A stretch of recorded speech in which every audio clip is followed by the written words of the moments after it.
voice of the 90s. Tony Gregg with me. Tony, your thoughts on the tournament and the pitch? Well, I'll tell you what. This reminds me of the good old days of Sharjah. Absolutely brilliant. They're going to be dancing in the aisles in some time. And I'll tell you what, looking at the pitch, well, there's an even covering of grass. The ball will come onto the bat nicely. And I'm of the opinion, runs on the board in a knockout game is very, very important. Win the toss, bat first. You heard it from the horse's mouth.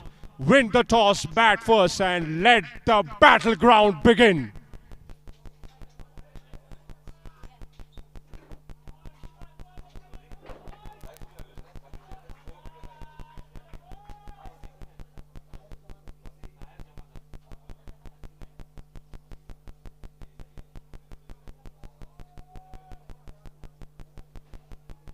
We're all in readiness for the all-important toss.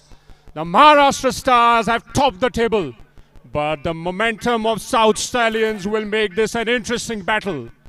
I believe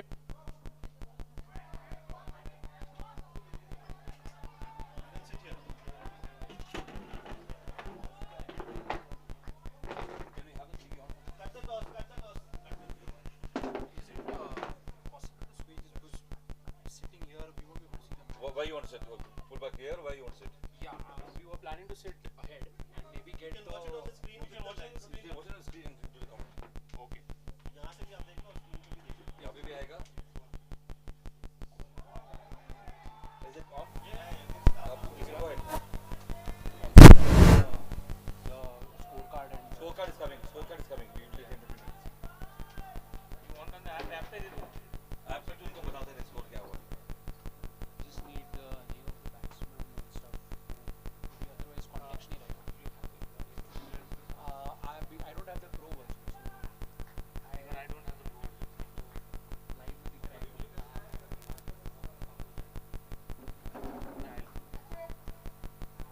You want the beats? तो actually display होगा ना तो better होगा. Otherwise, it's वो थोड़ा सा time लगेगा.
just need to understand the score, what's going on.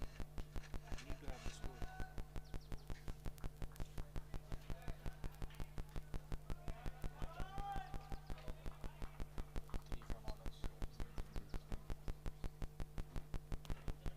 Last ball of the first over coming up, ladies and gentlemen. Oh, it's a big shot for LBW. Turned down the ball, coming back in beautifully. But that was a sensational first over. Puts the pressure on South Stallions a little bit. It's 3 for none after 1.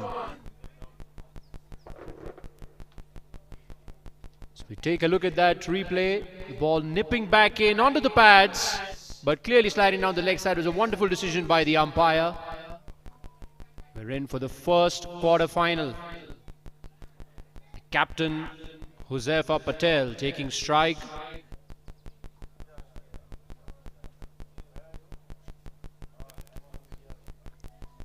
Tahir Jamdar, the left arm Seamer bowled a fantastic first over, and it's going to be Hassan Dodia now. The wicket does have a green tinge to it, so the fast bowlers will have a good time.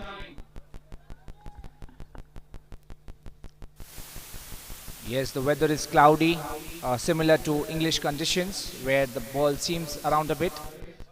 Can the bowlers take advantage on this pitch and restrict the South Stallions to a reasonable total here? And it's obviously played, but it's going to be away, beating the man for 4 runs. Beautifully played.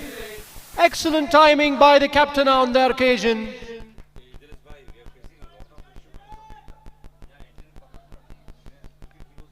Brilliantly played that. No chance for the fieldsman to cut it off. Captain Huzaifa is off and running. That's the tonic that they needed after that good first over.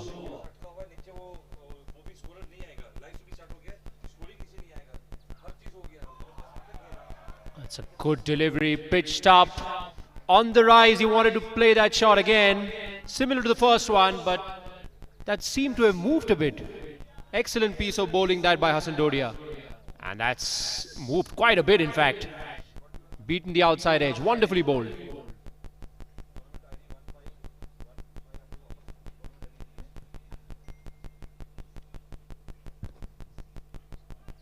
Hassan Dodia to continue.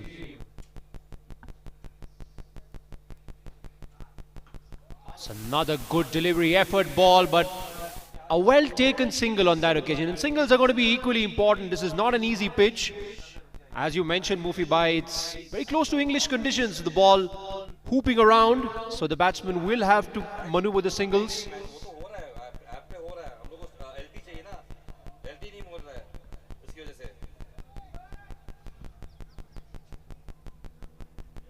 Hassan to continue.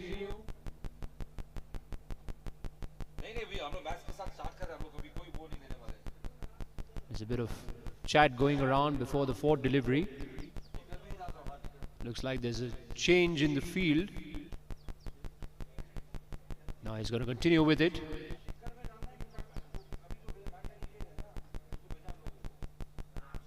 Oh, he smashed that one onto the onside. Is a chance. He's got him. Brilliant catch. Outstandingly caught on the boundary. That's the first wicket for the Maharashtra Stars. And what a way to get it. The batsman will consider himself a little unlucky on that occasion. It was well struck, but it has to be said that was a magnificent catch. Catches win you matches, especially in the big games, the knockouts. Neatly taken there on the boundary. It was flying to him at deep square leg. So the first wicket is gone. Yes, Sharang, that's the first wicket down for the South Stallions, and Hassan Dodia getting his 7th wicket in this tournament. And such an important wicket. You want to start the right way in a must-win knockout match, and that boundary in the previous delivery would have had some pressure on Hassan, but he bounced back and took that wicket.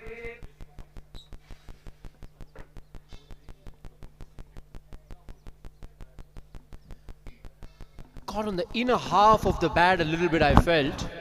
But that was a really good catch. You can watch it all day and appreciate that. That is a fantastic catch, I can tell you that. Huzaifa Muhammad is the new batsman at number 3, joining his captain Huzaifa Patel out there in the middle. Another effort delivery, banged it in.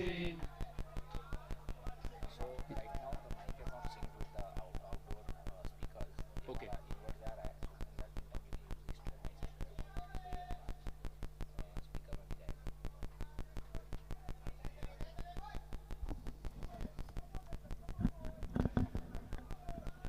Hassan Dodia has really set the match up beautifully, don't you think, Mufi Bhai? Yes, absolutely. This is the second over. This is the first tight over. I think the wicket was a build-up from the first over. That's beautifully played over the top. That's a classic cricket shot. Just looking at to time the ball. And that's well cut off on the boundary, it has to be said. The fielding is top-notch for Maharashtra Stars. They're giving nothing away at the moment. 2 overs have been completed and it's 10 for 1. Mufibai, your thoughts on the game till now? Yes, so far the Maharashtra Stars are looking to be in control, but Sharang in a T10 match, one big over and the tables turn in a few seconds. So the South Stallions are a strong batting lineup. Huzaifa Patel, the batsman, he's also the mentor for the under-23 teams. He's been instrumental in making those two teams, Saifee Burhani Rising Stars and Burhani Rising Stars, along with Riyaz Bhai. And they've done some good job. The Saifee Rising Stars have already qualified for the quarterfinals, and it was a tough match yesterday night between Burhani Stars and the Dubai Sultans, where the Burhani Stars needed to win that match. They needed 7 of the last delivery and they managed to hit 6, which was just pulled back in time. And Dubai qualified, and the Burhani Stars would find themselves unlucky, not qualifying for the quarterfinals. Tahir Jamdir to continue second over.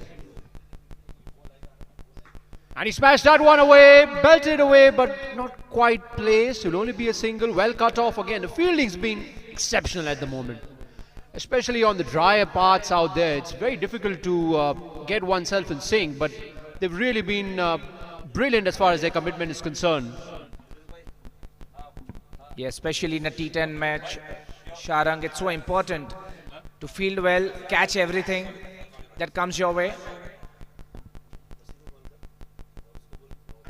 So another good delivery, the ball coming back in. And talking about the fast bowlers, I think we got to have Mr. T20, Danny Morrison, in for his thoughts. Danny, your thoughts on the bowling till now? It's been absolutely superb till now. Lovely to see the fast bowlers getting action. All my fast bowlers getting movement in. And this left-arm pace of Tahir Jamdir has been a sight to behold.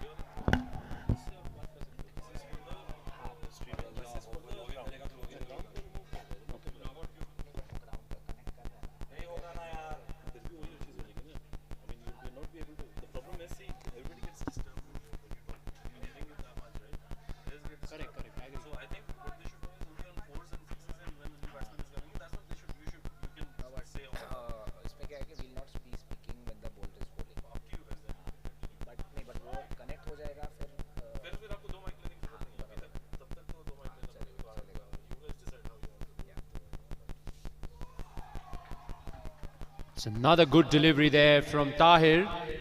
Just over the stumps. Came back in nicely.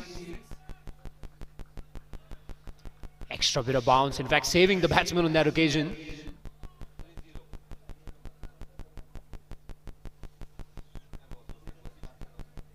I love this guy Tahir. It's a nice swing. Lovely left-armer's angle. Fantastic bowling. Yes, India have had some good left arm seam bowlers after Zahir That's Khan. another good delivery. It is a shout. Not out given. Do they take the review, Mufibai, or do you think it's sliding down the leg side? Yes, I think from what it looked from here in the commentary box, the ball was going down the leg side. Unfortunately, in this tournament, we do not have the DRS review, which the international cricketers are privileged to use. But we still have slow motions for the runouts, your stumpings, and your catches, if the umpire needs it. Smash that one away, but again, not getting the timing right. Yeah, I tell you what, the lengths have been impeccable. Great accuracy, and I'll tell you what, it's a great start for the Maharashtra Stars. 30 for 1 after 3. Just been a lovely little start. Always good to see the fast bowlers in action. 13 for 1. An excellent performance so far by the Mumbai Stars team here. And At the toss, we heard the Maharashtra Stars captain Murtaza Trankwala saying that he would have elected to field had he won the toss, and I think his predictions have come pretty right. The ball is not coming onto the bat as much as the South Stallion batsman would have loved to have. We see some spin in action. 13 for 1 after 3 overs. Mustafa into the attack. Just taking a look at the field. Obviously the boundary on the offside is the shorter boundary for the right-hander. Mustafa will bowl his first over. And it's a short delivery and it's been pulled away. It's another catch. Second wicket in a similar fashion down the leg side. And once again on the longer part of the boundary.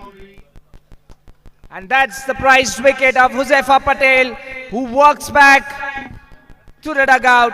And that's the second wicket down with 13 runs on the board. This is a must-win knockout match. And the Maharashtra Stars will think they are in a good position with 13 for 2 in the 4th over. Danny, your thoughts on the match till now? The fast bowlers have been great, but it's the spinner who's got the wicket on the first ball as well. It's just the pressure. It's just the pressure that the fast bowlers are putting. Brilliant piece of bowling. There's no doubt about that.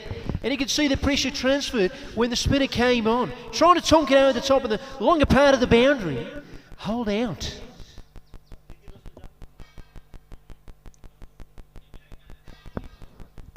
Burhanuddin Rampurawala, the new batsman in for the South Stallions, and accompanying him is Huzaifa Muhammad, who's playing on 3.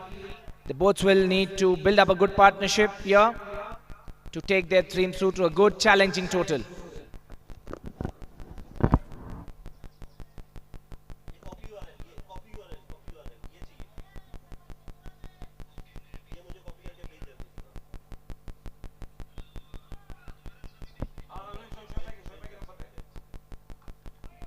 Tried the late cut. The pace was not there on the ball. Only a single. They'll need 1 over really to change the momentum, don't you think? They'll just need that 1 over where the momentum shifts and gets back in the favor of South Stallions. Especially in the knockout game, it's very difficult. Yes, Sharang. We've seen in earlier matches where the momentum has shifted just in 1 over. Well, that's been pulled away. Is that the shift? Not quite. Fielding has been absolutely top draw stuff. This has been absolutely fabulous right there on the boundary. Yes, they've not given away anything. In yesterday's match, one of the matches between Nadal Burhani and Tanzania, we saw at least 5 or 6 missed catches. And short of a length again the longer part of the boundary, another chance, he's taken it again.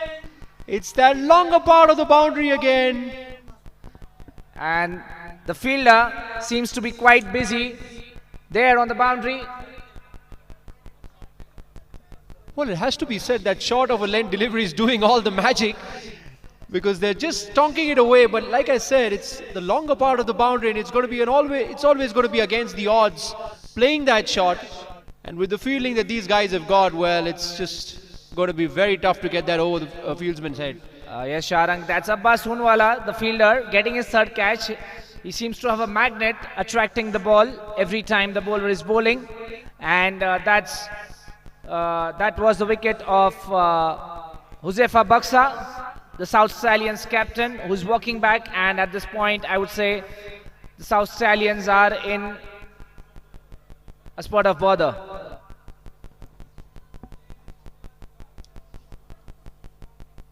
And it has to be seen some great captaincy as well, getting the spinner on. Left-arm spinner, just after the pressure being put by the fast bowlers, has done the trick. And who would have thought the arm ball, nice and short. Brilliant, magic bowling.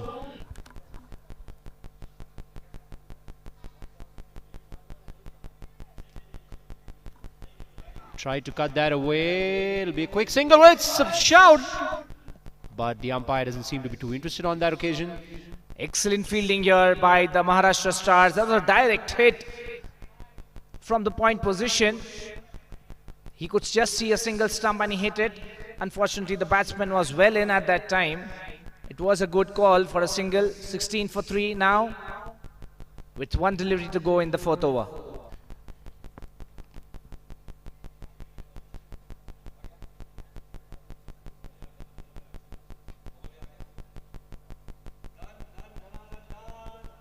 Once again, not quite able to get that away. Misfield is not costly. They won't take the extra run.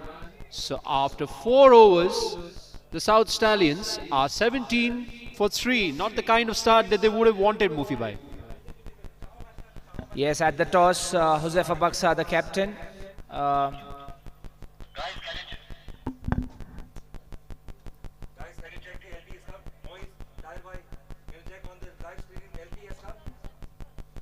At the toss, the captain, Huzaifa Baksa,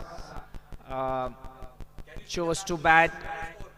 As he rightly said, that in a pressure match, if you put a good total on the scorecard, it always plays on the mind of the batting team.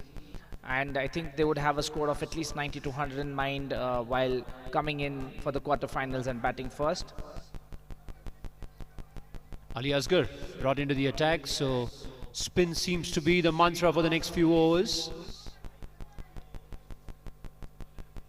Huzaifa on strike.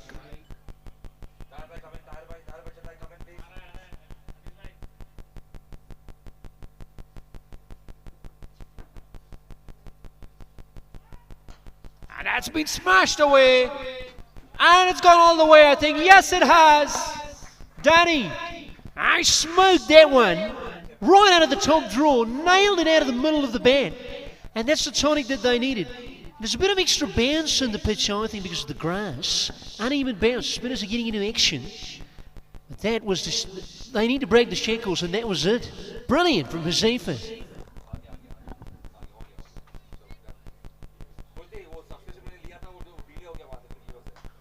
Short delivery on that occasion. And that's 4 more runs.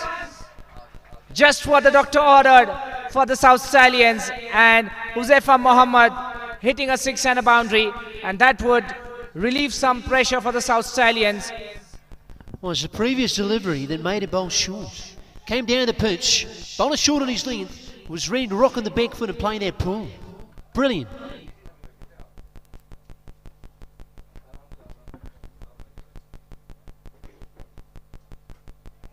Try to cut that one away, but oh, there's a misfield, a rare misfield. That's what pressure can do. They've been absolutely superb till now as far as the fielding is concerned. But that's what can happen under pressure in big games. Yeah, and fortunately for the Maharashtra Stars team, the midfield did not cost them much. They did not go for the second run. 28 for 3 after 4.3 overs.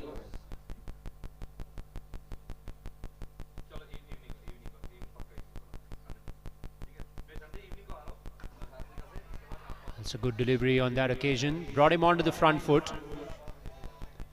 That's more the length that he'd be looking to bowl. Just draw him onto that front foot.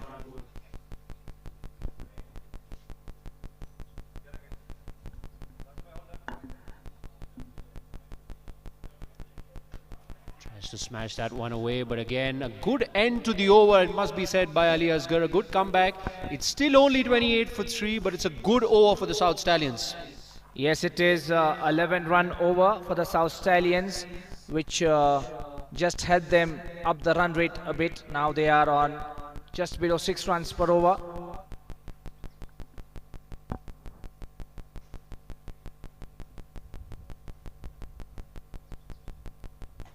Smashes that one away, but there is protection at long off, so it'll only be the single. So with the end of the 5th over, the South Stallions are 29 for 3, 12 runs coming off that over. Very well played there by Huzaifa Mohammed. We need to get in. We've got Ricky Ponting with us. Ricky, your thoughts on the game and the match up till now? Well, obviously, the Maharashtra Stars are very confident of getting the ball in their hand. They said that they wanted to bowl first, and you can see why. They have got the confidence in their bowlers.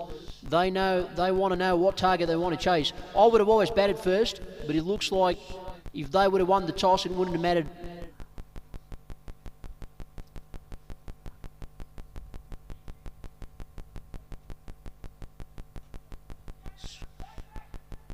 Single. Safe, safe. It's a good one. Running between the wickets, equally important here.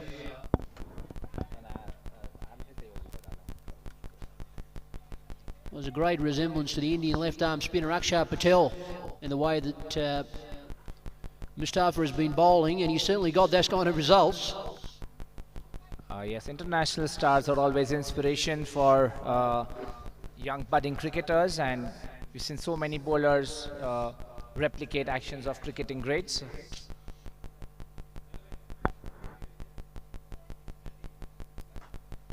Smash down the ground. And it's a great effort, valiant effort on the boundary, but he's not able to cut it off. That was exceptionally well played. Straight down the ground. And he got a nice hold of that one. Let's take a look at that one. Over pitch delivery, down the ground. And that's actually the first boundary that Mustafa has lead, so he's been exceptional till now. But again, some momentum for South Stallions going into the 6th over.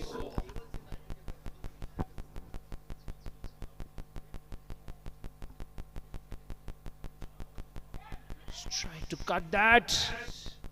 Straight to the man.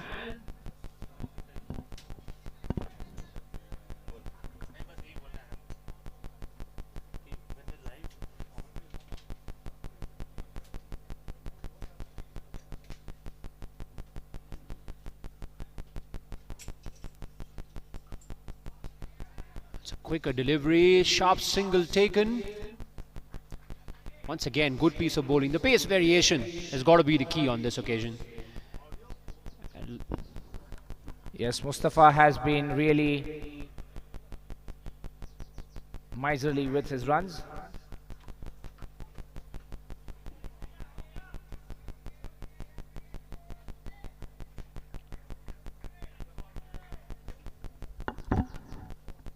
Two for 11, Mustafa is really doing the job for his captain. South Stallions 36 for 3 after 5.5. So for the first time in the innings, they get their run rate over 6.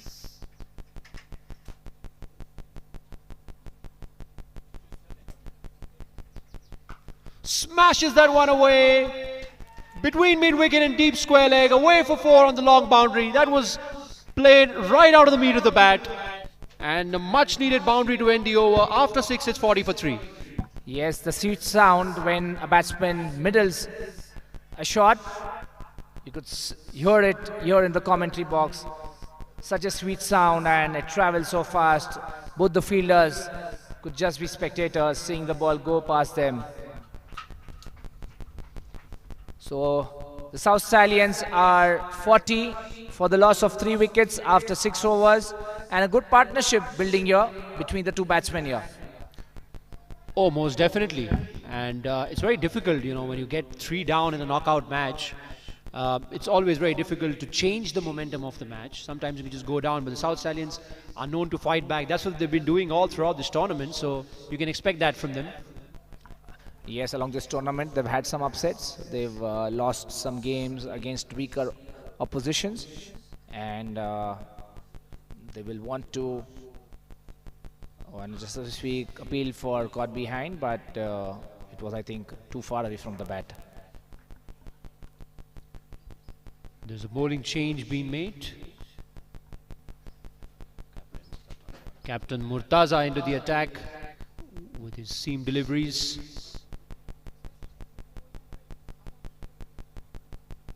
Oh, that's good piece of bowling. That one went away a little bit. Ricky, you have played so much cricket in England. Just your thoughts on this sort of a bowler, how useful and why it's so difficult facing a bowler who's maybe not that quick but who swings the ball. Yeah, obviously sometimes you don't need that much time as a batsman. Sometimes what you need is you want to get that feel on the bat. And these kind of bowlers, you know, they take a lot of time to get towards the bat, and then the last moment if the bowlers can swing the ball, I think those are the kind of bowlers that will do well in these kind of conditions. And Murtaza, the captain, is just fit for that.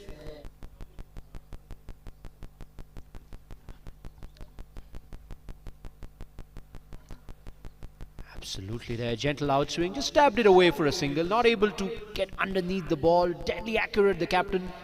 At the same time, what Ricky said, that late movement outside the off stump, always very tricky. Yes, Ricky. So the statistics, Murtaza Trankwala has taken 5 wickets so far in this tournament at an economy rate of 8.44, which is quite good considering a T10 match.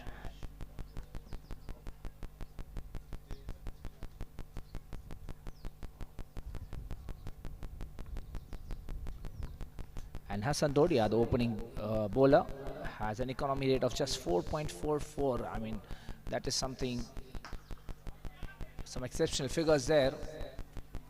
And Cut off on the boundary, it'll only be 2. So a wonderful over till now. Only 3 runs from the over. Ricky, what do you think will be the kind of score that will be a pass score? Well, I just think in a pressure situation, you've got to take 10, 15 runs off. So I think maybe something around 80, 85 could be a decent total. Fighting total, not a great score, but a decent total. Excellent work by Murtaza there off his own bowling, giving nothing away with the ball. yes, exceptional fielding there by the Maharashtra Stars we've seen, making things difficult for the South Stallion, but the South Stallions batsmen are fighting back with this partnership building up.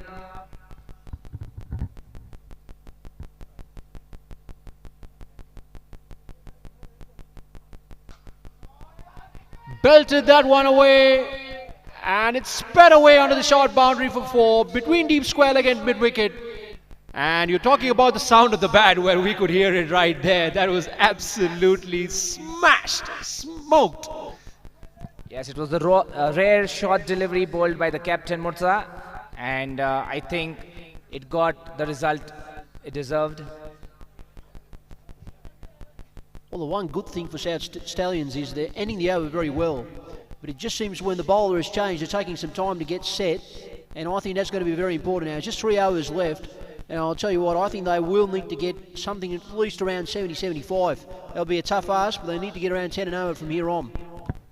Yes, with 7 wickets in hand, anything, I think 10 runs, 10 to 12 runs per over in the last 3 overs would what they would be thinking to put pressure on the Maharashtra Stars, which brings Abbas Unwala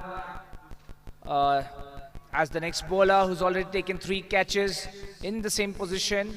He would be in a very positive frame of mind, very motivated now as he comes into bowl.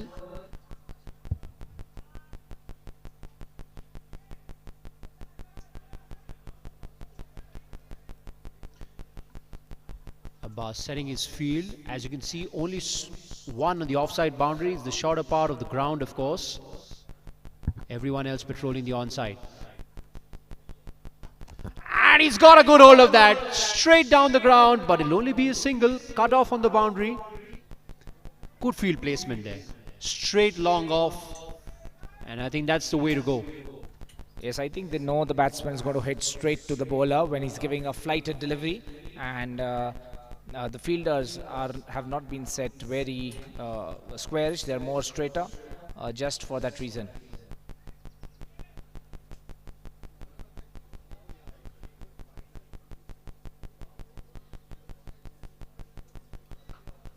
Smashed away onto the onside. It'll only be a single again.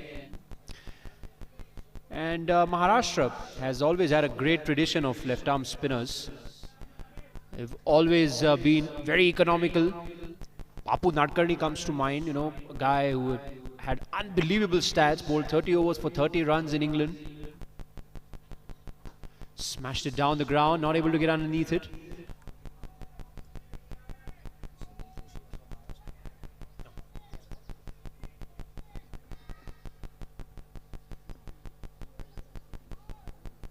Good over so far, just 3 from it. And that's the 50 runs on board for the South Stallions with that single.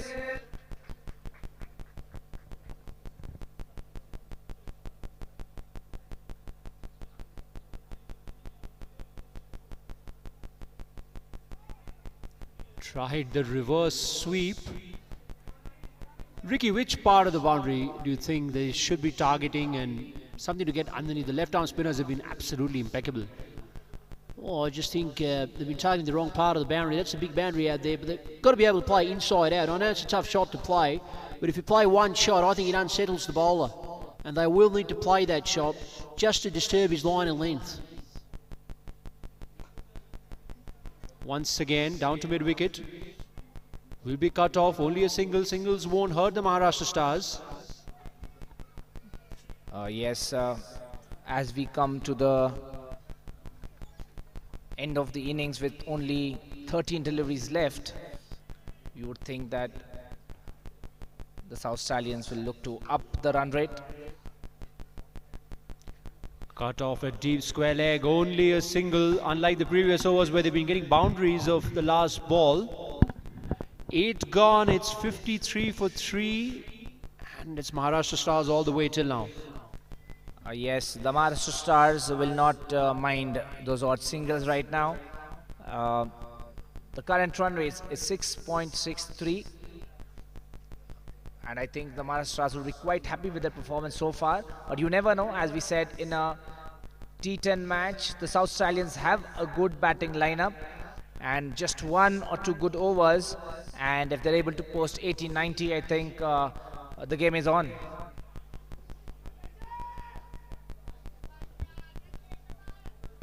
I think this is going to be a make or break over for the South Stallions. They will have to get good runs for this over. Spinners have done the job. I won't be surprised if you see a spinner bowling the last over the way things have been going. Yes, we've seen in this tournament spinners bowling the last over. It's not when you bowl slow, you need to put all that effort in hitting the ball. Sometimes the ball doesn't come onto the bat. And I think we've seen in past matches that the captain has wisely used their spin bowlers with flighted deliveries rather than fast bowlers where the batsman can use the pace and just flick or drive it. And I think Maharashtra Stars have a good spinning lineup. Bit of adjustment in the field. Fieldsman goes to third man. Smashes this one, but just short of the man. Not quite able to get that elevation, not able to get enough power behind the shots. Yeah, I think they probably need to place the ball better. Instead of trying to overhit the ball, I thought they've been a bit guilty of that every now and again. If they place the ball, there are enough gaps, they might look for a few twos, and I think that'll be very important.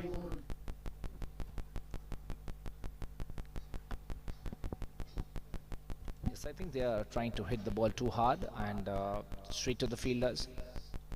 Oh. That's definitely out. Whoa, he's walking. Spirit of the game in action.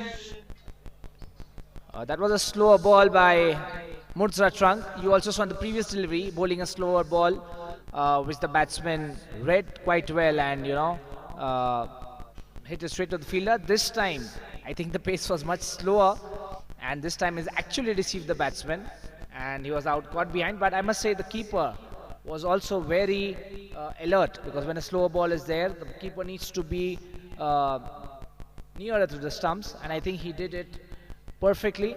And that's the 4th wicket down for the South Stallions with 55 runs on the board after 8.3 overs. Well, they've certainly got their plans in place. It seems like the Maharashtra Stars have done their study.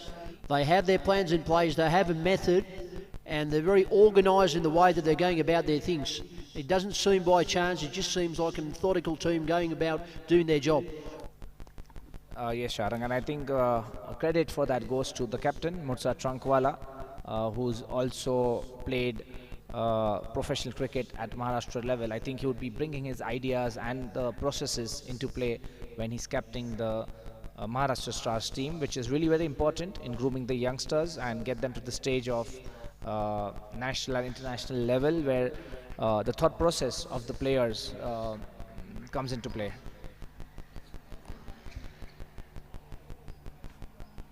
Once again, that outswing that Ricky was pondering upon has to be a nagging delivery that for the right-hander. Oh, another one beats the outside edge. Ricky, it's getting tough out there for the South Stallions, I'm afraid. 55 for 4.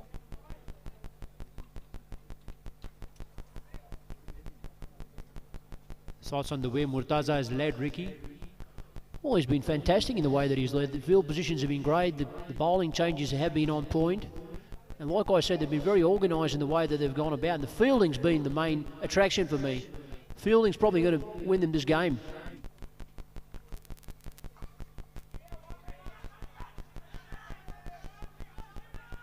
A quick 2 is what they're looking for, but there's a bit of ball watching going around. That's very disappointing. A run out of nowhere. It just seems like a lack of understanding out there, and it's just catastrophe going on. They should have gone for the second run, but like I said, a bit of ball watching. Yes, Shadam, the last thing the South Stallions wanted, with the last 8 deliveries left, they really wanted these two batsmen to score some big runs in the last few deliveries, and the run out will have the new man in. But in a T10 match, I don't think the batsman needs much time to set, and they just have to go out there and hit it from the word go. So it's 56 for 5 after 9 overs.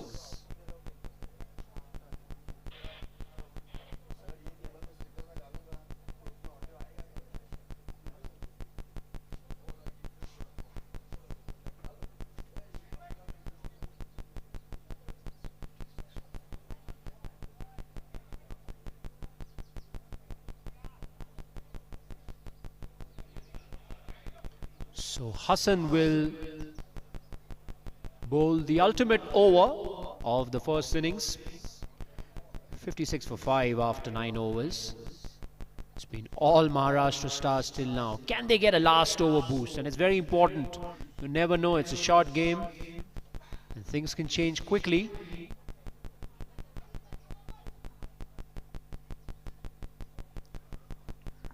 So just adjusting the field, getting the third man a bit finer.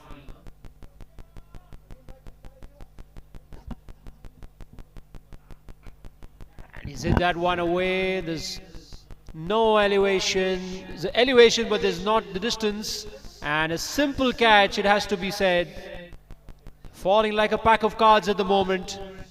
Yes, 6th wicket down for the South Stallions in the final over of this match. Winning the toss, electing to bat, and things not going as per the plan for the South Stallions team so far. Well, Ricky, what do you reckon the fast bowlers have done well over here? Well, I just think they've hit the correct lengths. That's most important. You don't have to bowl too many Yorkers out here. You don't have to go and try and do too much. Just hit the correct lengths, just hit the grassy patches or a few patches which don't have that grass, so uneven bounce comes into play. And I think the lengths have been very hard to hit. That was also back of the length. Very tough to get that one away, especially in the long part of the boundary. So that's how he's got that wicket.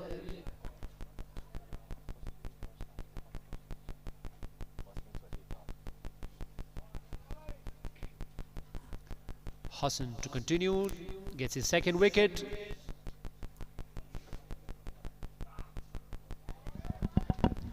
Cut on the offside, going towards the boundary, but the fielder doing well and cutting it off.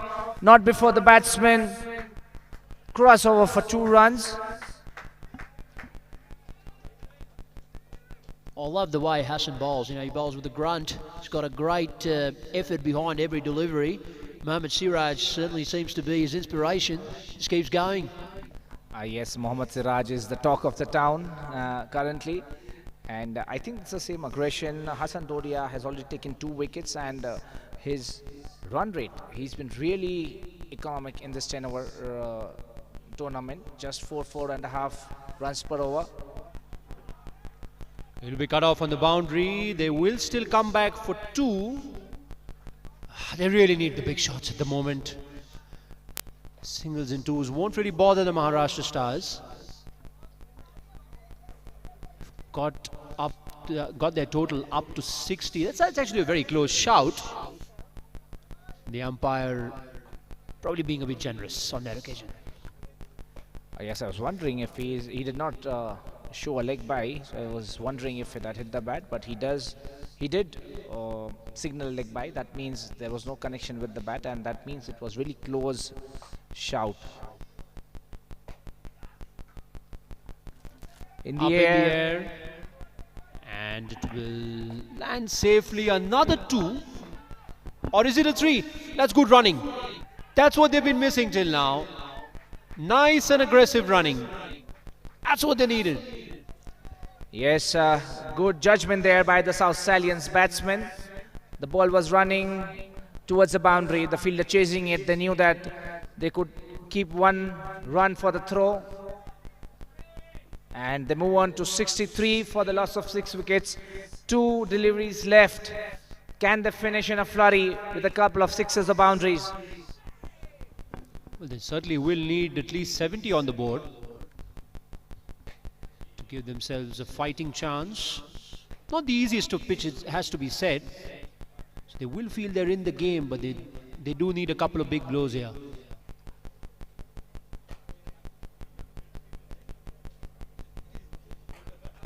Oh, that's the boundary that they needed. In fact, it's gone all the way. Umpire is yet to signal. We're waiting for the umpire's signal. And it's a 6. That's what they needed. That's what the doctor ordered. 6 runs in the final 2 deliveries. And a bit of Surya Kumar Yadav in that shot. You see him so often flicking the ball over the fine leg fielder. And this is exactly what he did, getting inspired from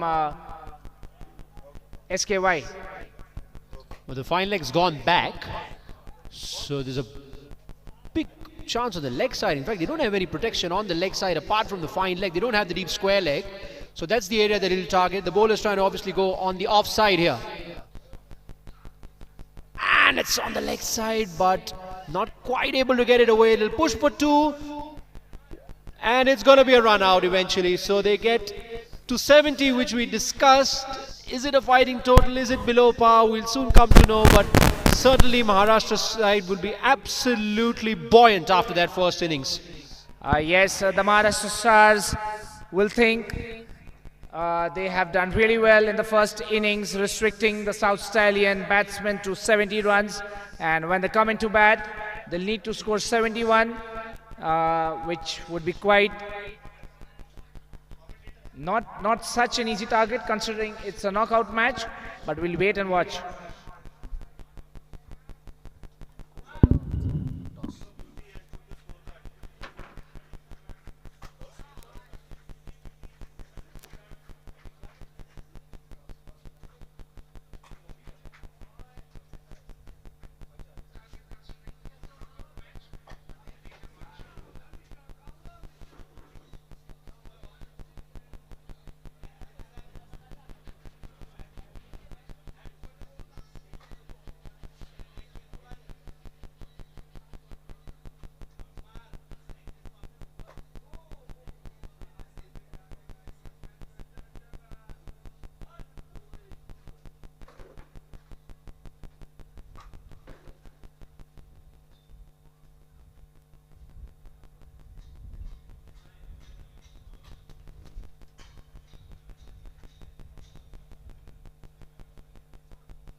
The first ball.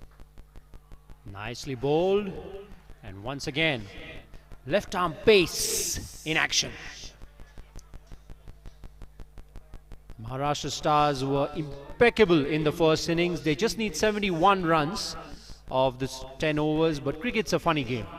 We've seen funnier things happen before, and with all the wind, a bit of rain around, just the ideal conditions to bowl at the moment. It's nicely bowled again, but a quick single means that the Maharashtra Stars are off and running. The first run on the board. I've got Sir Jeffrey Boycott over here with me, and just the kind of conditions he would love. Absolutely, this is the kind of conditions we get back at home. Nice cold hands, and the catching, I thought, from Maharashtra Stars was absolutely brilliant. It's not easy to catch when you've got such a kind of a weather. You've got a strong breeze flowing through as well, so that never helps, I can tell you that. Not a great time to be a catcher, but the bowlers are going to have a field day out there, that's for sure. Well bowled again. That's good bowling, good areas. But that's just something that South Stallions were not able to do. Pinch those quick singles. It's not about the boundaries in sixes sometimes. Certainly not on this pitch in these conditions. And I think the Maharashtra Stars, knowing the target, which the captain said before as well, they would be in a position to get those singles and twos, and the pressure won't be on them.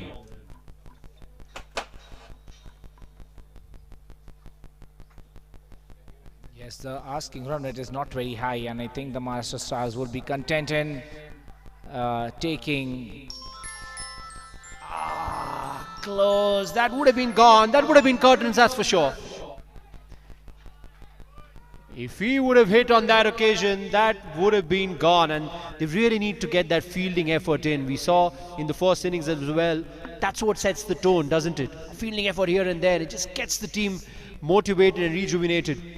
Yes, I think when you are defending a low score, you need those moments turning your way where you do something out of the blue and, you know, snatch those wickets and put the pressure.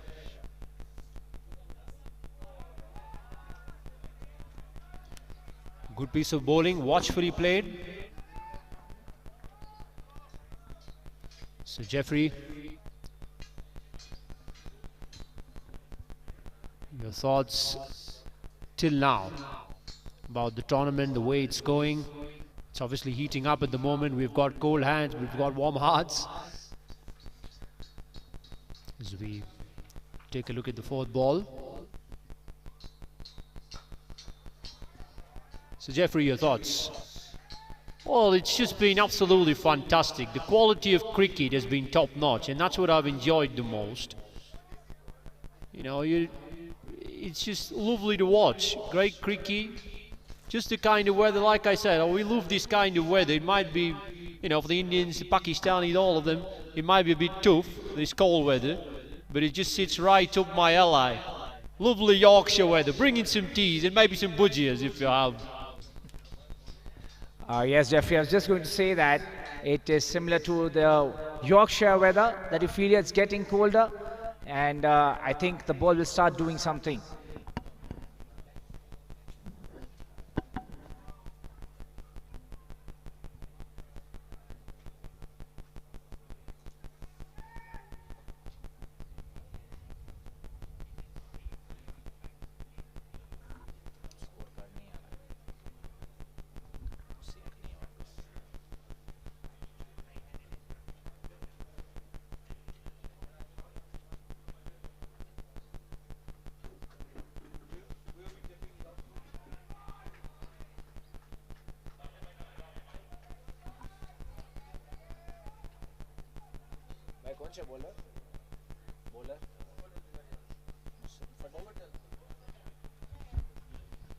Mufaddal, the bowler there for the South Stallions, and the captain would have entrusted him to get some wickets for the team. Mufaddal there, the bowler. And I think what the South Stallions need is wickets. The asking run rate is not very high.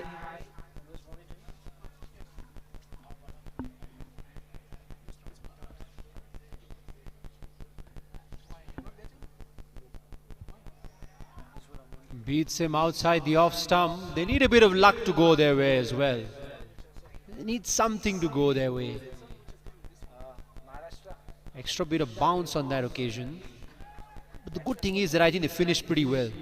And that should give them a bit of momentum going into that second innings. Taikum Jodiawala, the left-handed batsman for the Maharashtra Stars, who's opened with Mutsa Trunkwala in this tournament. Oh, it's a good delivery.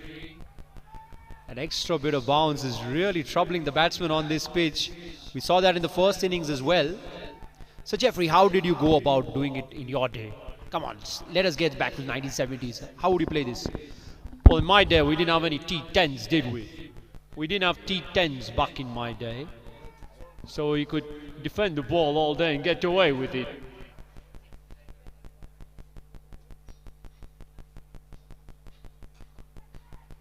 Smashes that one away, and that's going to race away for 4. So Maharashtra Stars get their first boundary. Sikish outside edge, he went hard at the ball. A bit of encouragement going around in the field, but that was nicely played. When you slash hard. Throw the kitchen sink at it.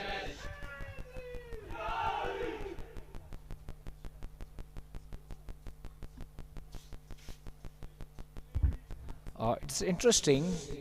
Normally, Mutsa Trunkwala comes into bat as the opener. This time we have Tahir Jamadar and Taikum Jodiawala. Wonder what would be the strategy in not bringing himself into bat. He's been opening in all the matches in this tournament, and in the knockout match he's kept himself back. Not sure the reason. Maybe it's the overcast conditions and he wants to keep himself for the back. Oh, absolutely. And we've seen that before as well. Sides employing this policy where it gets overcast. You tend to save your main batsman. Oh, that's nicely played, but it will be cut off on the long on boundary. Only a single.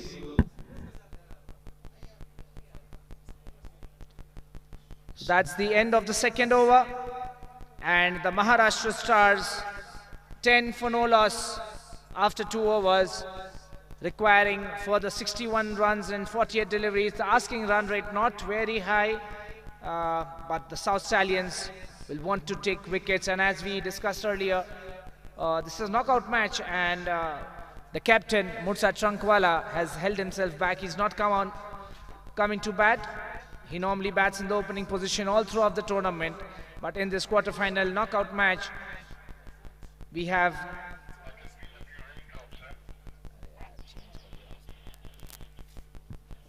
Mutsa Trunkwala and Taikum Jodiawala out there in the middle.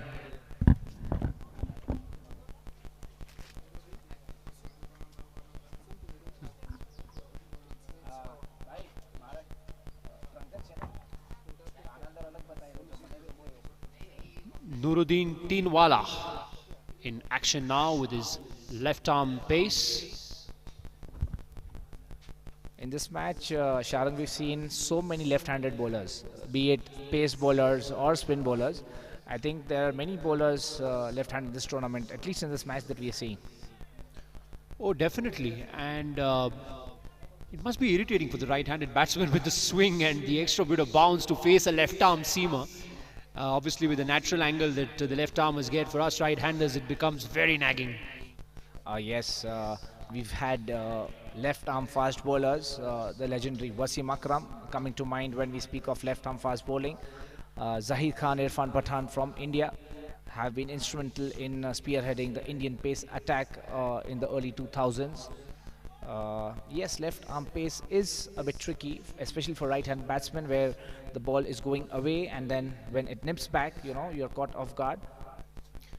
Oh, back in the day, you had to be a left-arm seamer to get into the Indian side. R.P. Singh, Zahir Khan, you had almost a dozen left-arm seamers coming, and they were all fantastic. Ashish Nehra.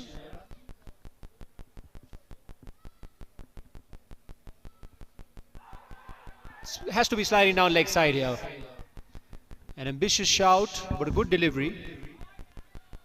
Yes, good tight bowling there by the South Stallions, defending a low total. They've kept things tight right now. They haven't allowed the Maharashtra Stars to run away with the game. That was a close call. So Jeffrey, you were going about the T10 league. Obviously no T10s back in your day. Yeah, that's why it was simpler for us. We could play the ball late, play dub it to third man, you know, flick it to fine leg. These guys flick it for a six these days. Back in my day, that was not possible. No, I'm sorry. Yeah, look at that shot. Lovely shot. He flicks out away, goes to fine leg for four. Yes, Jeffrey, just as we were speaking about the flick going for a six, this flick went to the boundary. He knew where the field positions were and beat the short fine leg and for the boundary. And Mursa Trankwala has hit his first boundary in this innings.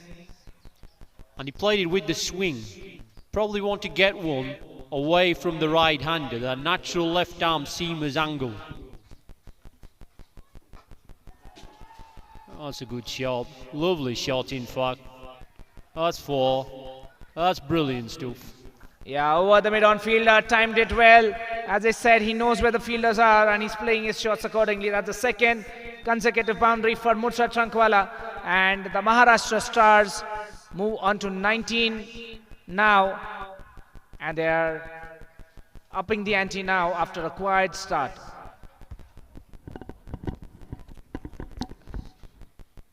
Take a look at that boundary again.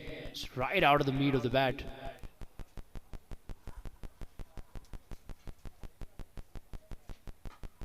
Beautiful, classic cricketing shot that. No run, but that was gorgeously played. At the end of 3 overs, the Maharashtra Stars are 19 for none. Have Sir Jeffrey, your thoughts on how the Maharashtra Stars have played till now? Well, they've played some great cricket. You know, the way that they've played some great cricketing shots. They haven't slogged blindly. They've gone about their business very professionally. And it gives me immense joy. That last shot right there was superb. It didn't go for four, but it was nicely played. Nice and elegant. Foot to the pitch, right underneath the eyes.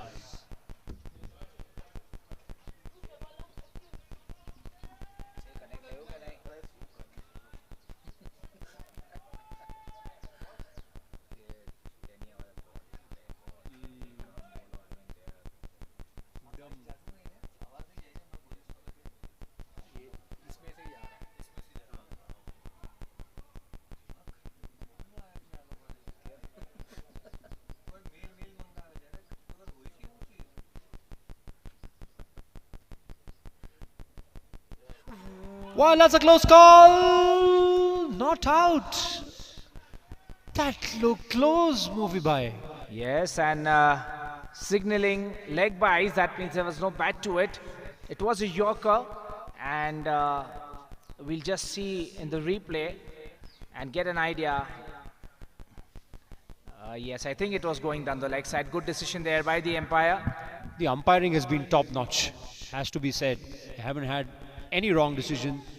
Till now, they've been absolutely on the mark. I was correct, that was sliding down the leg side. It looked very close on the first go, but it was a great decision.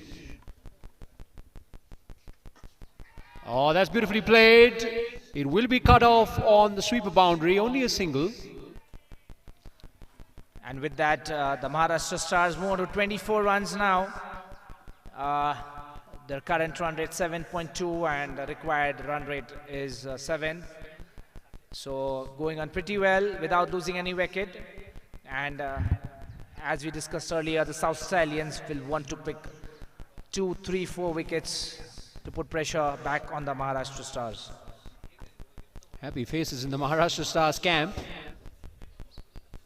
Let's cut that one away. Good piece of fielding. The fielding's been very good till now in this match, and South Stallions will need every bit of this effort to lift themselves up. 24 for none. It's been good going so far from the Maharashtra Stars. No early wickets, unlike the first innings. Sharan, the next match coming up between the Saifee Rising Stars and... oh, that's beautifully played. In fact, it's placed so well as well. Cut off on the boundary, yes, but they will come back for 2.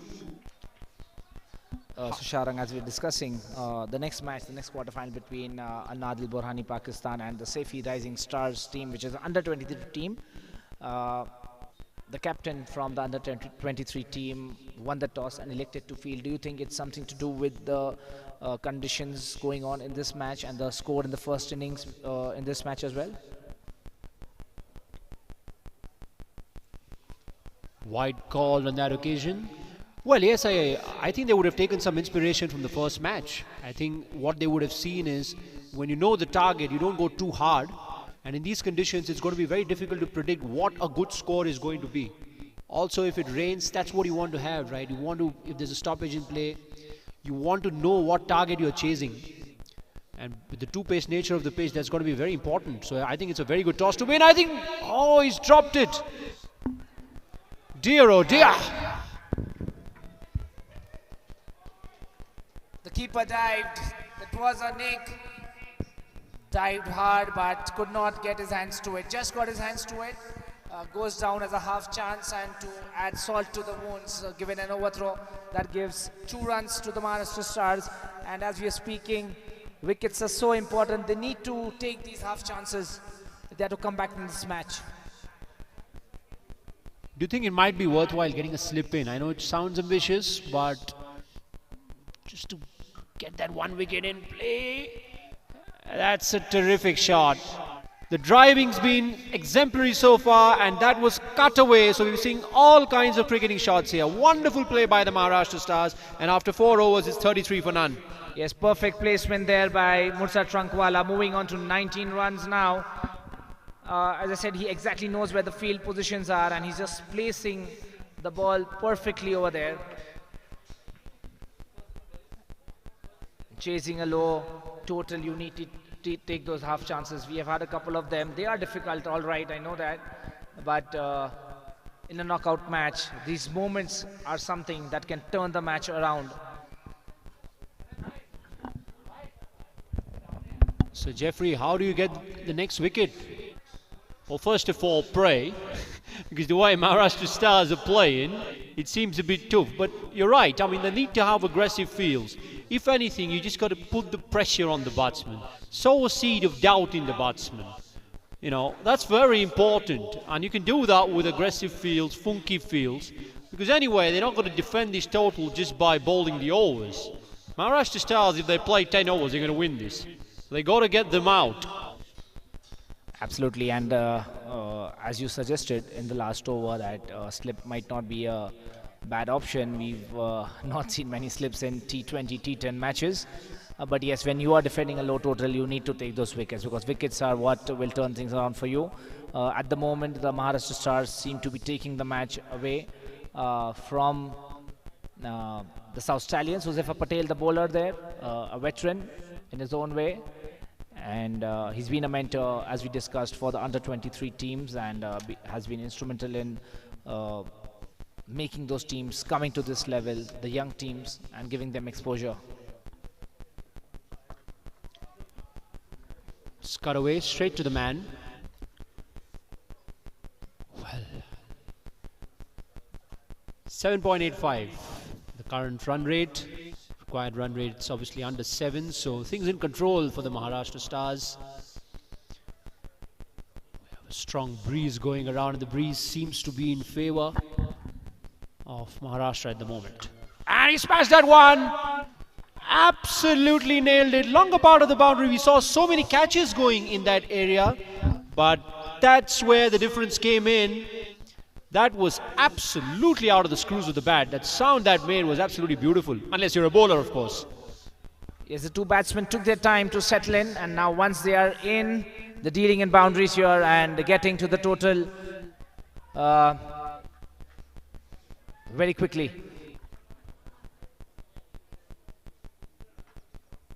Talked about Surya Kumar Yadav. Bit of Surya Kumar Yadav in the batting of Murtaza. You think that sweep shot that he played, beautiful hands through the line, reminded me a lot of Sky.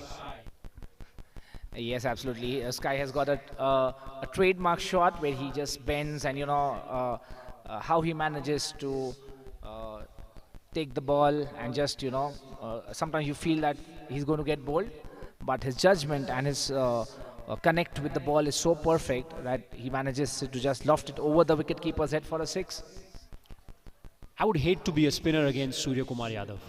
The way that he plays, the last thing you want to bowl is, he could tell you, he could telegraph you, he could call you at night and tell I'm going to play a sweep shot in 4.3 overs, and he will still be able to do that. That's how good he is.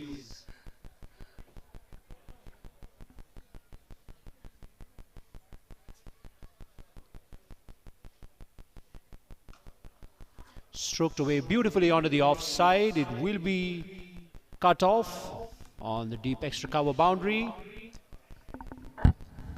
The asking run rate below 6 runs per over, 28 runs needed of 30 deliveries, all 10 wickets intact.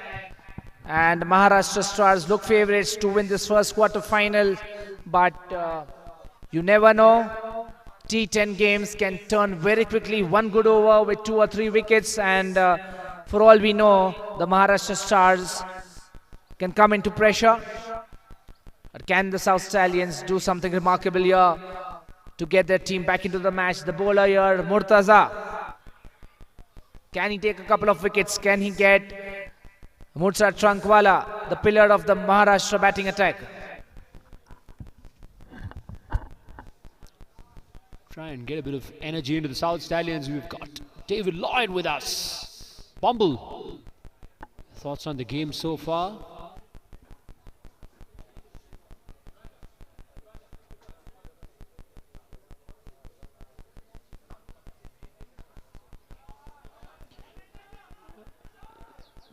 The initial call was for 2, but he settles for 1. Bumble, how do they get a wicket out here? Well, it's been tough going so far, there's no doubt about that. It has been tough going. But like you say, cricket's a funny game. I've seen funny things happening. We saw the last test match, India-England. That was funny. Not if you're an England fan, of course. They can take some inspiration from that.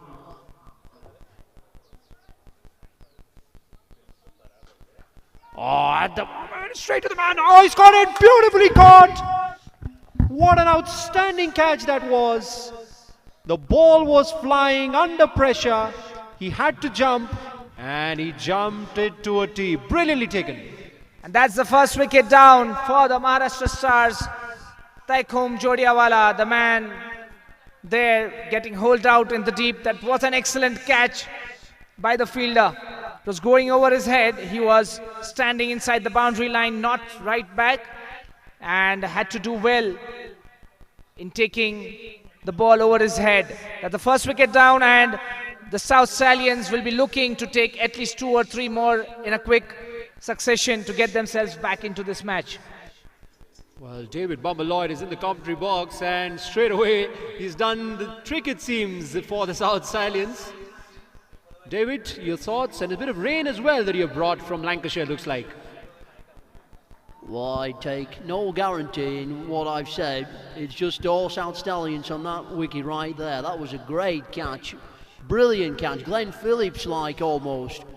No, the flying bird, as they call him. That was fantastic. And these are the kind of things that can change a game. That's the sort of thing I'm talking about. Yes, the spectators and viewers also want close matches. We've seen so many matches going down the wire in this tournament. In the last 4 odd days, there have been at least 5 or 6 matches which have gone to the last delivery. And so many matches in the last over. And we want the match to get tougher. That's what the viewers have come here for. There's a bit of rain around in the air.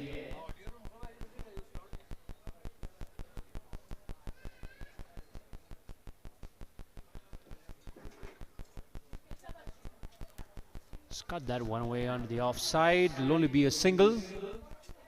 So Hamza gets off the mark on the first delivery. And this will be a crucial over here. They need a couple of wickets really quickly.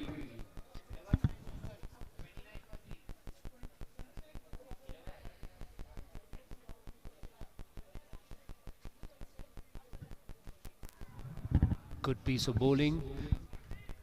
Murtaza certainly doing the trick for South Stallions at the moment. Yes, Murtaza Makra, the bowler there, the captain Huzaifa entrusting him to bowl the 6th over, and he gave the captain what he wanted, but that's not enough. They need 2-3 more wickets.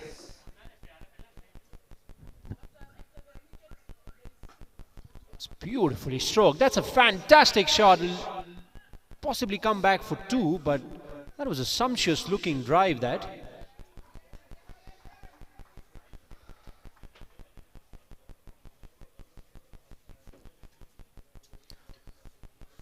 Murtaza v Murtaza at the moment. Let's see which M prevails. Good delivery on that occasion. Bringing the batsman forward. Slowing it up. That's what they need at the moment. Try to entice the batsman. So after 6 overs, it's 47 for 1. Going at almost 8 runs per over. Requiring 24 from 24. And yes, they got 1 wicket. Murtaza Makra giving away only 4 runs in that over, taking 1 wicket. That of opener Taikhum Jodiawala. But I think they will need quite many more if they are to restrict the Maharashtra Stars below 70 runs.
(21 of 21). It's run a ball at the moment. 50 for 1 after 6.3. Things looking in control for the Maharashtra Stars.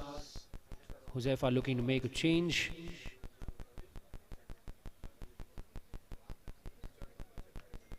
So they've kept the offside open. Just 1 on the boundary, a deep extra cover.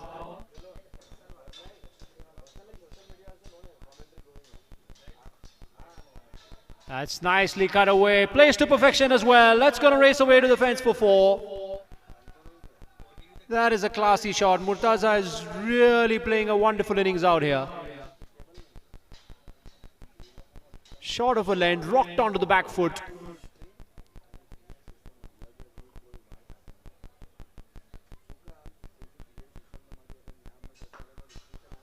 Really struck that well again. It's a great effort on the boundary. It's a terrific effort on the boundary there. Restricts the batsman to 2. In fact, it's only a single.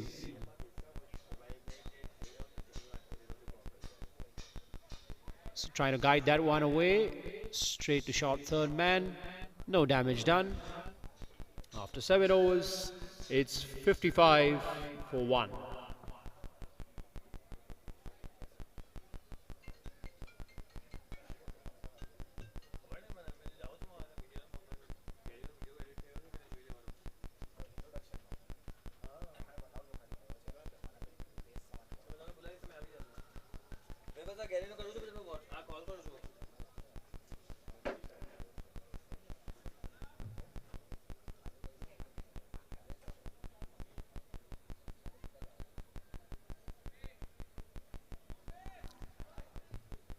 Ricky Ponting in the house and talking about the batting of the Maharashtra Stars. They've been absolutely superb and very professional in the way that they've gone about their business.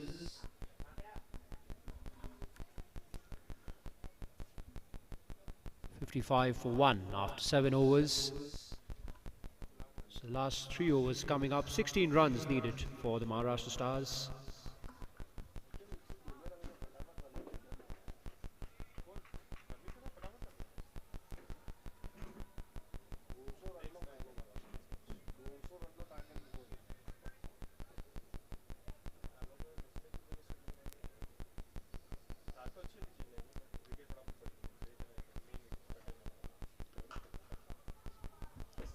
Straight to the man, an extra cover. Ricky, your thoughts on the game so far and the way that the Maharashtra Stars have fared? Oh, they've been technically very correct in the way they played their shots. There's that sweep shot again that reminds everyone of Surya Mayada. That's split exactly in half. That's great placement, I've got to tell you. He's absolutely bisected that to perfection. That is artistry at his best. Brilliant piece of batting.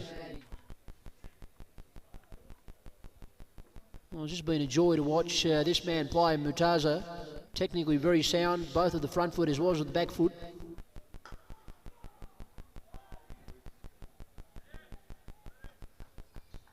Yes, and he's been very measured in the way that he has played.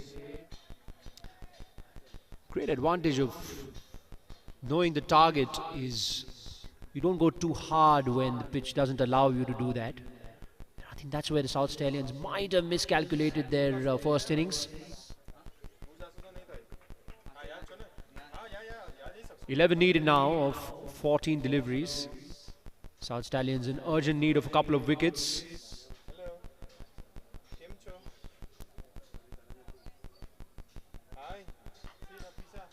It was a good delivery. Will scamper through for a single. I think they might look to try and get the field up, just to try and entice the big shot. At the moment, it's all too easy for the Maharashtra Stars. 61 for 1 after 7.5 means that they're absolutely cruising. Oh, a quick single on as a mix-up. Unbelievable. There was no need for that, to be honest. A mix-up of colossal proportions means that the South Stallions have got their second wicket. And at the end of 8 overs, the Maharashtra Stars 61 for 2.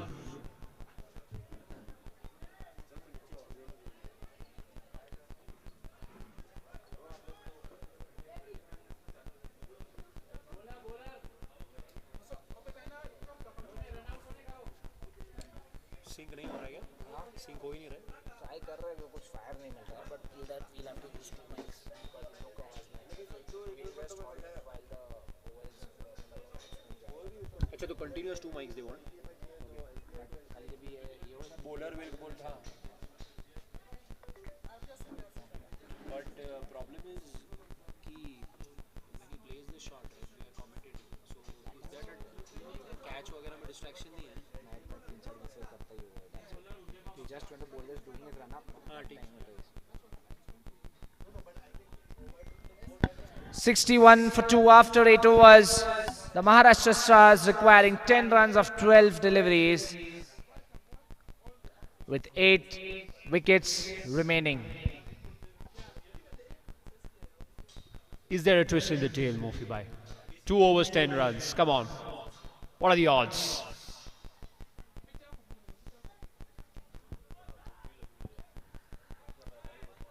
I think they've taken it quite deep. Ideally, you don't want the match to go to the last over.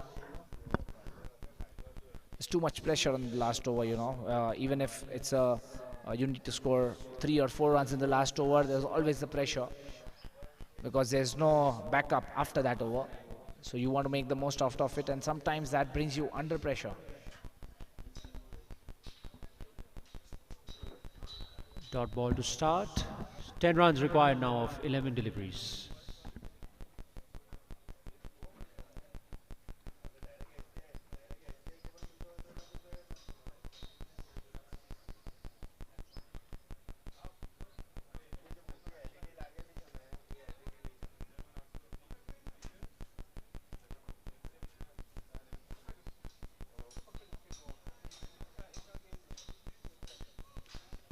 a bit of adjustment in the field.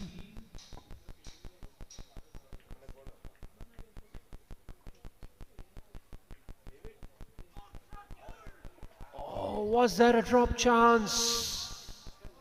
It certainly seems like from the reaction of the bowler. Two dot balls. They needed 10 of 12, and with the two dot balls, it's 10 on 10. 10 out of 10. And this match is getting closer than we expected. Well, it's getting closer, and we've got to have Tony Gregg commentating for the rest of the game. For a close game like this, Tony, all over to you. I'm going to take a rest.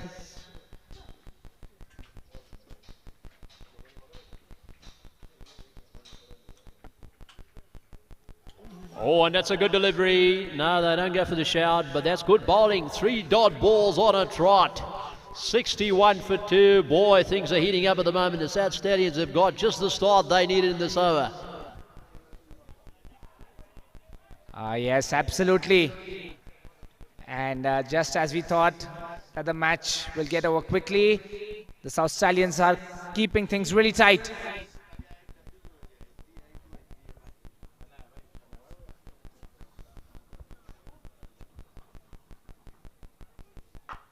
Smash that one away, but no, straight to the fieldsman on the boundary at mid-wicket. Only a single, collects it nice and clean. So this is good bowling, and this is just said Murtaza on strike. That's very good bowling right there from Huzefa. It has to be said. He's really pulled the game, and he's made it interesting. Yes, that's Huzefa Baksa, the South Stallions captain, and deciding to bring himself to bowl the penultimate over of this innings, and boy, he's bowled it well.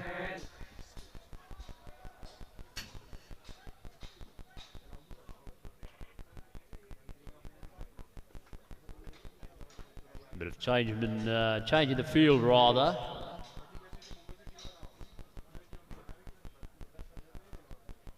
Got a couple of fieldsmen patrolling the boundary, the offside. Obviously, the long off has to be up. That's an interesting call.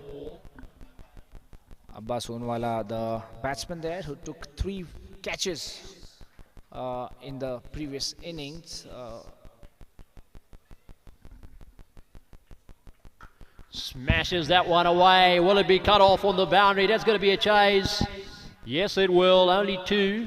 But that's a good start from Abbas. Not quite out of the meat of the bat, but 2 would do. 7 required from 7 balls now. Abbas Unwala getting off the mark with those 2 runs, and Mutra Trankwala playing on 41.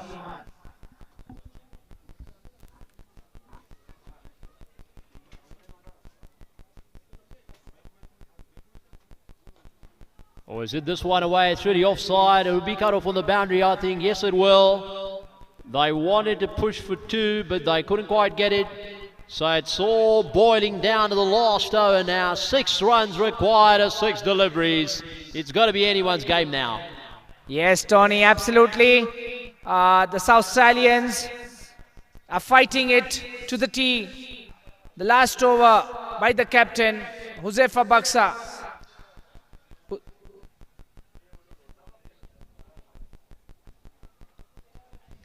Giving away just 4 runs in that over.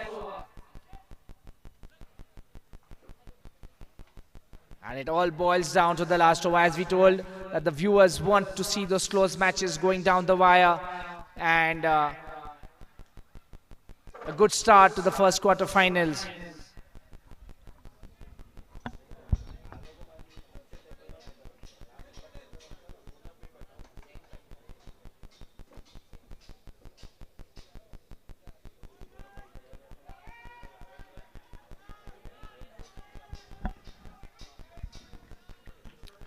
Guess what? We have a totally new bowler coming in to bowl the last over, Hussain Patel.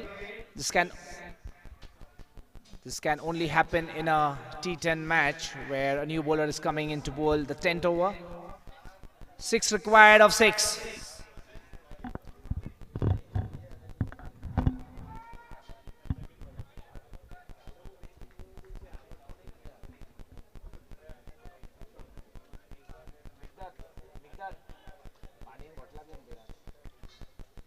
Right, so 6 needed of the last over.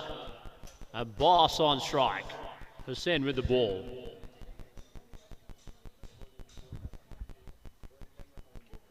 Oh, and that's a good delivery. Oh, it's a wide. The bowler is not too pleased with that decision. Wide, says the umpire, which means they only need 5 now. This could be a crucial moment in the game. Such a small margin for error. Just imagine if this fight would not have been given, it would have been 6 from 5, but now it is 5 from 6. Each and every delivery, each and every run will be counted from here on. Oh, he smashed that one away in the air. This could be out. Got him, beautifully caught. That's an amazing catch under pressure. It absolutely went into the orbit, but that was beautifully held. Soft hands, and what a catch under pressure, it has to be said. That could be the game-defining catch. 5 needed now of 5, and Abbas makes his way back to the pavilion. Abbas Unwala, the man heading back to the dugout, and what a moment in this match. Can this change the game? Going down the wire to the last over. 5 required. Well, I'll tell you what, we've seen some high-quality fielding in this match, but that was an absolute screamer of a catch. Look at that one again. In the air she goes, and with the cloudy sky, you can often lose it. But that was not the case. Beautifully caught, fingers pointing upwards. Fantastic piece of fielding. I think that's the reason a new bowler being introduced in the 10th over. As the batsmen have already seen the other bowlers and they wanted to introduce something new. And it worked for them, getting a wicket of the very first delivery, the first ball being a wide, the first legitimate delivery, getting a wicket. And it's going too close now. 5 required from 5. Hussain Narsingar, the new batsman in for the Maharashtra Stars, accompanying his captain, Mursa Trankwala, who's on 41 with 5 boundaries and a 6.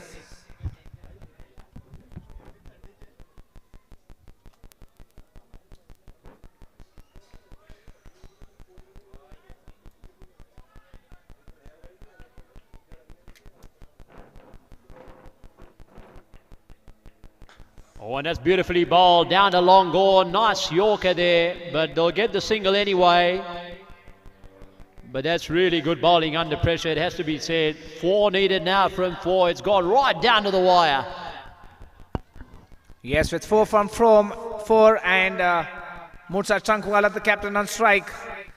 We'll wait and watch what he plans to do. Will he want to finish this game with a boundary, or will he play safely with 1 or 2 runs and not take many risks? We'll wait and watch. Oh, I just think he'll go for it. He'll go for the glory shot.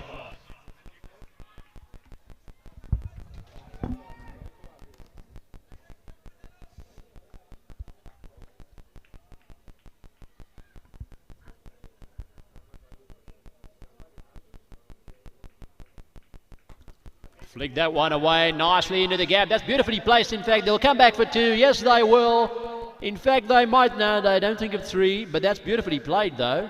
Under pressure, into the gap. Once again, bisecting the gap there between fine leg and deep square leg. Very well played. Yes, I think it was a very calculated shot. He was seeing the field, where the fielders are placed, and played it very safely down the square leg area.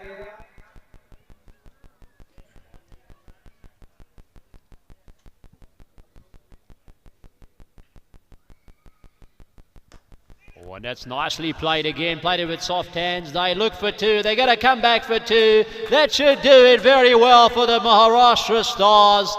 What a win that is. They were thoroughly professional. There are a bit of jitters on the way, but it has to be said they kept their cool. And they are heading off in style into the semi-finals.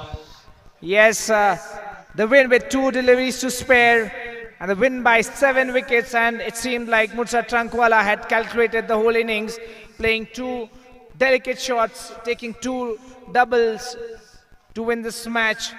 And the Maharashtra Stars go in for the first semi-finals in the Saifee Burhani T10 Hamidi Cup tournament. And we have the next matchup between Al-Nadil Burhani Pakistan and the Saifee Burhani Rising Stars, with Mohammad, the Saifee Rising Stars captain, winning the toss, electing to field, putting the Nadil Burhani team into bat. And we'll come back and see what the Nadil Burhani Pakistan team can get up on the board.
Stallions and the Maharashtra Stars teams are requesting to go to the badminton court for lunch. All the players, the Maharashtra Stars and the South Stallions, are requested to go to the badminton court for lunch immediately.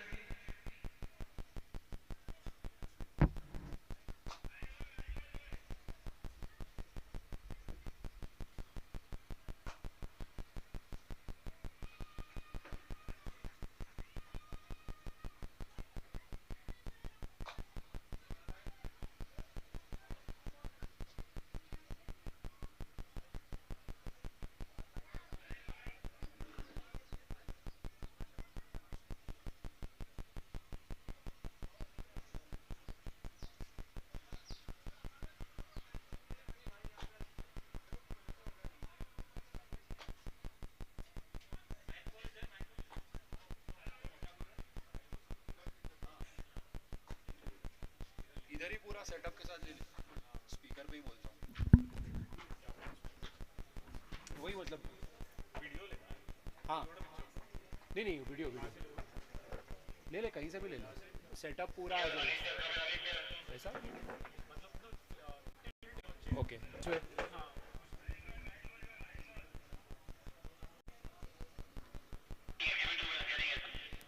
इस पे बोल सकते हैं ना mic पे, ऐसे बोलो, हाँ म्यूट पे भी डाल सकता हूँ एक्चुअली वो, हाँ नहीं इस पे ही होगा वो, क्योंकि दिखेगा नहीं अच्छा वो visually.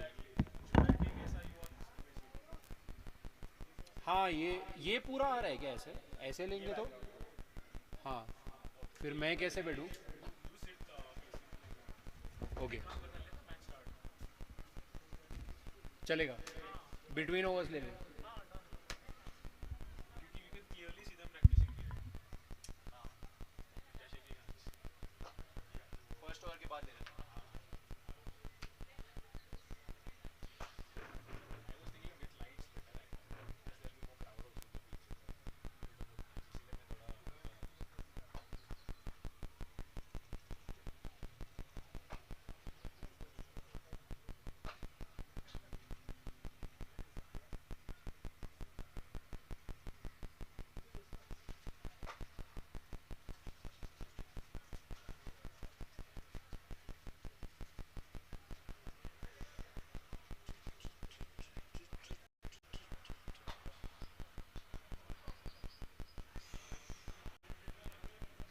it will start getting cooler. अभी फील तो हो रहा है थोड़ा. और कभी भी सन निकल जाता है. अभी जो लग रहा है वो बारिश कल जैसा आया ना वैसा टाइप का वापस हो रहा है. वो अच्छा है लाइक बारिश का मतलब ऐसा इतना पंगा नहीं है. नॉर्मल आके निकल जाए. Yesterday it was a bit heavy. It rained only for 2 minutes, but बड़े-बड़े drops गिरे.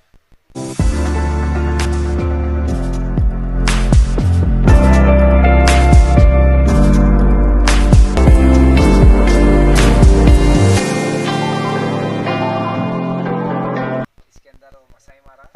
The jungle it's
I'll do the commentary. Yes.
The next match between the Saifee Rising Stars and Nadi Burhani Pakistan. Saifee Rising Stars winning 5 matches in a row, and the young under 23 team. And for the toss, we have the dignitaries and the one and only Ravi Shastri with us. I'll tell you what, the weather is getting chilly out here, but the cricket is heating up. We're all in readiness for the toss. Saifee Rising Stars will be doing the calling. Hamidi's the call. Hamidi it is. So Saifee Rising Stars have won the toss. Start of the second quarter-finals. Saw an exhilarating quarter-final, the first quarter-final, befitting of this wonderful tournament that we are having over here in the beautiful city of Nairobi, Kenya. Saifee Rising Stars, the young blood coming to the fore.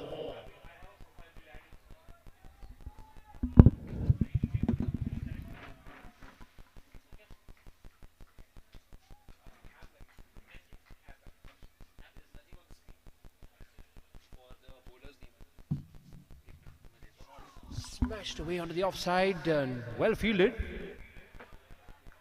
Saved a certain four there. It was right out of the meat of the bat.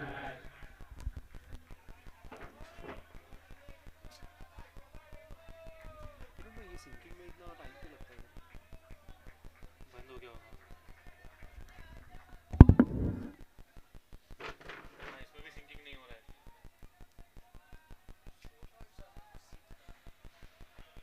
भाई ये रहा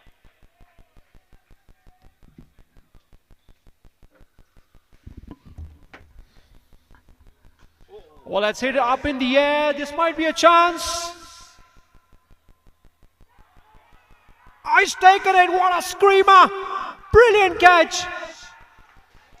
Oh my word. That's a catch and a half. You can see that all day long and it will still be the same level of excitement. What a catch on the boundary. It's just the start that the young guns needed out there. Brilliantly caught, especially in the sky. The catching in the quarterfinals has been absolutely top draw stuff.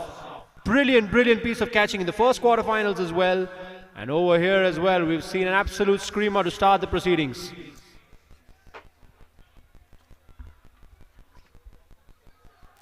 Adam Lokhandwala strikes for the young guns. Al Nadil rules their first wicket on the third delivery of the second quarterfinal. You take a look at that wicket again.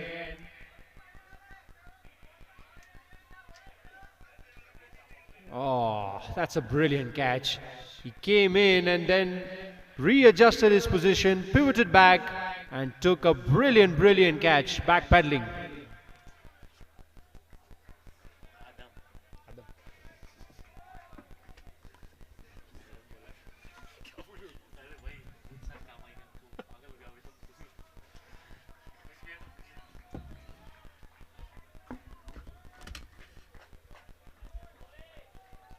Mr. Adam has taken his first wicket. What a start.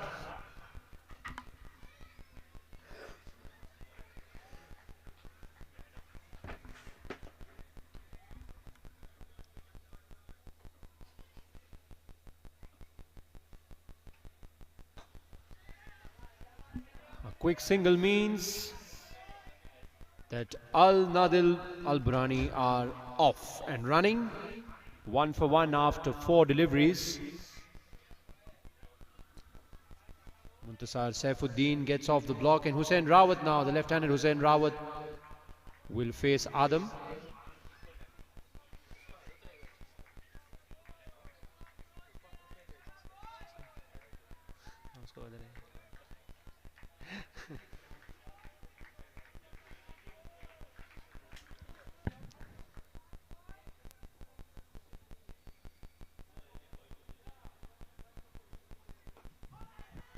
Oh, cotton ball chance, and that could have been curtains on the first delivery itself for Muntasir. In fact, for Hussain Rawat. That was a costly miss. We saw a great catch to start the proceedings. But that was something that should have been really gobbled up. Great to see the enthusiasm though, even after that drop catch, the spirits are high. It's a great start in fact for the Saifee Rising Stars. They opted to field of course.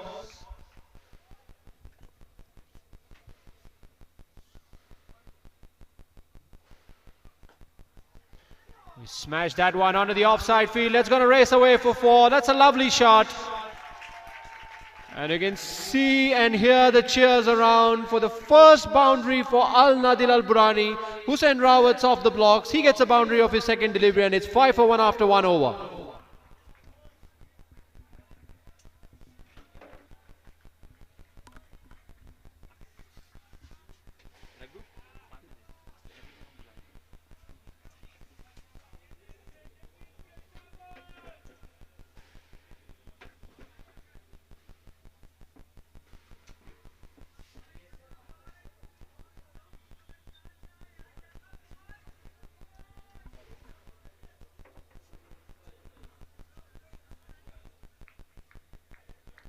So 5 for 1 after 1 over. Sure.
Well, that was a close call, and the bat went for a toss.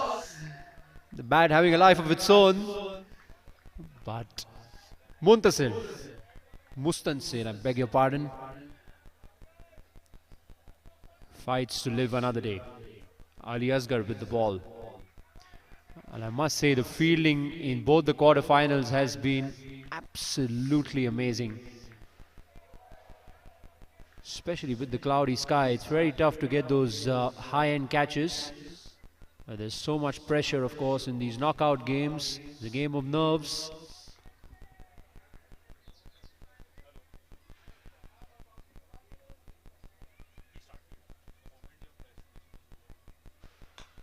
Smashes that one away, and that's gone all the way, has it? Oh, and he's just got that one away, and it's gone all the way. In fact, it's a 6. Well, that was a close call. He must have had his heart in his mouth for a fraction of a second.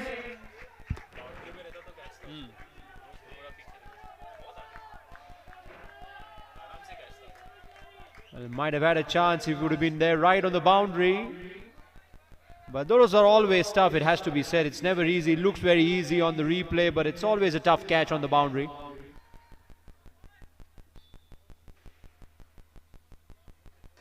Oh, he smashed that one away. In fact, he flicked it away. Was it a chance? Just between the two men. Mustansir can buy a lottery ticket today and he could be successful. He's having that kind of a day. It's his day, it looks like.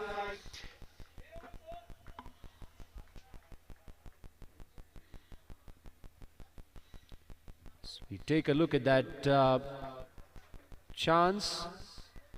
After 2 overs, Nadi Al Burhani are 16 for 1.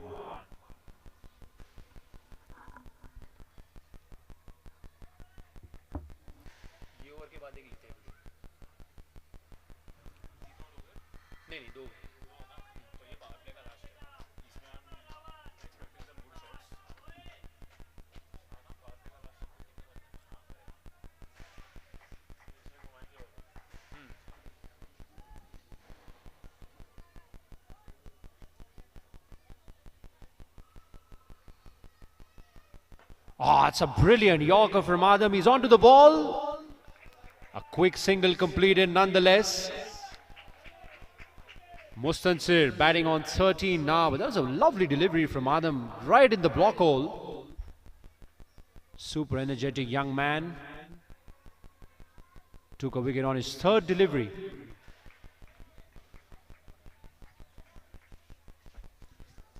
Hussain on strike now. The left-handed Hussain stroked a beautiful boundary on the offside in the first over.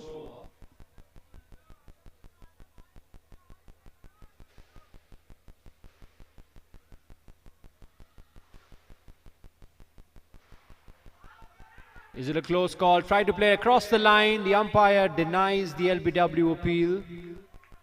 Height could have been the factor on that occasion. Well, that was a good delivery. It was just the kind of length, back of a length, good length. That's the kind of length that's been very successful in the first quarterfinals as well. With the uneven bounce, it's always going to be a successful option for the bowlers.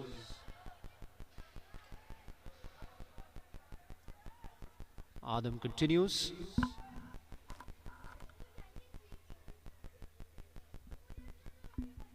Smashes that one away, straight to the man. Yes, he's got him. The luck runs out a little bit for the Al Nadils, and look at the excitement. It's all happening here, and that is a wonderful catch on the boundary. He was stationed on the mid-wicket boundary. He kept his nerve and took a wonderful, wonderful catch. Fingers pointing upwards on that occasion. And a second wicket goes down and Adam is on fire. It's 17 for 2 after 2.3.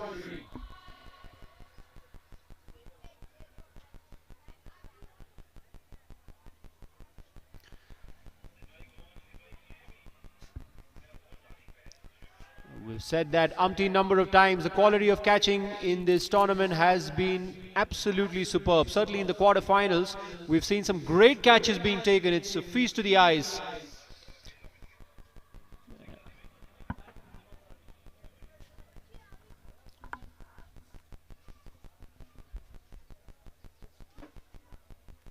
(17 for 2). Both the wickets taken by Adam Lokhandwala. He's been bowling exceptionally well till now, varied his line and length. Has a very mean Yorker as well.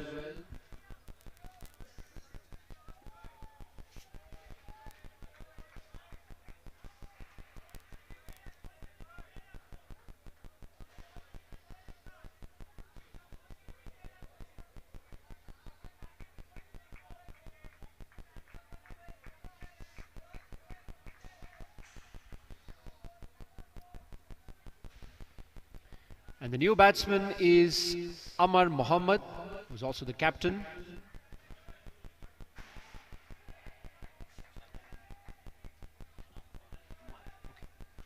Apologies there, Amar Mohammed. Out there in the middle, facing the first delivery.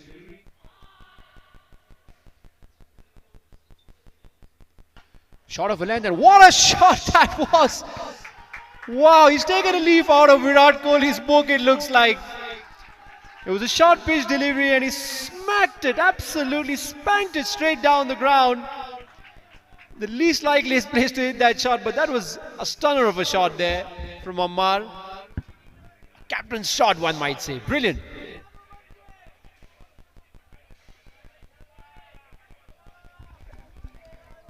Yes, Ammar, then Adil Burhani.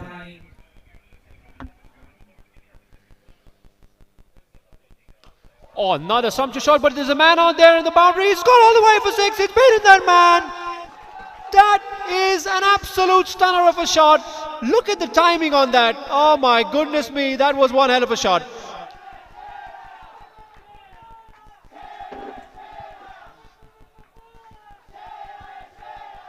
What a comeback there by the Nadil Burhani Pakistan team after losing 2 wickets. As we say in a T10 match, things can change so fast. In one delivery, you'll feel you are on top, and the next delivery, you'll feel what has happened.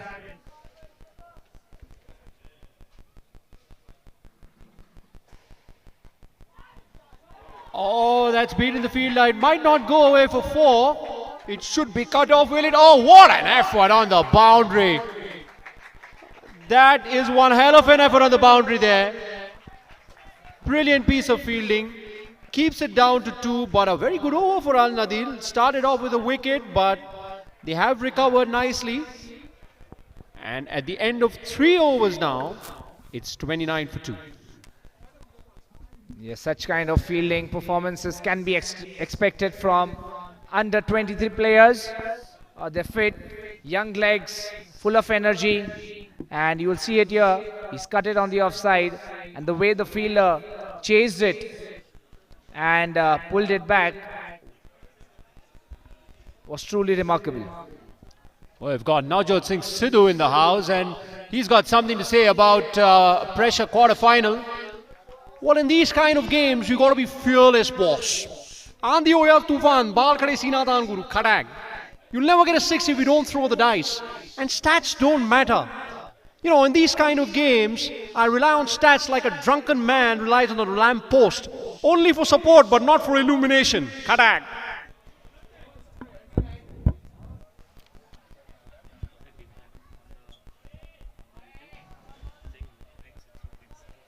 Okay.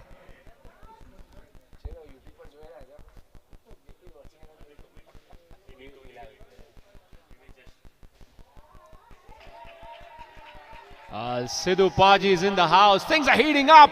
It's Bhangra time out here as a wide has been called of the first ball of the 4th over. Paji, your thoughts on the game so far? Well, it's been absolutely exciting. You know, like I said, you've got to be fearless in these kind of games. You know,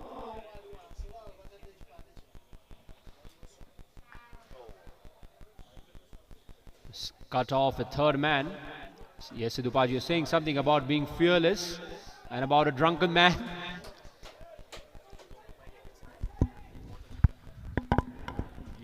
Mustansir Saifuddin, the Nadil Burhani batsman. He is the second highest run getter for the team on 84 runs currently in this tournament. Scored some crucial runs. Was that a wide? No, not quite signal. Beaten on the outside edge. So it's a great tussle between bat and ball, hasn't it been? It's been absolutely superb. Sidhu Paji with his quirks has come about. What is it about stats that you were saying? You know, in these kind of pressure situations, I rely on stats like a drunken man relies on a lamp post. Only for support, but not for illumination. That's a lovely looking shot on the offside, on the up. Comes back for 2. The bowler is not very pleased with that. It was very nicely played.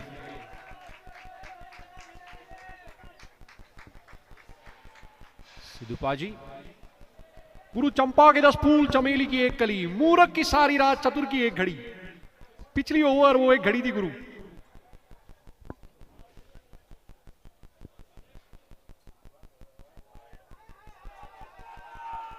Got to be a wide for our English speaking audience. Let me clarify what Sidhu Paji just said. He just said it just takes one moment for an intelligent person to change the course, and that's exactly what happened. What can happen in a high pressure situation. That last over taking the momentum back to Al Nadil.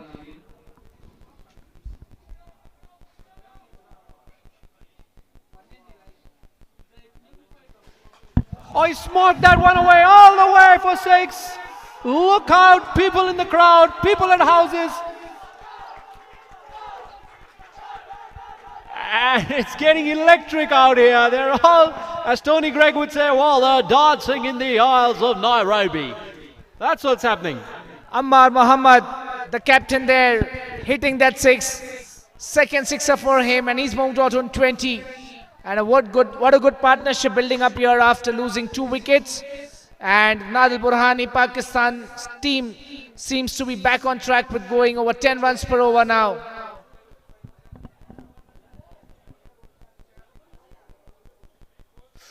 Oh, what a good delivery. Big shout. Not quite given.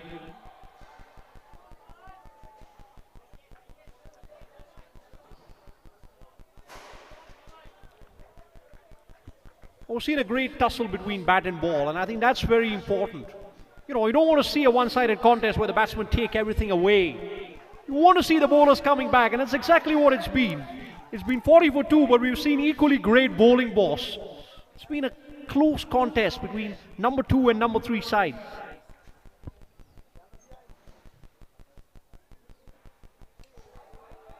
Oh, we'll wait and see if that's been called a wide. It has been. So he'll have to re-bowl it. Fielding side doesn't seem to be too pleased with the call.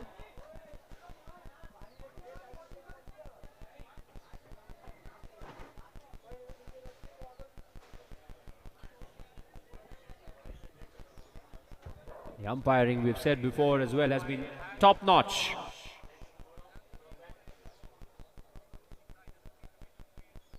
Is it that one in the air? Is it a chance? No, I think it beats the third man.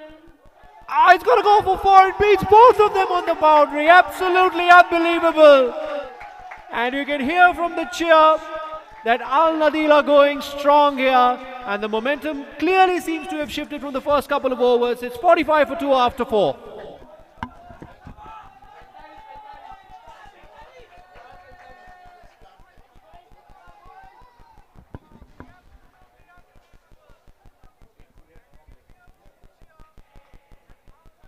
Well, Ammar is going really strong here. 24 of 8 deliveries. Left-handed Mustasir on 14 as we take a look at that shot. Just evaded. I think there was a bit of bad turn, it has to be said, to be fair to the fielder there. It was a tough one. These are always tough, it has to be said.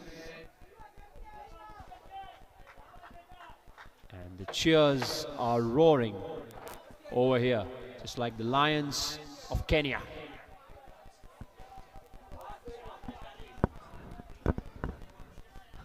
Yes, this is the country of lions,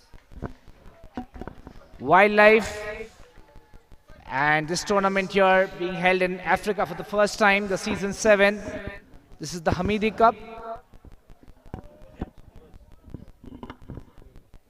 Oh, that's a close call.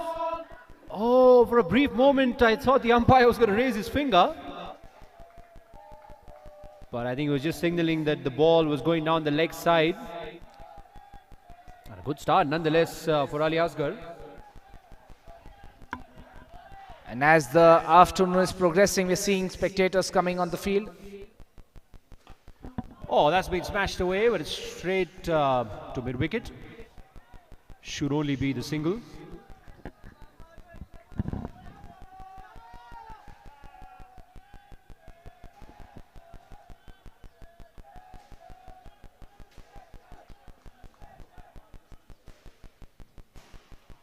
Oh, that's a close call, is it? Again refused by the umpire. Is that one going down the leg side again? It seems to be the case. Ali Asgar Shams, the bowler there. He's bought into ball and is bowling some tight deliveries there, putting pressure on the Nadil Burhani batsman.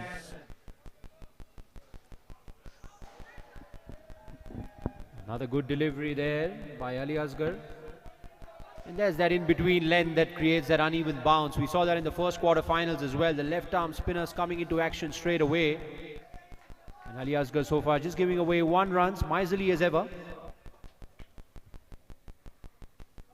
Just trying to cut that one away. Only be a single again. So it's a good comeback here from the young guns. Al Nadil 47 for 2 after 4.5.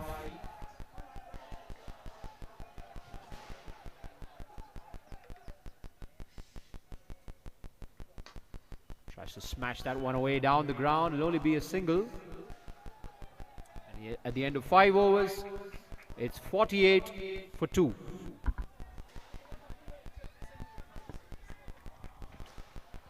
Looking at the previous match, Sharang, where the team batting first scored 70 runs. This match looks to be quite different, where I think the Nadil Burhani Pakistan team will at least look to score 110 runs, seeing the position they are in currently. Oh, that seems to be the case. And Ammar, the way he's going, ever since he's coming off the first delivery, that shot that he played really set the momentum straight down the ground on a short pitch delivery. That's never an easy shot to play. It's unbelievably played, and I think that just set him off.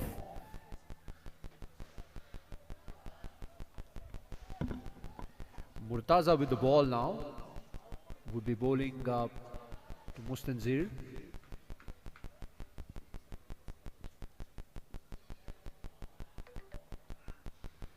Oh, that's a good delivery. So this tournament being organized in Africa for the first time, season 7 of the SBT10 Burhani Sports Hamidi Cup. Hamidi Group is the sponsor, the title sponsor of this tournament, along with platinum sponsors Naseem Perfumes, SMB, Ideal Motors, Royal Group and Continental.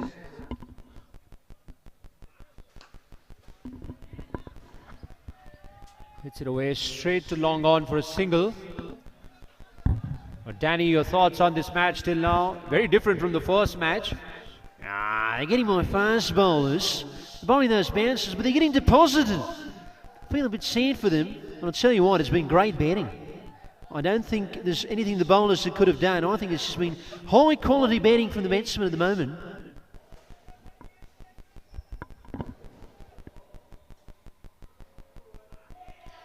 Outside edge, that's going to go for 4. That will do very well. They're getting all the luck going their way, these guys. Jeez, just seems that kind of a day. Yes, it looks like fortune favors the brave. He tried to hit it hard, and even though he nicked it, it went past the short third man for the boundary. And 50 up for Nadi Burhani Pakistan with that boundary.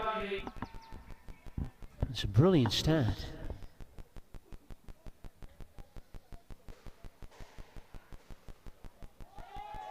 Now will be called wide. You can hear the cheers. They're all going bonkers at the moment.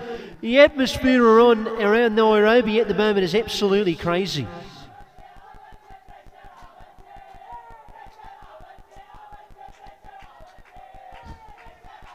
I'm going to translate that for you guys. Pressure haven't changed. Pressure's coming, boys.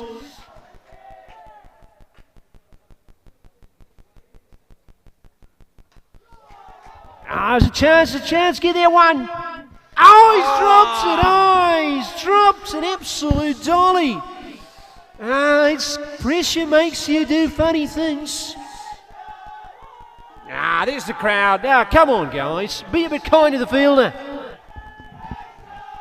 Yes, he had to cover some ground there, but in the end he got to the ball, could not cling to it, and we'll wait and see how important that drop will be in the context of this match. It's well bowled right at the block hole. That's the business end. That's good bowling. Need more of that. Need more of that to maintain the run rate. At the moment, Al Nadil are going really strong. 56 for 2 at 5.5. It's a 39-run partnership, and that wicket would have got them in the game back. Smash that one away down to mid-wicket. Only be a single. Yes, it will. Cut off from the boundary nicely. So after 5.6 overs, that's 57 for 2. Just going below 10 runs per over, and with 4 overs to go and 8 wickets in hand, the Nadi Burhani Pakistan team would be looking to score at least 11 to 12 runs per over from now on and get to at least 110 to put pressure on the Saifee Rising Stars team, who have some good performers, some young performers, some good hitters, and in a do-or-die match you want to have a safe total on the board. Well, Amar is certainly playing a captain's knock, I can tell you that. He's been absolutely brilliant.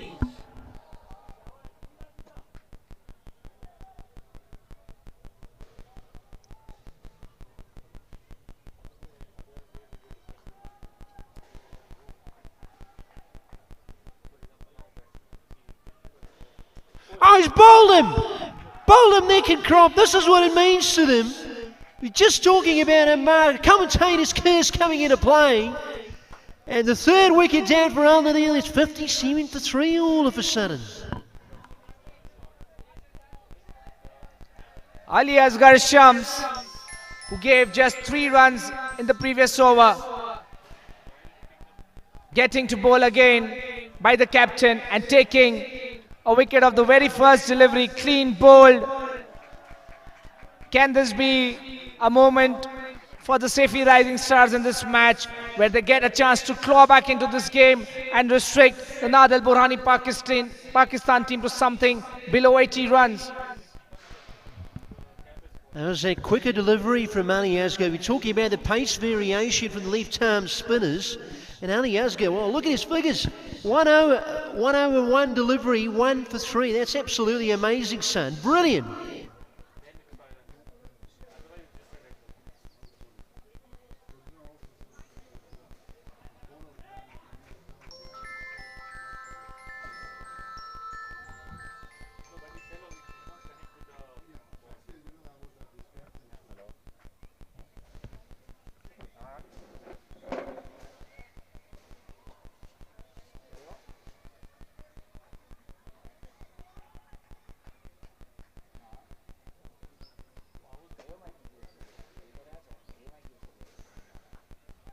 Just trying to cut that one away. Only a single. Kusai gets off the mark. Dabs it away nicely. They're just pulling it back a bit here. A decent couple of overs. It's 58 for 3 from 6.2.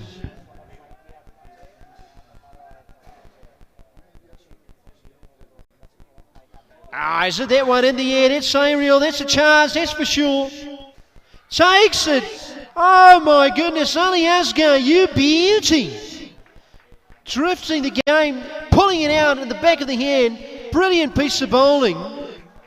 He's changing the game for his side out here. Batsmen win your games, bowlers win your tournaments. And Ali Asghar is just proving it that.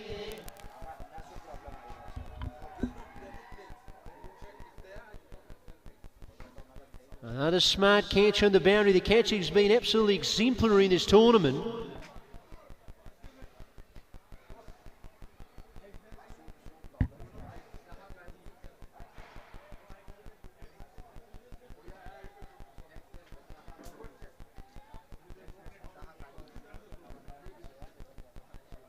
.58 for 4, 6.3. It's been an absolute tussle between bat and ball.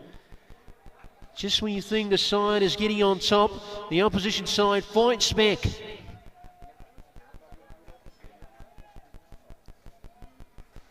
Ali Asghar to continue. 58 for 4. And the new man, Taha, out there in the middle.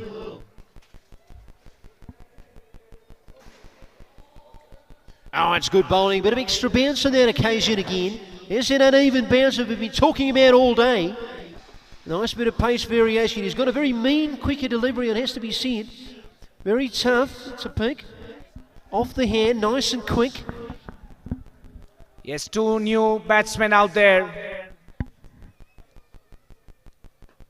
That's good bowling again, son. That's brilliant stuff. Ali Asghar is on a roll out there. He's just shifted the momentum back. 2 for 4. It's almost closing in on his second over. One more run. Short guy doesn't look so impactful, but you know, sometimes short people create such an impact in the match. Absolute superstar. Take a bow, mate. 2 for 5 at the end of his 2 overs. Al Nadi 59 for 4. Yes, can this be a game-changing spell for the Saifee Rising Stars when Nadi Burhani team was looking to go away with the match by some lusty hits? We have this man, Ali Asghar Shams, taking 2 wickets in this over. And look at the figures. 2 overs, 2 wickets, and just 5 runs in a T10 match. That is an awesome performance by a bowler.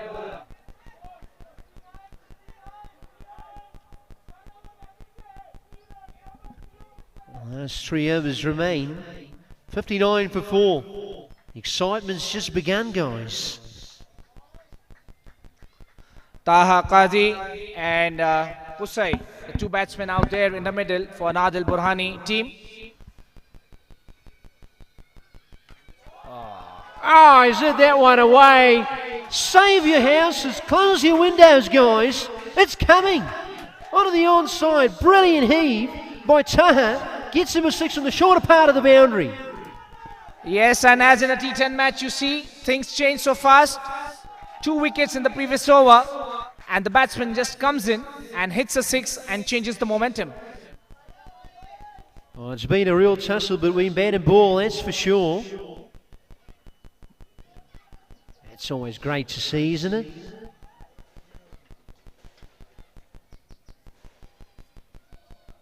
Oh, good delivery. It's well bowled. Not quite. The length was there, it has to be said. Couldn't quite get the connection, Taha, that he got in the previous delivery.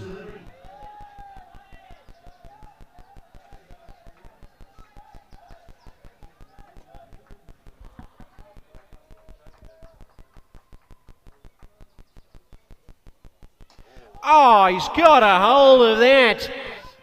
Got him, Gonzi. Wonderful piece of catching on the boundary again. And you thought for a second that was going all the way, but no.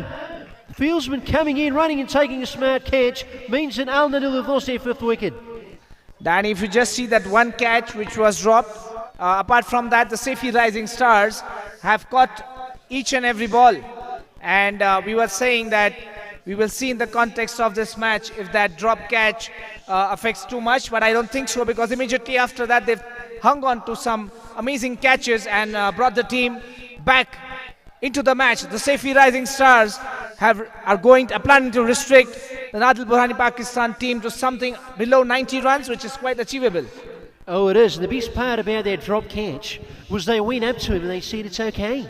Get the spirit up, guys. It's okay. We'll come back. And they've done that. Ali Asghar, what a champion. And they've really got them back into the game. 65 for 5 after 7.3 overs. And we have Murtaza Sadriwala, the bowler for the Saifee Rising Stars team, getting his first wicket.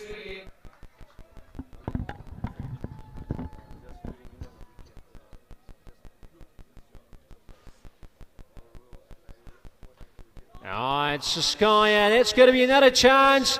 Look at the shifts in the momentum, guys. It's all happening out there. 6 wickets down now, and all of a sudden it looks like below par kind of a score, does it?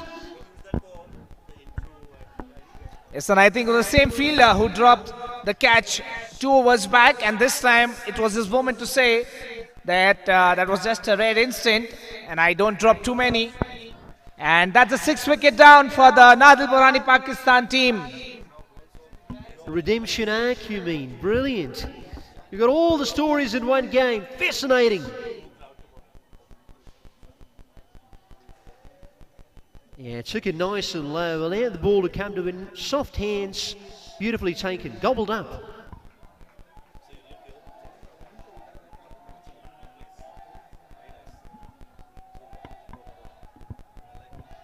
Yeah, what do you think is going to be the pass score here? We saw the last game.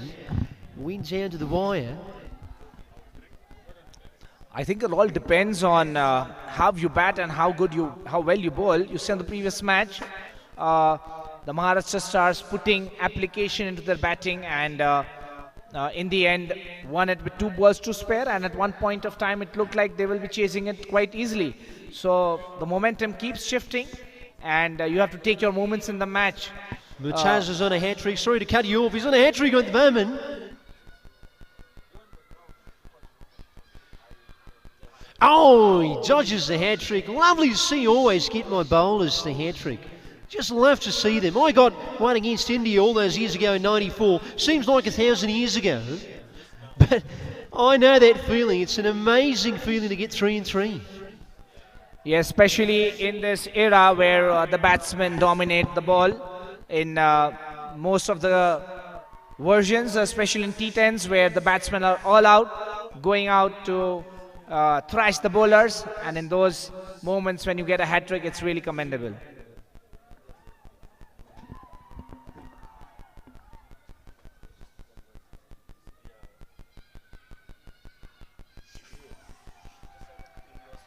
It's a good piece of bowling to end the hour. Al Nadil, after 8, 6-6 for 6.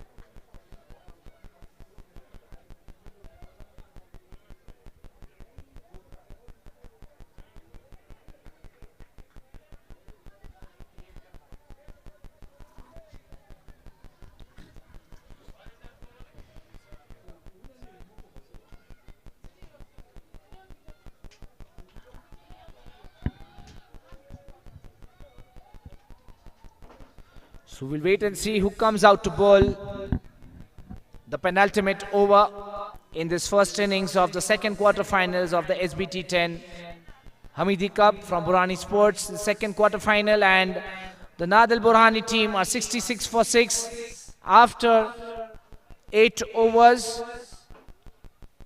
Good comebacks sometimes from the Pakistan team and sometimes from the Saifee Risers.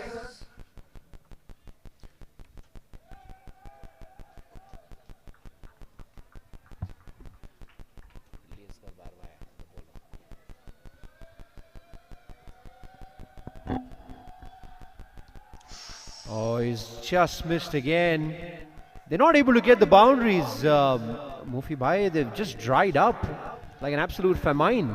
Yes, with wickets falling, and when you have two new batsmen, you see Ibrahim and Kusai, they're both on one.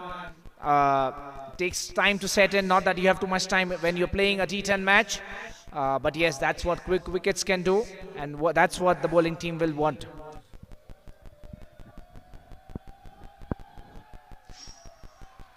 Oh, it's a good delivery again. The pressure seems to be mounting.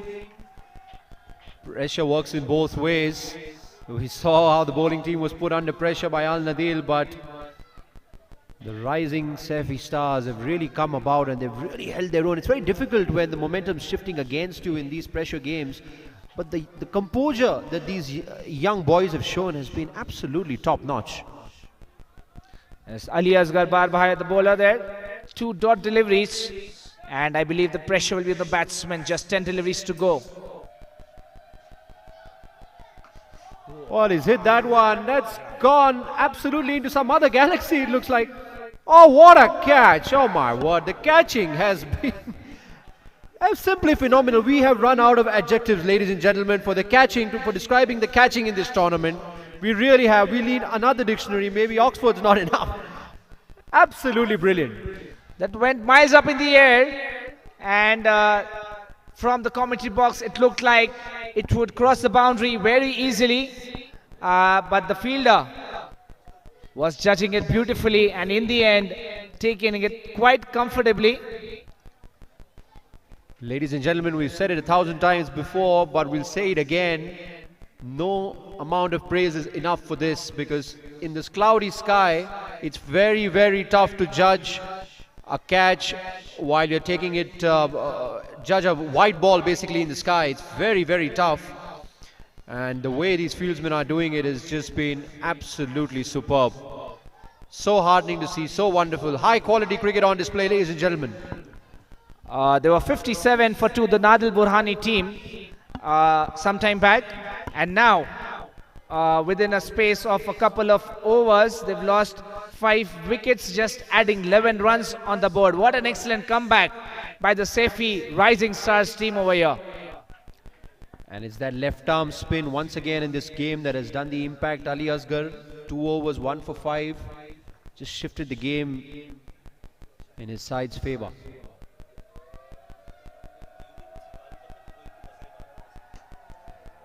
Flicks that one away onto mid-wicket, only a single. They could have pushed for 2, no they aren't. He sends him back. Wise call, it has to be said. Yes, seeing the Saifee Rising Stars fielding. I think it was wise on the Nadal Burhani batsman's end not to go for the second run. They've got 8 deliveries left in this innings to make an impact now. Haider and Kusai, the 2 batsmen out there for the Nadal Burhan Pakistan team, and Ali Asghar Barbhaya. He's bowling an amazing second over.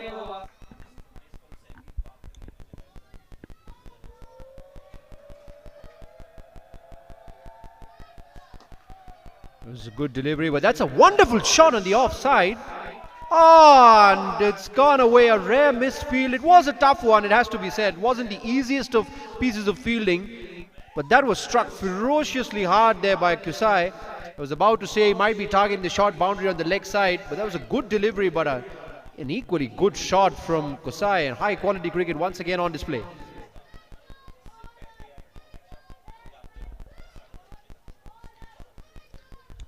That went really hard. Well, that's uppishly played. Is there a chance? No, it will fall in the no man's land. It'll come back for 2.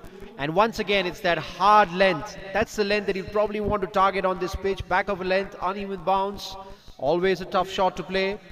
And at the end of 9 overs now, Al Nadil are 73 for 7.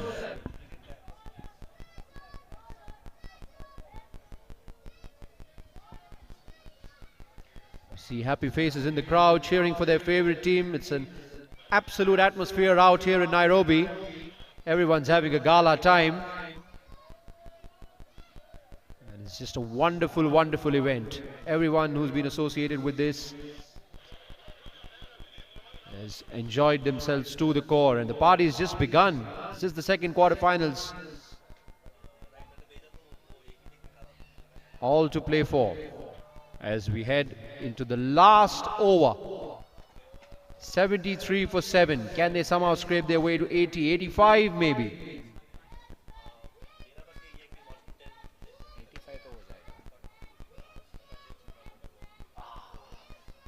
Well, it's gone away down to fine leg. There's no one on fine leg and it's gone for 4. Dear oh dear. That seems to be a bit of a miscalculation. Shorter boundary, you'd expect more fielders on the boundary on the leg side. They have a mid-wicket, they have a long on. They don't have anyone at fine leg. That proves to be costly.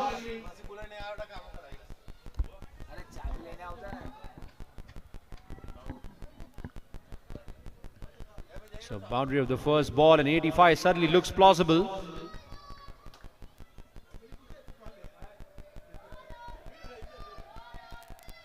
Oh, that's a good delivery. That's again the length that's been the success mantra on this pitch. Back of a length, very tough to hit. Mohammad Kachwala had given 16 runs in his previous over. He got hit by the batsman. That was a time when the 2 set batsmen Ammar Muhammad and Mustansir were batting. Now it's a different game.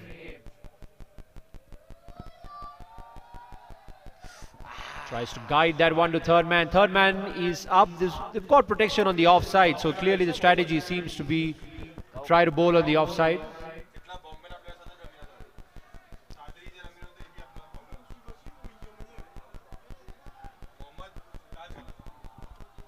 Two dot deliveries in the last over.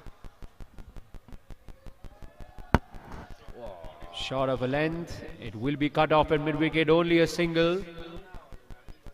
It seemed to have found the perfect length now. Just after that first boundary.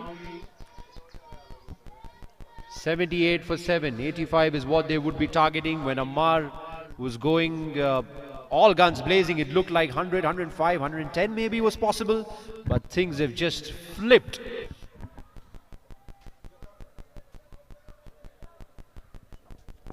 Yes, after getting thrashed in the first over, Mohammad Kachwala has done pretty well in this over.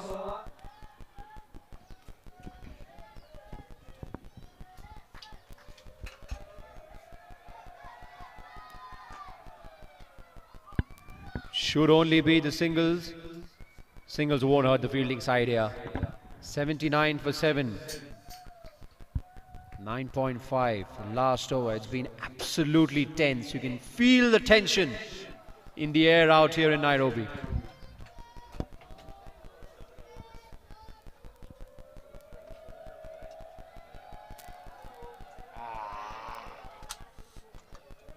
Should be a wide. He's sent back. It's a no ball, in fact.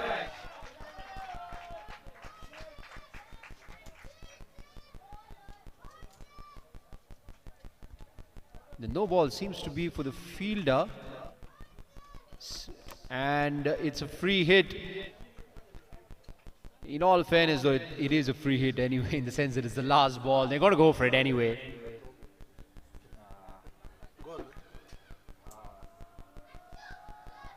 And he smashes that one away. That's gone all the way. First 6. The ball is gone. Out of here. It's out of the park. And we were talking about 85. They have got to 86. And what a way to end the proceedings. Yes, absolutely. And the Nadi Burhani Pakistan team end their innings on a positive note by hitting that sixer. And unfortunately, the previous delivery being declared a no ball, getting an extra delivery to bowl. And they end their innings on 86 for 7. A good challenging total there. A good comeback there by the Saifee Rising Stars. But in a pressure match, in a knockout match, can the Saifee Rising youngsters overcome the target set by the Nadi Burhani Pakistan team?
भाई कौन है बनने batsman?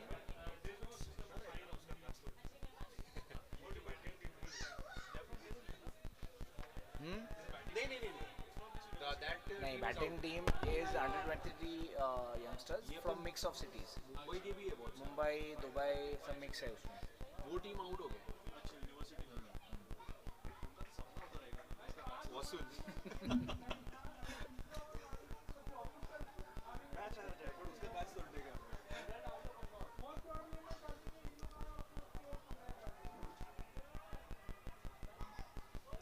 So इसमें Mohammad trunk वाला है, who's brother of Murtaza trunk वाला. I think he's opening the batting. Let me just confirm. Opening the batting. He's the highest run scorer for them right now, 147. And the first ball is a dot ball, 87 to win. Trunkwala on strike, Saifee Rising Stars. The young guns will be looking to get a good start out there in the middle. Belul with the ball. And one thing's for sure, it's going to be another cracker of a game. Absolutely, what a stunning day we are having. The first quarter-final and the second quarter-final also going neck to neck. The previous innings, both the teams fighting it out there.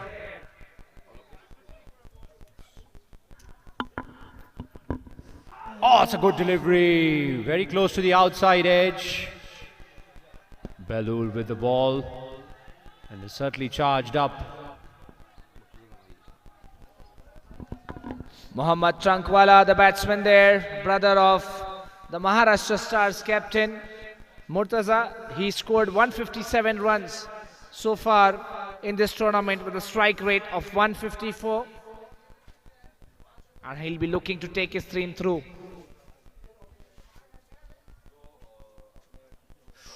Another play and miss. But one thing's for certain, I mean, I just think if they've got wickets in hand, towards the end we've seen that the runs do come. We saw that in the first game as well, where you know the Southern Stallions had a good ending to their innings. I think if you lose too many wickets at the start, then you don't give yourself a lot of options. I know the first innings was different, but I think the Saifee Rising Stars can afford to just stay it out for a couple of overs maybe.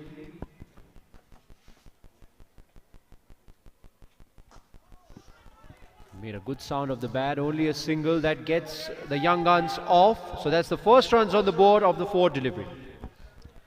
Yes, I think requiring 9 runs, they can look at maybe 1 boundary per over. And even if they first 5-6 overs, they plan to play this way, they can get the runs in the next 3-4 overs, considering they have their wickets intact. We'll wait and see what strategy the Saifee Rising Stars, their young blood, young legs, full of energy, what strategy they will want to adopt.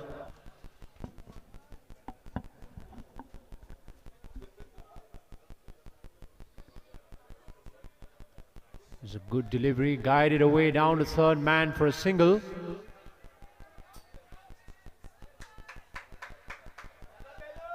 A good start from Belul at the moment. Just 2 runs of the first 5 deliveries.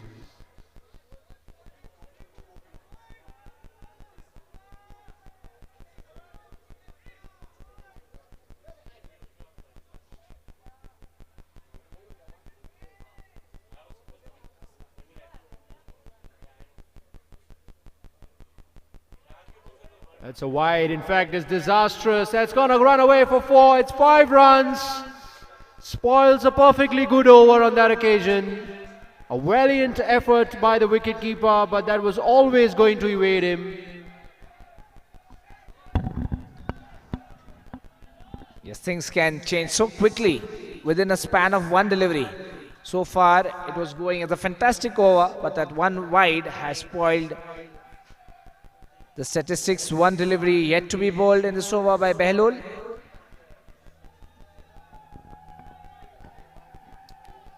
Final ball of the first over. That's what a left-right combination can do.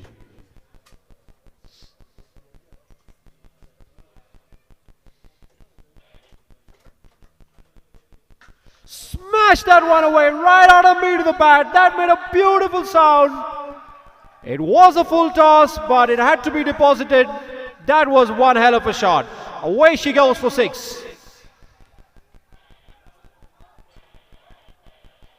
It was the last 2 deliveries, and the picture has completely changed. 13 for no loss after 1 over. The Saifee Rising Stars are off to a flying start here, chasing the total Nadal Burhani has set them. There were 2 of the first 5 deliveries, and it's funny what one delivery can do. It just shifts momentum so quickly out here. It's just like the weather of Kenya, unpredictable.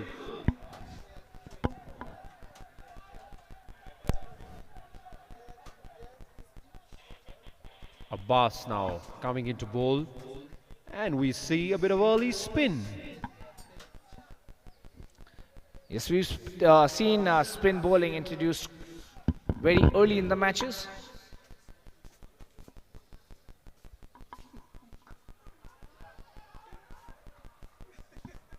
Quick single.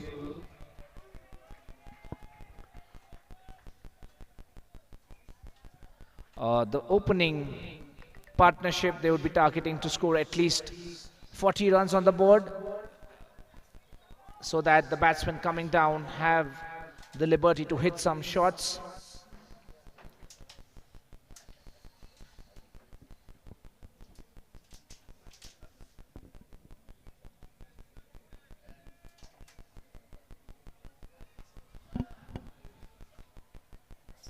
The batsmen taking stock of the fielders, checking their positionings.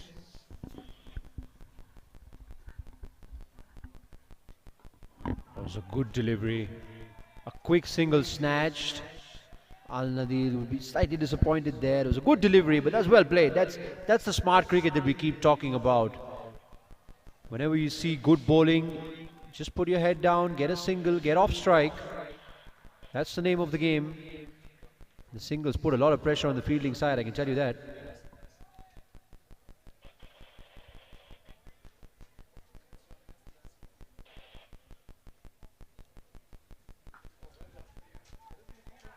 Tucked away again with soft hands, another single.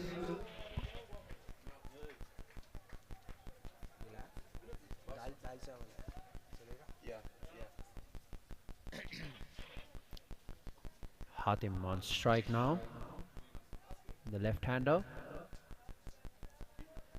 Abbas bowling his 3rd delivery, 15 on the board. Yes, they've got some good runs in the previous over.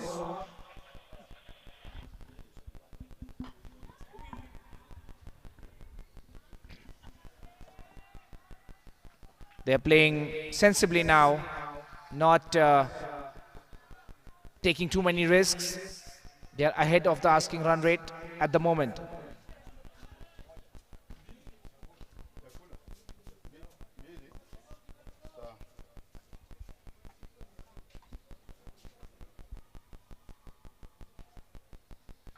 Oh, he smashed that. What a shot that is.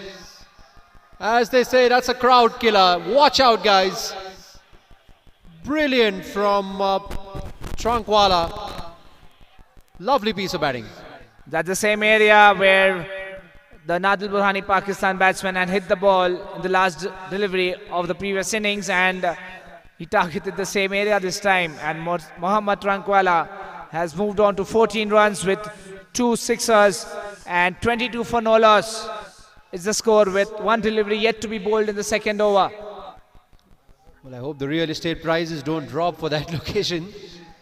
But the cricket is all worth it. A few broken glasses. And another one! Cow corner, what a shot! That was, well, that's some power, I tell you. That's gone all the way. Give him 12 if you may. What a shot!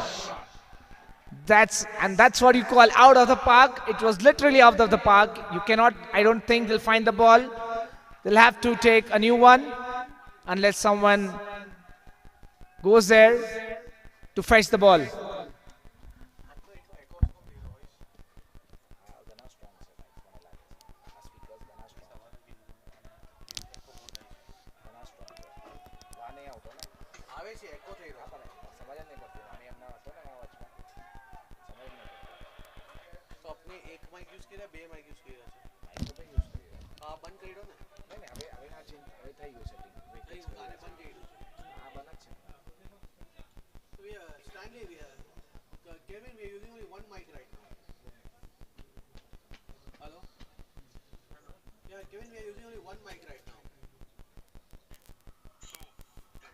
Oh, that's pulled away once again onto that onside. Well, the Saifee Rising Stars are really getting a go here. Short of a length again. They have to be a little fuller than this, Al Nadil. They will be a bit disappointed. But once again, a fantastic shot. And this time it's Hatem Yamani who joins the party. His first boundary. And they move on to 32 for no loss after 2.1 overs. Should be a wide. It is.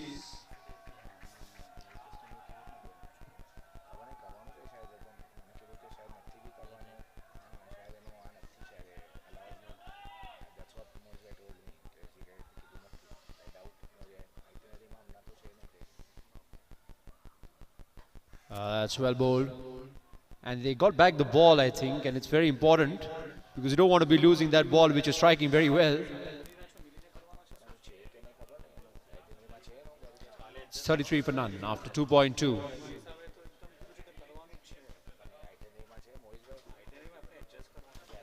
Oh, is it that one away?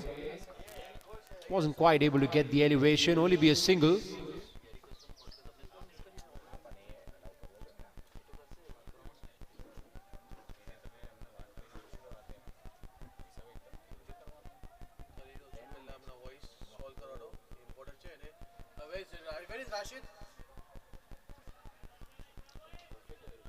Okay. Smash that one away onto the offside this time. Once again, short of a length means it's inviting trouble. Rocked on the back foot and whacked it away onto the offside field for 4. And the Saifee Rising Stars batsmen are taking full benefit of each and every loose delivery. Mohammad Trankwala and Hatem Yamani have already scored 38 runs in this opening partnership, and as we discussed. Oh, that's gone up in the air. It's going to beat the fielder, is it? Yes, it is. And it will trickle along to the boundary for 4. The Saifee Rising Stars are rising, that's for sure. 42 now. This is some batting. This is batting of the highest quality here.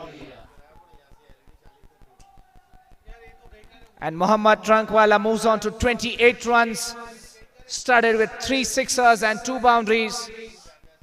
And they require 45 from 43, almost a runner ball from now on.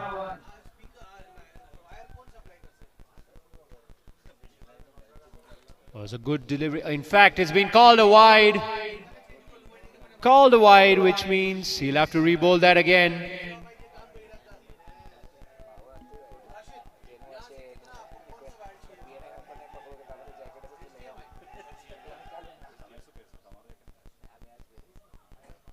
Smash that one away onto the offside. There's no stopping these young guys. Saifee Rising Stars are rolling. 47 for none after 3 and less than a runner ball required. Yes, as we discussed earlier, the Rising Star opening partnership, they would have thought, let us get at least 40-50 runs on the board. And they've got them in 3 overs, going at almost 16 runs per over. And the required run rate is less than 6. 40 runs required from 42 deliveries. And unless Nadal Burhani Pakistan team do something remarkable from here on, it will be a game for the Saifee Rising Stars to lose. Absolutely, Mufi Bhai. And talking about young blokes, we've got the great man himself, Ravi Shastri, in the commentary box. I'm going to take a break. And he's going to tell you all about managing young blokes because he has been doing that phenomenally as a coach. One of the best coaches.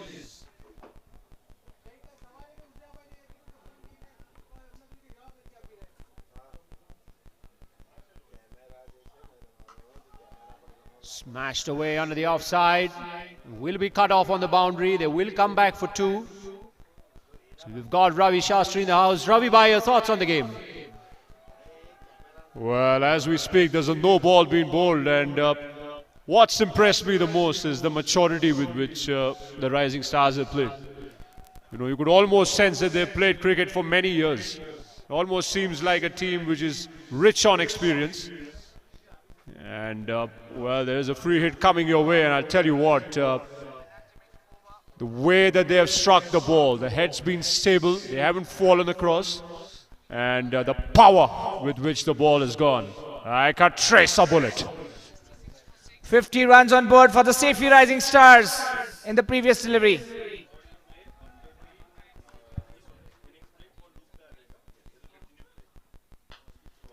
That's gone away to cow corner. Into the gap, goes for 4. One more boundary. They're doing it in a canter here. Yes, the Saifee Rising Stars treating the Nadi Burhani Pakistan bowling attack like a novice at this stage. Toying with the attack. Well, this is exceptional batting.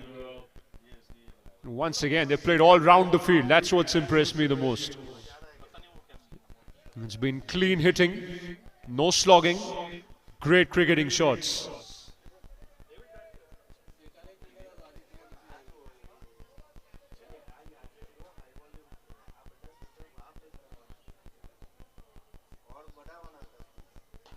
And another one right out of the screws, but that might be taken. Yes, it is.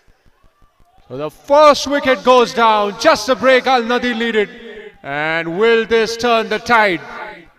Hatim Yamani, the batsman there, going out after scoring 14 runs of 8 deliveries, having hit 2 boundaries. And more importantly, the partnership was 54 runs in a quick time. He gave good support to the captain, Mohammad Trankwala, the highest run scorer so far for the Saifee Rising team.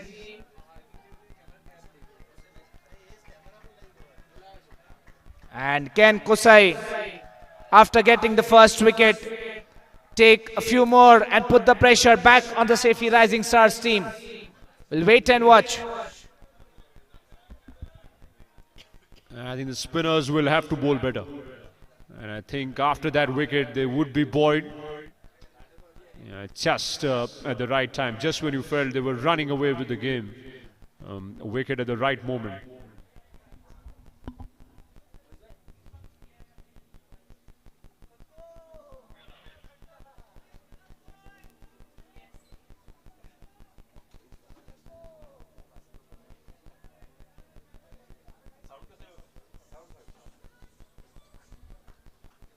Kasai to continue.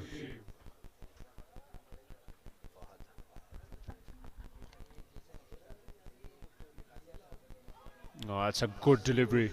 Extra bit of bounce on that occasion, and see a bit of cheering going on. They were really loud when they were batting Al Nadil. The spirits seem to have eased out a bit after Saifee Rising Stars getting into their act.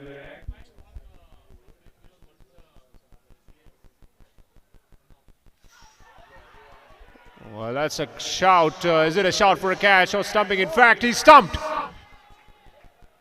Well, well, well. Is there a twist in the tail? Kusai Barwal, the bowler there, getting his second wicket, a much needed wicket there. And the Saifee Rising Stars losing the second wicket in the form of Fahad Mustafa.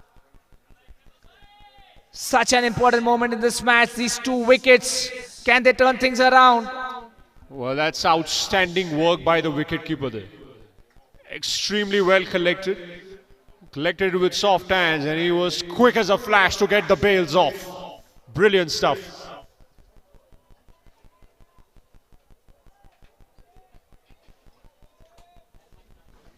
As we are discussing, there are certain moments in the match that you need to grab. And the Nadi Burhani Pakistan team have done just that. They were taking the game away, the Saifee Rising Stars, and just 2 quick wickets. And they'll sense that they can come back into the match, claw themselves in. take a couple of more and put the pressure on the Saifee Rising Stars. Currently, they need 33 runs from 38 deliveries. The asking run rate is not too much.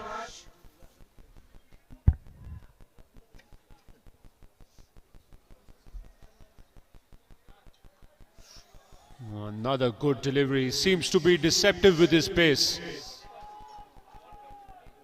Seems to have a gentle run up, but seems to be hitting the bat well and coming on quicker off the pitch. And that's where he's got his wickets.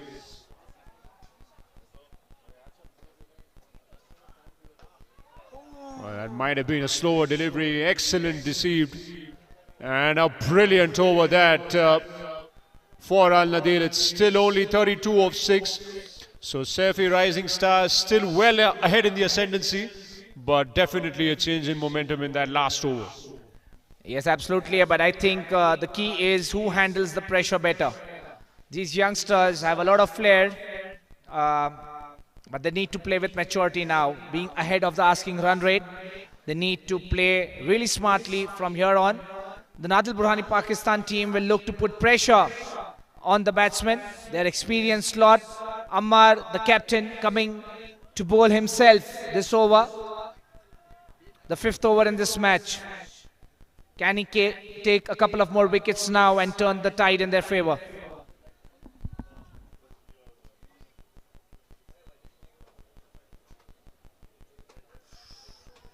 As a cheeky single makes it. And they will be disappointed with that Al Nadir. Ideally, that should never have been a single. But good, smart cricket there by Mohammed. Getting off strike, getting the set man Trunkwala on strike.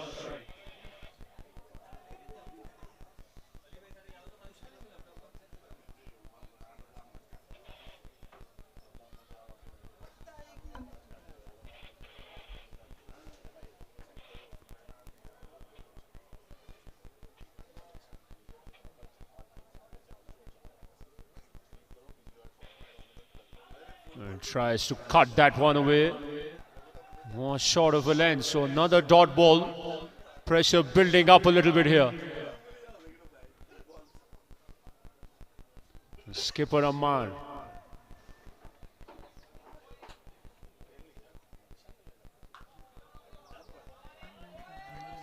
That's good piece of bowling here. Nice and tight, giving nothing away, no room. And spin has always played a crucial role, and we've seen that today as well.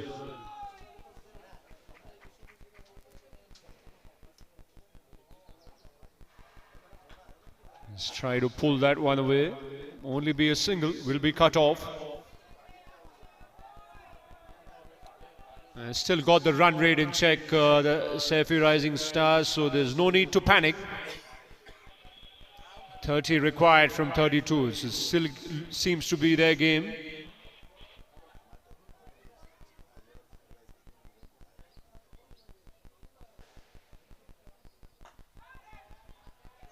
It's chipped away nicely for another single. This is smart cricket here. Not trying to do anything flash. Just rotating the strike. The last ball here, you get the feeling something's got to give.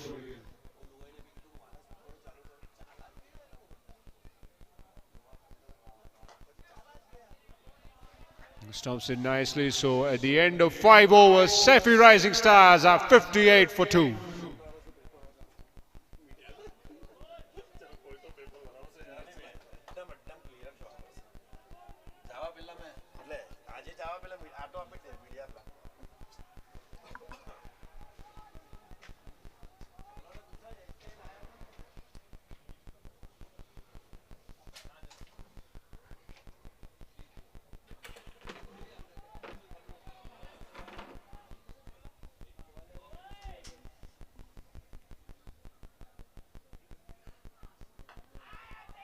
That's chipped away nicely. In fact, he's looking for 2. He's pushing for 2. Close call. But he makes it anyway. That's great cricket. Converting the singles into 2s.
सिर्फ power का issue है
Where is David? David?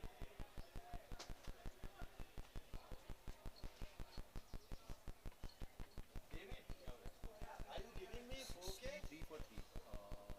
24 चाहिए 25 में. Simple है. No, just tell me one thing.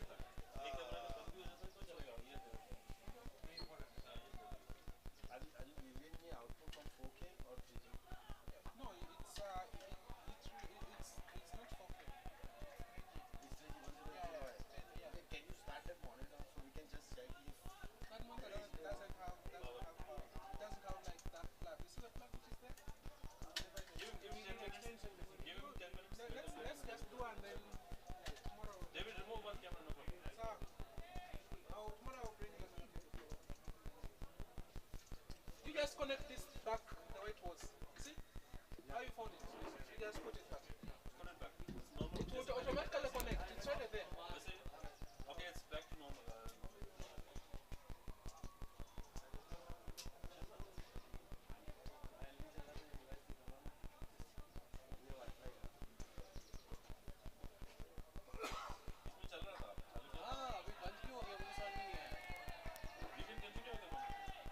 this one, right?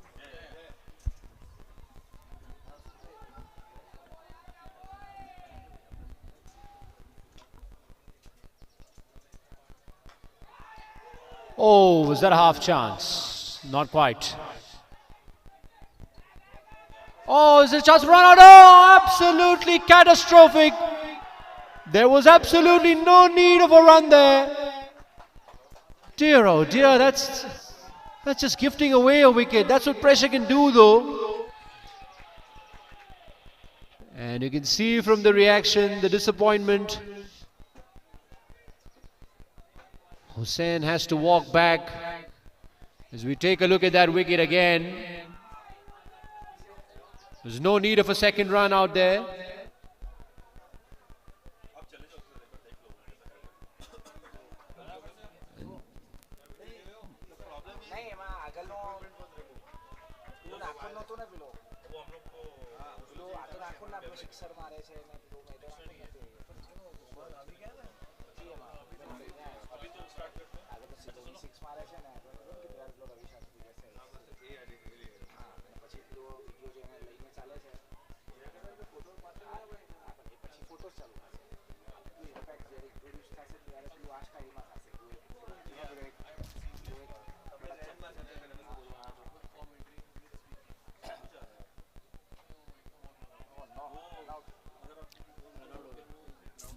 .65 for 4 and the run out. Does it change the equation here?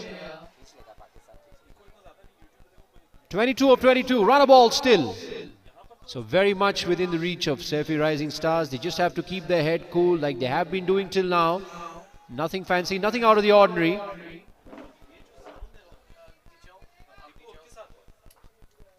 Let's cut that one away. Into the gap she goes. That's going to race away for 4. Exactly the break in momentum that they needed. It's a welcome boundary this for Saifee Rising Stars. And after the set, Trunkwala was put back. Mustafa, he's come in and he started with a bang. It's a much needed boundary there. Relieving the pressure.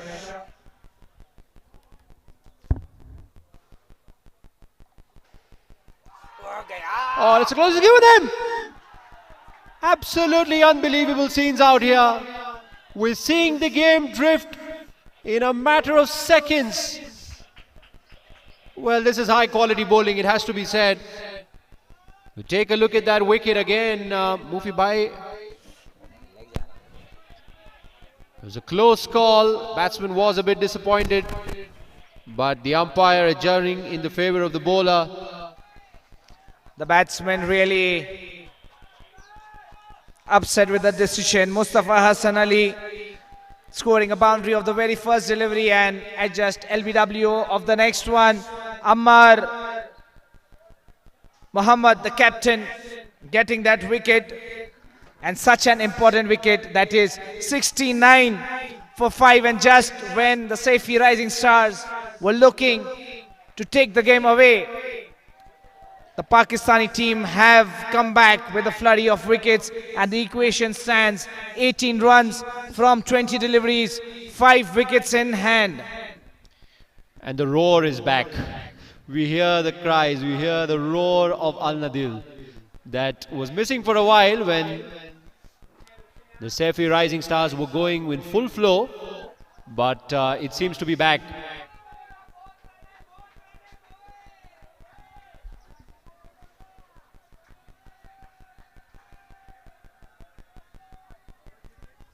New man Shabbir out there in the middle.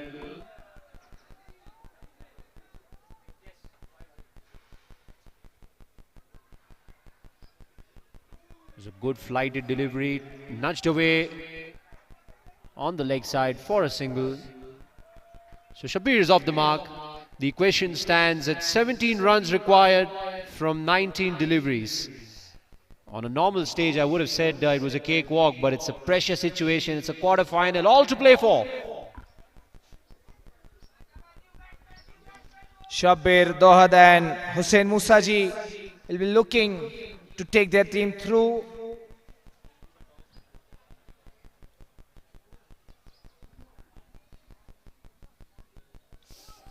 Oh, that's nudged away. And I think this will go away for 4. Yes, it will, or has it? Still waiting for the umpire's decision. They come back for 3 anyway, so that's a good result for Saifee Rising Stars. We'll wait for the umpire's call.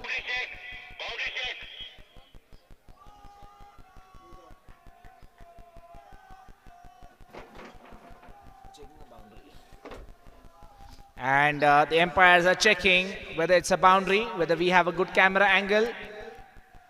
Yes, I think we are having a good angle over there to check if the fielder tucked it back in time.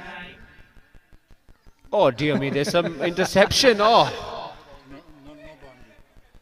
Now what will be the signal? It's not a boundary, is it? It's not. There was a child strolling along the boundary just as the ball went there. And I think the fielder did quite well in pulling it back. Well, he had two things to take care of on the boundary, not colliding with the child.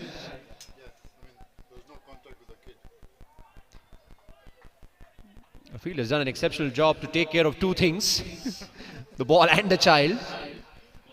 7 overs, 73 for 5, 14 from 18. The asking rate is still quite in control. And they still have 5 wickets in hand. But can the Nadi Burhani team put some pressure? Huzaifa, the bowler there.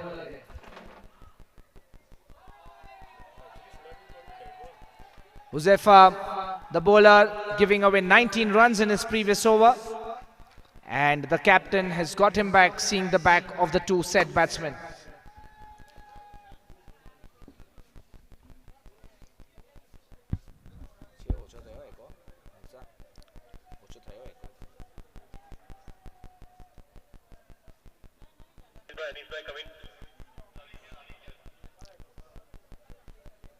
There's a bit of discussion going around now.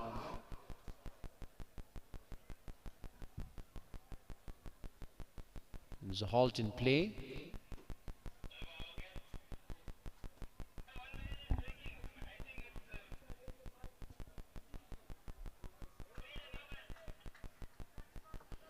(14 or 17). Will it be another tight game? We saw funny things happen in the first match. Are we seeing something similar out here? Another good delivery. They don't need that. They don't need harakiri out there. That's the last thing they need. The running's not been great in the last couple of overs, that's to be very honest. It'll be interesting to see had the bowler collected it and whipped the bails off. But such things happen in pressure situations where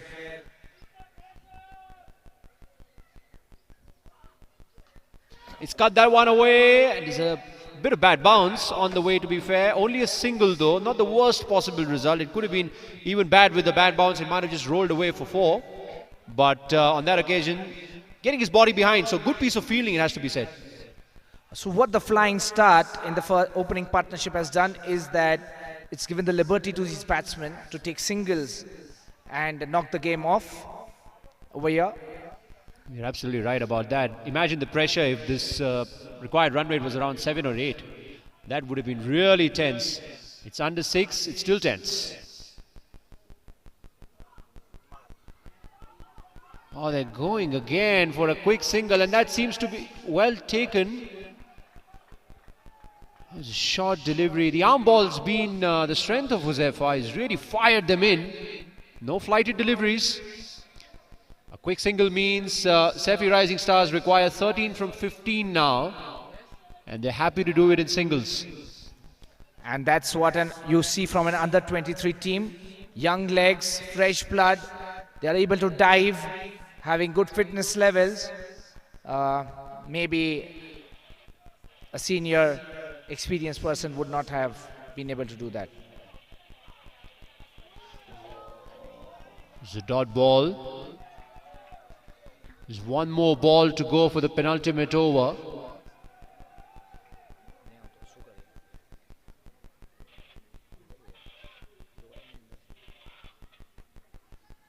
That's nicely nudged away under the offside. Very smart cricket there. The Saifee Rising Stars require 11 now of the last 2 overs. Mufiba, it seems like a comfortable chase, but whom are you betting on right now? Well, with the loudspeakers on, it would be unfair to put my bets on the stadium. But I think it's a 50-50 chance. 11 from 12 it looks to be an easy chase, but with the pressure and with the quality bowling attack that the Nadi Burhani Pakistan team has, I mean, they're putting some pressure on the youngsters. I think the ball is going down to the last ball. That's what I can guarantee. Okay.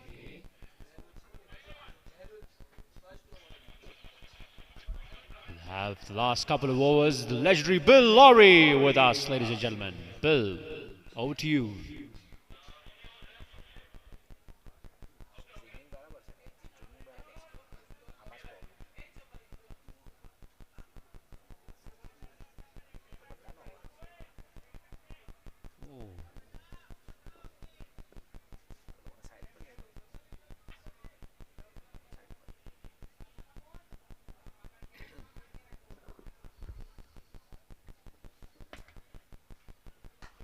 Straight away, beautiful, the offside. Run away for 4. Great shot. That's a superb shot under pressure.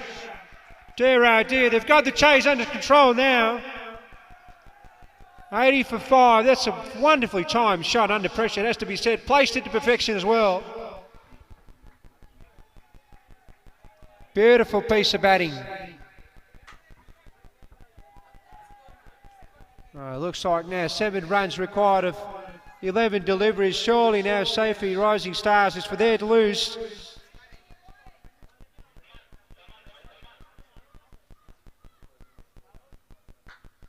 It's nicely timed again. Beautiful piece of batting. They're going to get 2. Oh, they're peppering the offside field. That's high quality batting on display. No risk, but excellent reward.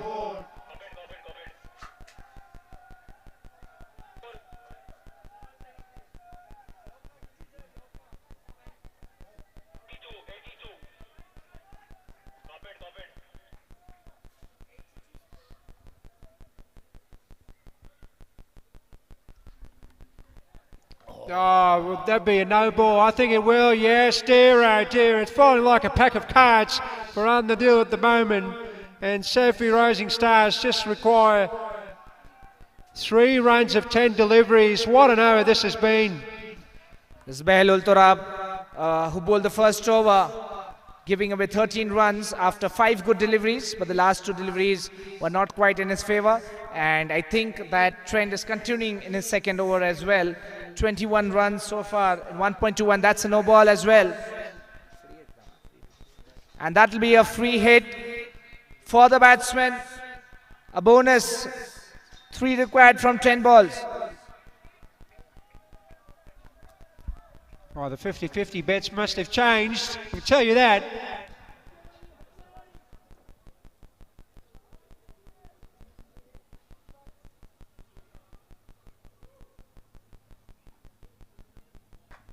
Just trying to smash that one away. Couldn't quite get the other way. Should run outside. No, not quite.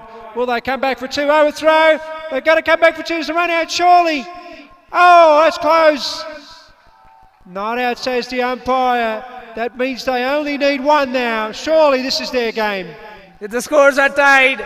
And the Saifee Rising Stars, the team members in the dugout are already waiting on the boundary to rush back inside. Nadi Burhani Pakistan are a strong team, strong contenders, 2-time winners already. And they were favourites in this tournament, one of the strongest teams. And the Saifee Rising Stars, they're in the boundary, on the boundary with their mentor, Riaz Bhai. And looking for that winning shot so that they can go and hug the batsman there. Some great spirit out there. The Saifee Rising Stars, you see these young folks coming in. It's just so exciting to watch.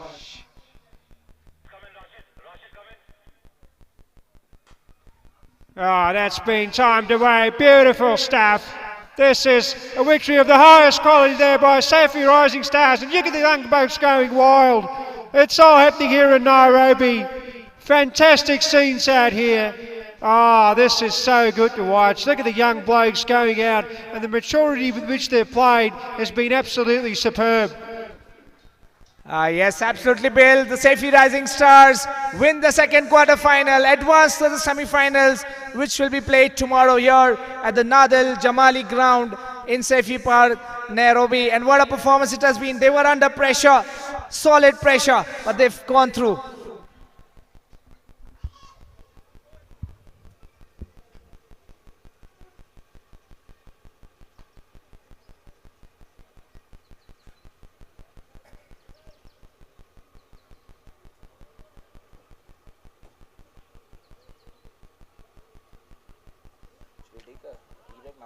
match is at 7, but toss के लिए कल जाएंगे. We can do the toss and then do the debrief. Let's see. Toss के लिए कभी क्या है. 1 hour का है ना breakfast.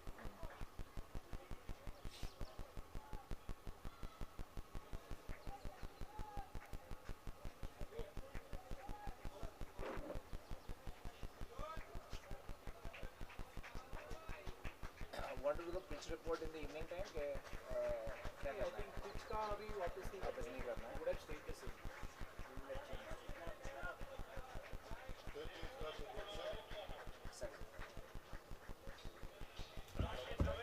अपना शारन, just take this mic.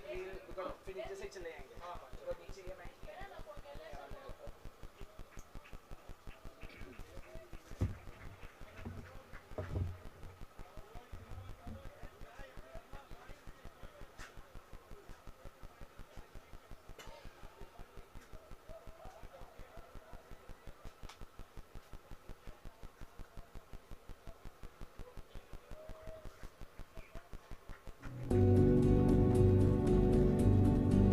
Welcome to Saifee Solicitors, your trusted legal partner in the heart of the UK.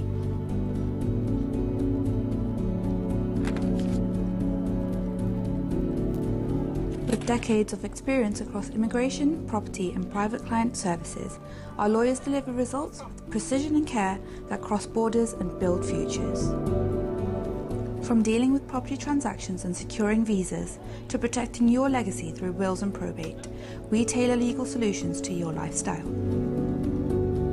Here at Saifee Solicitors, we pride ourselves on precision, discretion and care. We have always put the needs of our clients first.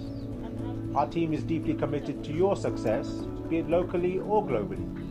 We speak your language because your goals deserve the clarity and confidence required.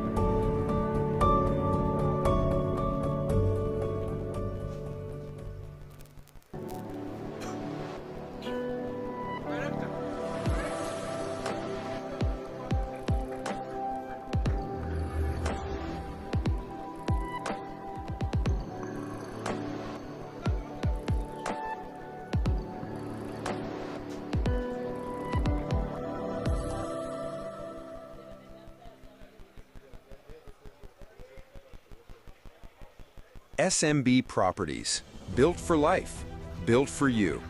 We build homes across Kenya that feel like home from the moment you walk in. From SMB Suites to Karura View, every detail reflects our people-first promise. And now we're reaching higher with Le Mirage, one of Nairobi's tallest residential towers, for the dreamers, the doers, and the next generation of city living.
Welcome to Saifee Solicitors, your trusted legal partner in the heart of the UK.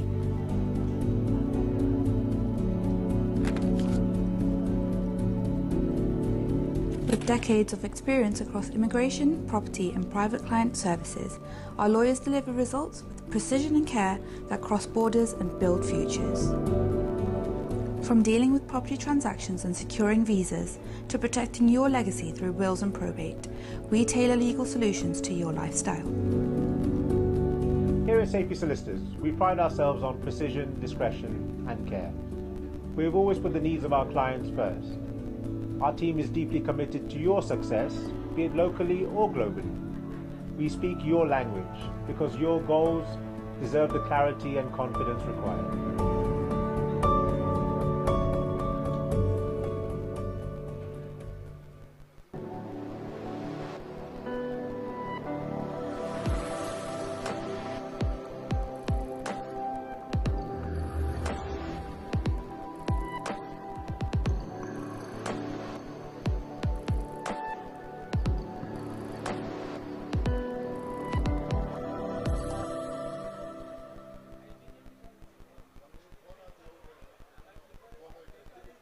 SMB Properties, built for life, built for you.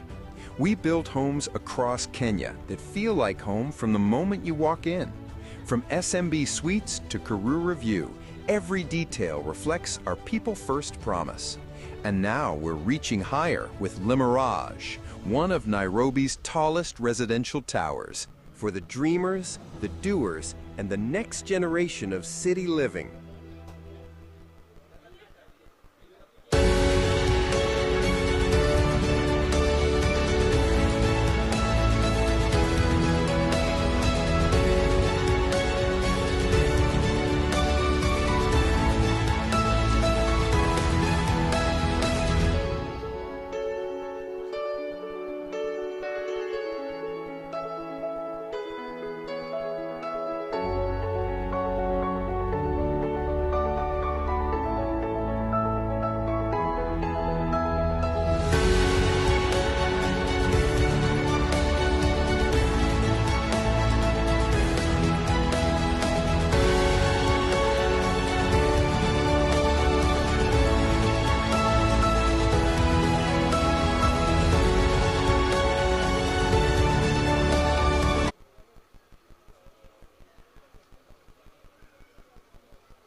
He told me specifically.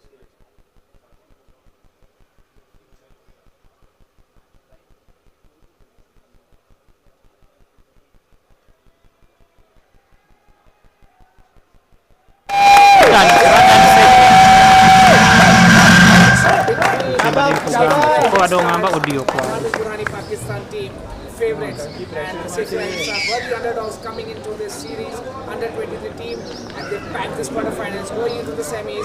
And we have the man of the match ceremony where our captain of Saifee Rising Stars, Mohammad Trankwala, the Trankwala family, is going to have of taking man of the match awards. The last match, his brother Mursa got the award, and now we have Mohammad, his younger brother, carrying this. And with us we have Murtaza Bhai from Goodwill, our platinum sponsor, give this award to him.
Welcome to Saifee Solicitors, your trusted legal partner in the heart of the UK.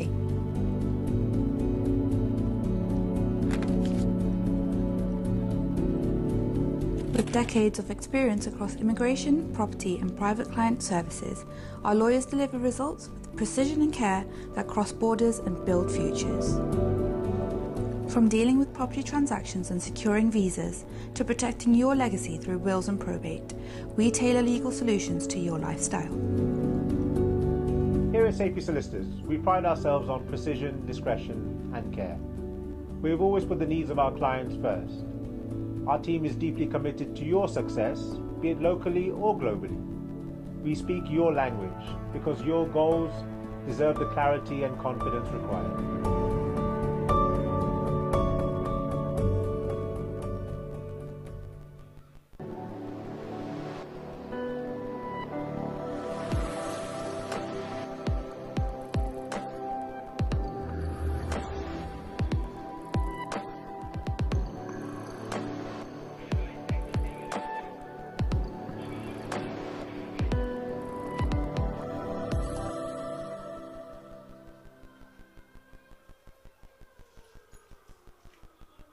SMB Properties, built for life, built for you. We build homes across Kenya that feel like home from the moment you walk in. From SMB Suites to Karura View, every detail reflects our people-first promise. And now we're reaching higher with Le Mirage, one of Nairobi's tallest residential towers, for the dreamers, the doers, and the next generation of city living.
Welcome to Saifee Solicitors, your trusted legal partner in the heart of the UK.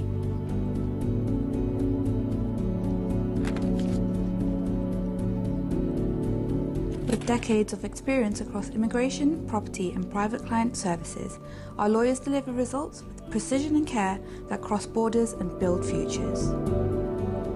From dealing with property transactions and securing visas, to protecting your legacy through wills and probate, we tailor legal solutions to your lifestyle. Here at Saifee Solicitors, we pride ourselves on precision, discretion and care. We have always put the needs of our clients first. Our team is deeply committed to your success, be it locally or globally. We speak your language because your goals deserve the clarity and confidence required.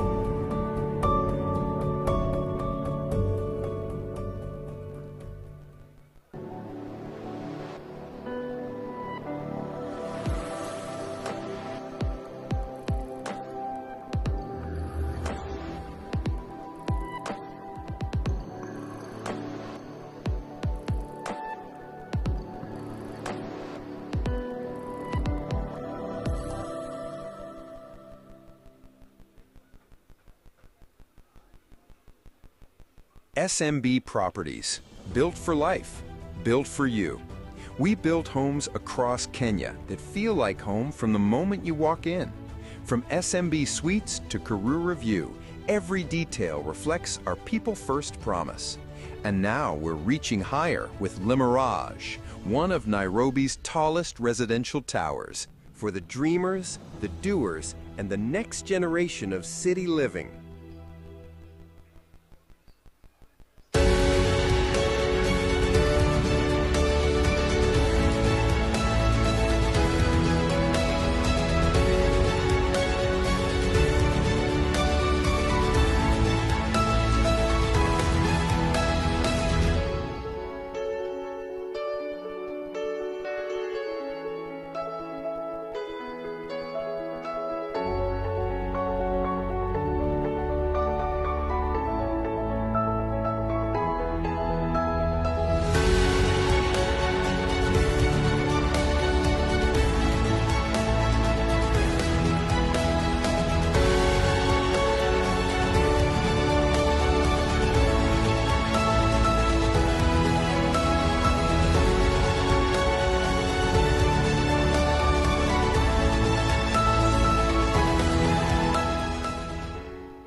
Welcome to Saifee Solicitors, your trusted legal partner in the heart of the UK.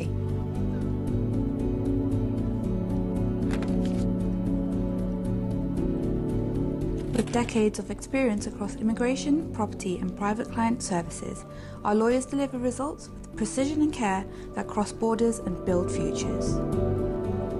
From dealing with property transactions and securing visas to protecting your legacy through wills and probate, we tailor legal solutions to your lifestyle. Here at Saifee Solicitors, we pride ourselves on precision, discretion and care. We have always put the needs of our clients first. Our team is deeply committed to your success, be it locally or globally. We speak your language because your goals deserve the clarity and confidence required.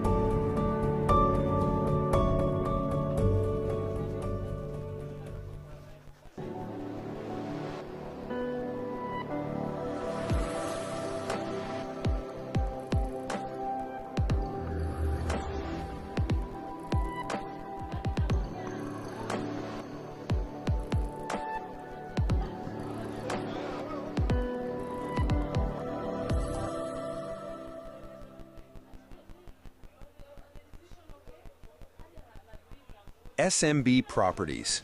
Built for life. Built for you. We build homes across Kenya that feel like home from the moment you walk in. From SMB Suites to Karura View, every detail reflects our people-first promise. And now we're reaching higher with Limirage, one of Nairobi's tallest residential towers, for the dreamers, the doers, and the next generation of city living.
Welcome to Saifee Solicitors, your trusted legal partner in the heart of the UK.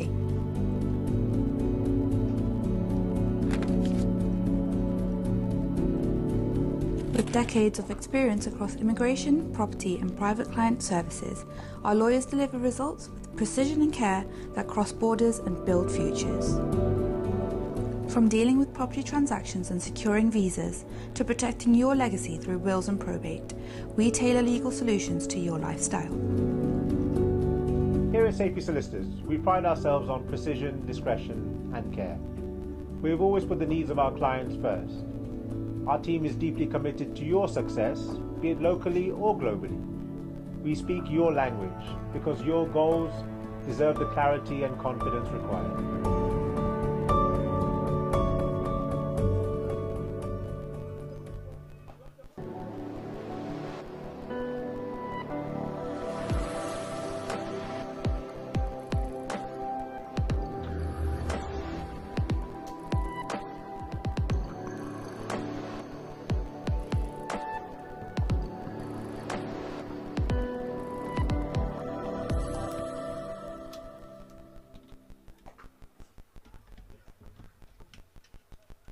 SMB Properties, built for life, built for you.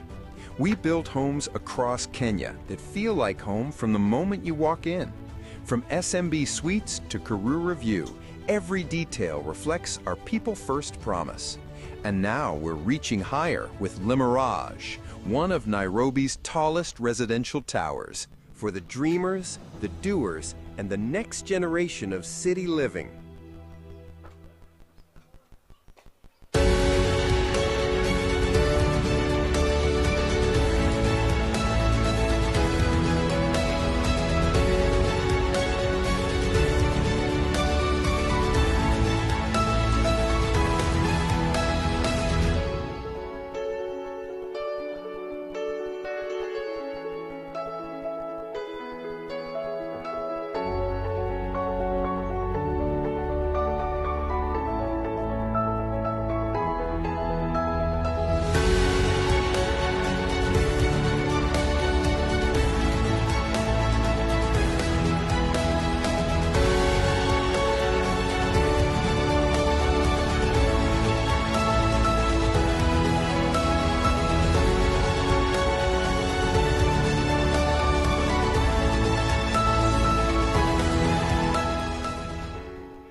Welcome to Saifee Solicitors, your trusted legal partner in the heart of the UK.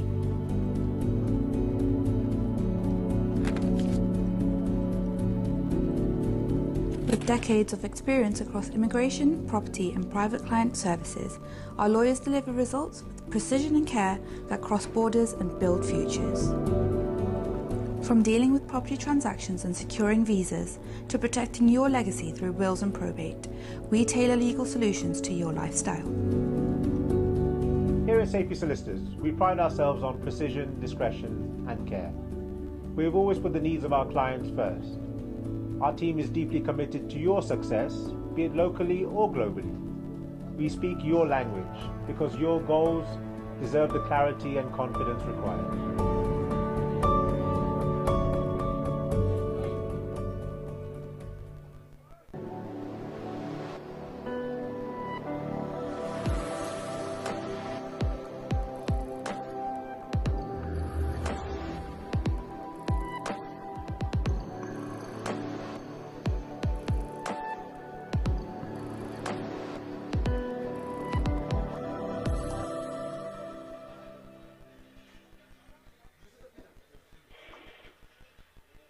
SMB Properties, built for life, built for you. We build homes across Kenya that feel like home from the moment you walk in. From SMB Suites to Karura View, every detail reflects our people-first promise. And now we're reaching higher with Le Mirage, one of Nairobi's tallest residential towers. For the dreamers, the doers, and the next generation of city living.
Welcome to Saifee Solicitors, your trusted legal partner in the heart of the UK.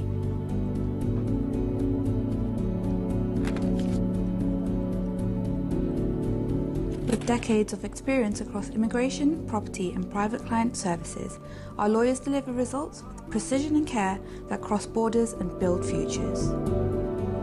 From dealing with property transactions and securing visas to protecting your legacy through wills and probate, we tailor legal solutions to your lifestyle.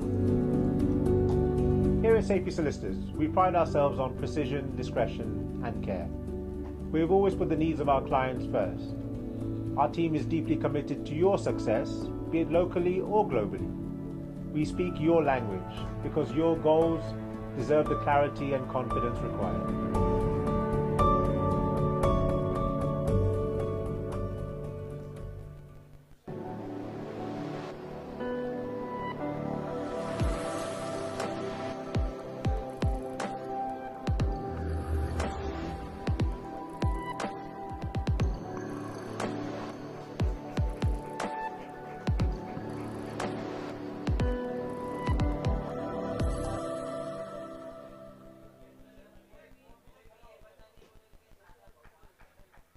SMB Properties, built for life, built for you. We build homes across Kenya that feel like home from the moment you walk in. From SMB Suites to Karura View, every detail reflects our people-first promise. And now we're reaching higher with Le Mirage, one of Nairobi's tallest residential towers. For the dreamers, the doers, and the next generation of city living.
Welcome to Saifee Solicitors, your trusted legal partner in the heart of the UK.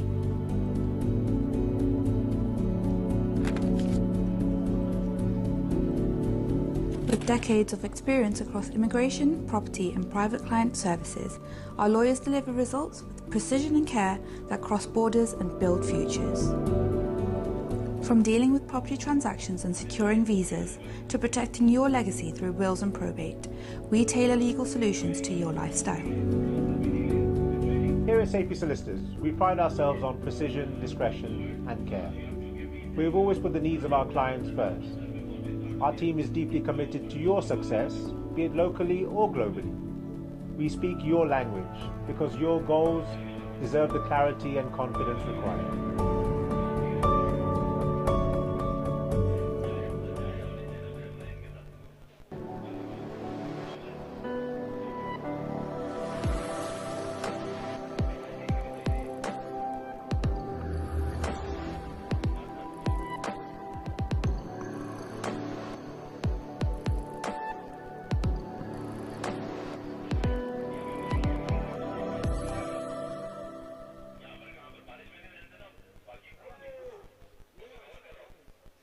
SMB Properties.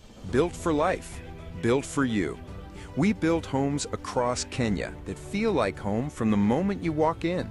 From SMB Suites to Karura View, every detail reflects our people-first promise.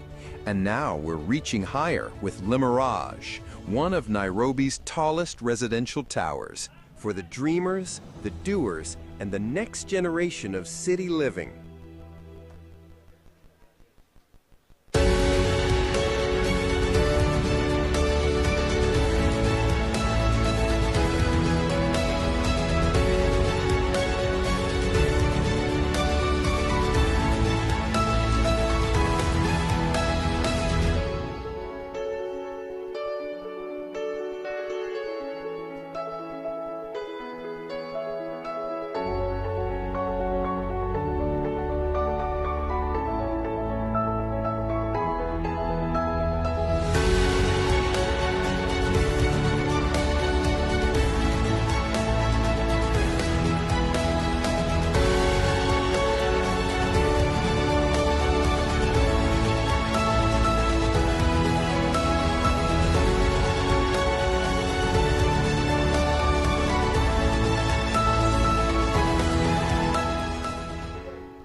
Welcome to Saifee Solicitors, your trusted legal partner in the heart of the UK.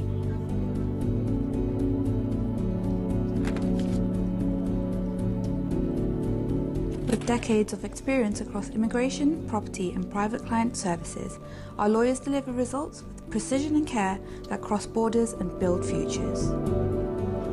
From dealing with property transactions and securing visas, to protecting your legacy through wills and probate, we tailor legal solutions to your lifestyle. Here at Saifee Solicitors, we pride ourselves on precision, discretion and care. We have always put the needs of our clients first. Our team is deeply committed to your success, be it locally or globally. We speak your language because your goals deserve the clarity and confidence required.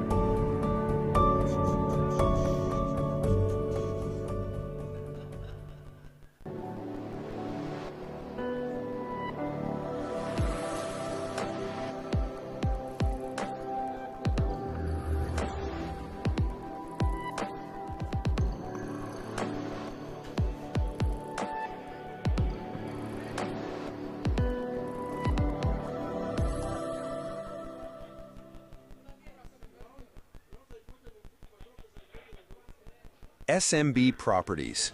Built for life. Built for you. We build homes across Kenya that feel like home from the moment you walk in. From SMB Suites to Karura View, every detail reflects our people-first promise. And now we're reaching higher with Limirage, one of Nairobi's tallest residential towers, for the dreamers, the doers, and the next generation of city living.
Welcome to Saifee Solicitors, your trusted legal partner in the heart of the UK.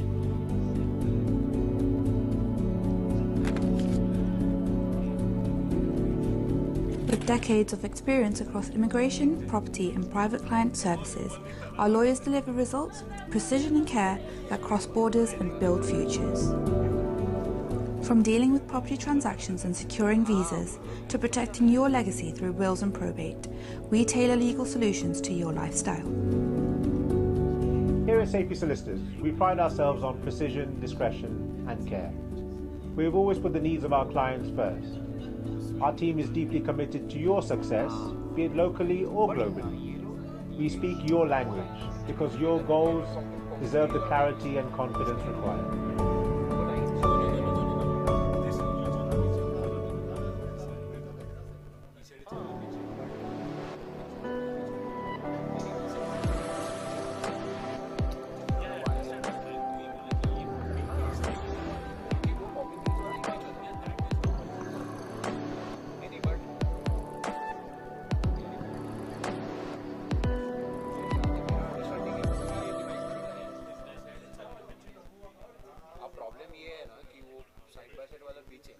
SMB Properties, built for life, built for you.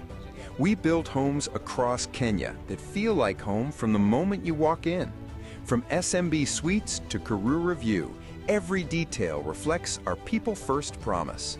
And now we're reaching higher with Le Mirage, one of Nairobi's tallest residential towers, for the dreamers, the doers, and the next generation of city living.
Welcome to Saifee Solicitors, your trusted legal partner in the heart of the UK.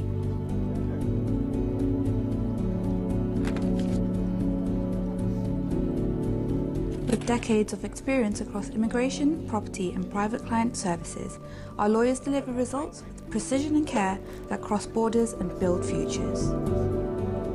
From dealing with property transactions and securing visas to protecting your legacy through wills and probate, we tailor legal solutions to your lifestyle. Here at Saifee Solicitors, we pride ourselves on precision, discretion and care. We have always put the needs of our clients first.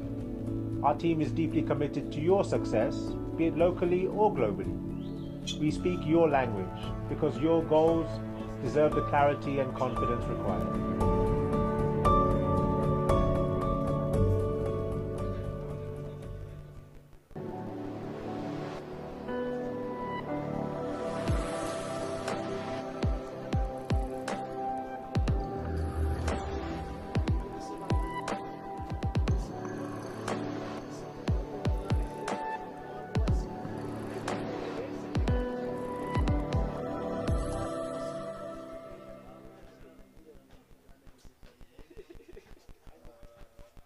SMB Properties, built for life, built for you. We build homes across Kenya that feel like home from the moment you walk in. From SMB Suites to Karura View, every detail reflects our people-first promise. And now we're reaching higher with Le Mirage, one of Nairobi's tallest residential towers. For the dreamers, the doers, and the next generation of city living.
Welcome to Saifee Solicitors, your trusted legal partner in the heart of the UK.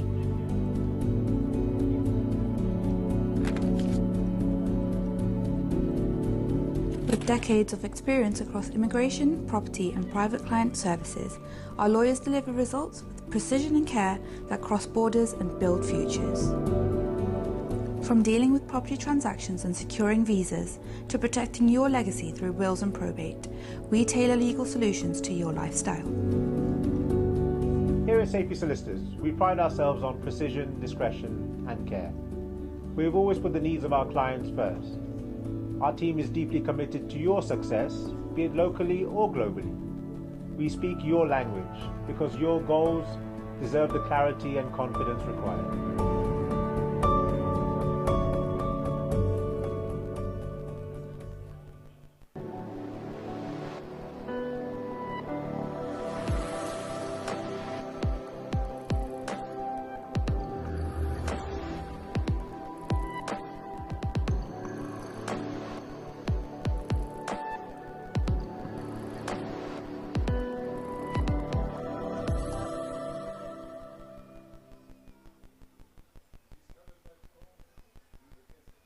SMB Properties, built for life, built for you. We build homes across Kenya that feel like home from the moment you walk in. From SMB Suites to Karura View, every detail reflects our people-first promise. And now we're reaching higher with Le Mirage, one of Nairobi's tallest residential towers, for the dreamers, the doers, and the next generation of city living.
Welcome to Saifee Solicitors, your trusted legal partner in the heart of the UK.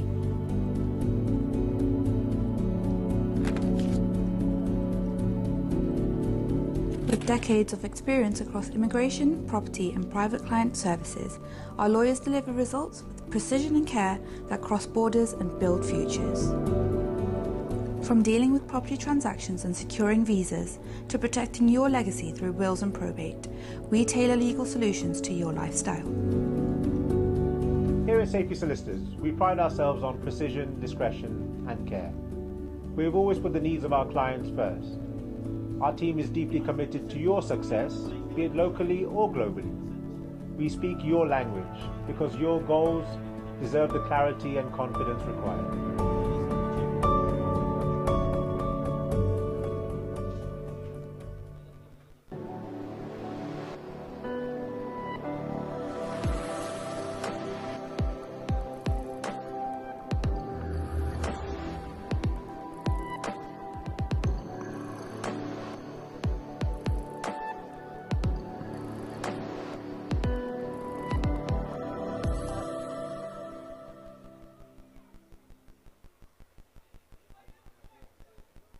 SMB Properties. Built for life. Built for you. We build homes across Kenya that feel like home from the moment you walk in. From SMB Suites to Karura View, every detail reflects our people-first promise. And now we're reaching higher with Limirage, one of Nairobi's tallest residential towers, for the dreamers, the doers, and the next generation of city living.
Welcome to Saifee Solicitors, your trusted legal partner in the heart of the UK.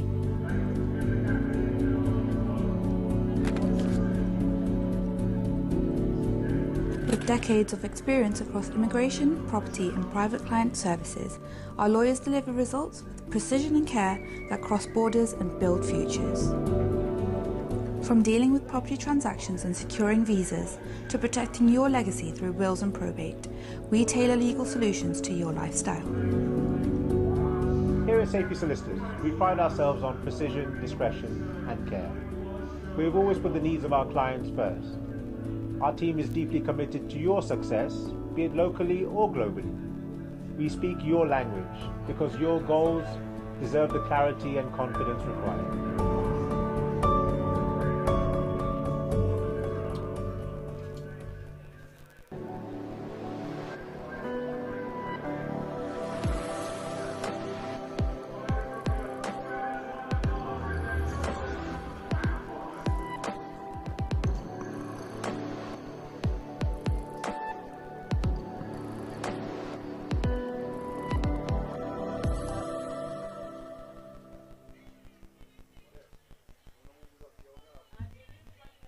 SMB Properties.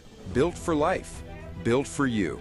We build homes across Kenya that feel like home from the moment you walk in. From SMB Suites to Karura View, every detail reflects our people-first promise. And now we're reaching higher with Limirage, one of Nairobi's tallest residential towers, for the dreamers, the doers, and the next generation of city living.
Welcome to Saifee Solicitors, your trusted legal partner in the heart of the UK.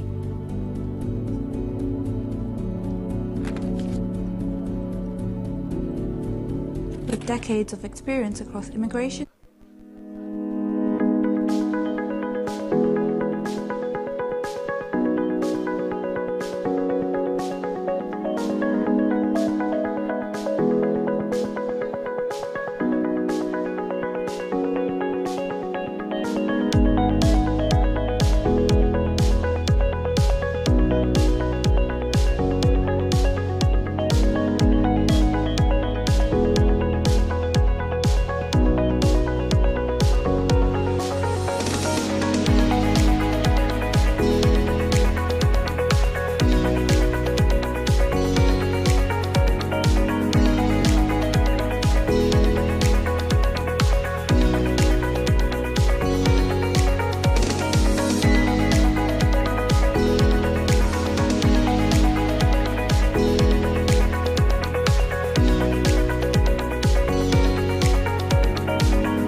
for the third quarter-final of the Saifee Burhani T10 Hamidi Cup here organized by the Burhani stores.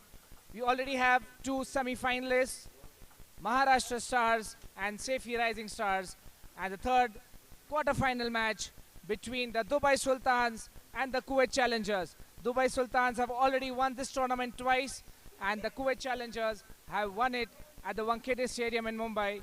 And today they will see who goes to the semis. We have with us none other than Mr. Ravi Shastri for the toss. Well, we saw a bit of rain right now, but the only thing raining from now on is going to be boundaries, sixes and wickets. We're at the toss for the third quarterfinal, all in readiness. Let's go. Hamidi is the call from Kuwait. Hamidi it is. We'd like to get the captain in for a word. What's your decision? Any particular reason you think the ball will move around a bit with the moisture around?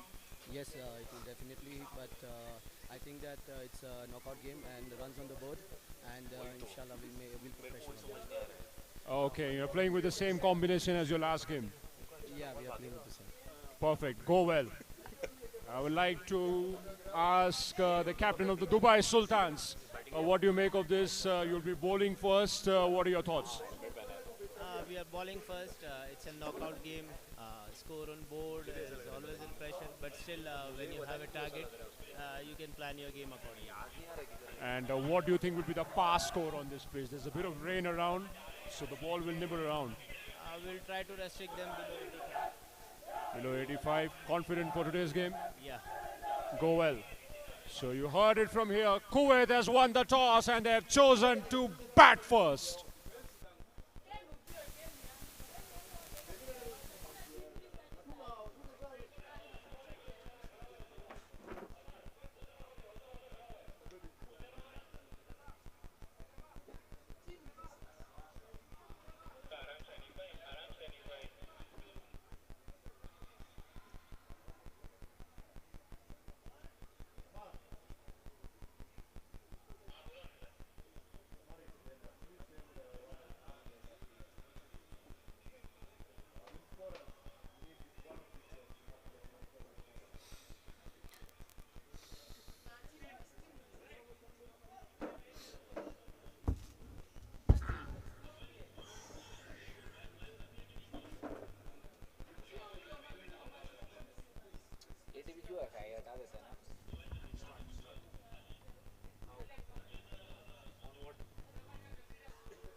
Welcome to Autograph, a company that works just as hard as you do to help you find the perfect place to call home.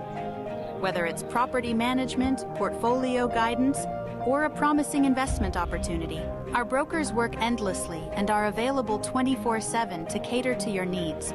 We partner with Dubai's top developers, and we take pride in delivering service that goes above and beyond. All of us at Autograph welcome you with open arms. We're here to support you every step of the way, because here, we don't just make clients, we make friends. With a dedicated team of experienced brokers by your side, we're committed to helping you find not just any property, but the best place you can truly call home. See you in Dubai. SMB Properties. Built for life. Built for you. We build homes across Kenya that feel like home from the moment you walk in. From SMB Suites to Karura View, every detail reflects our people-first promise. And now we're reaching higher with Le Mirage, one of Nairobi's tallest residential towers, for the dreamers, the doers, and the next generation of city living.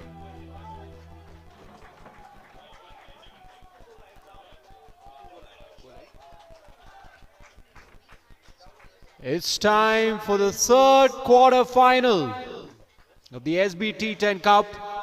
We've seen some high quality cricket till now. Mufi Bhai with me. Mufi Bhai, it's an interesting call to bat first. We've seen the first two quarterfinals, and the preference really would have been to chase, especially after the rain. But it's an interesting choice. It's a bold move to bat first on a slightly dampish pitch. Yes, Sharang, it was surprising for me as well. We've seen the previous two quarterfinals where the team chasing the score emerged winners, knowing the target.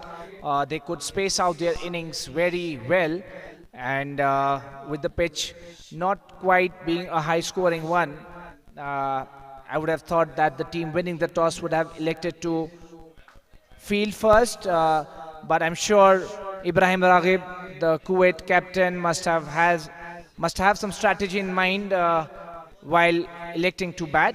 Only time will tell whether the decision would be the correct one.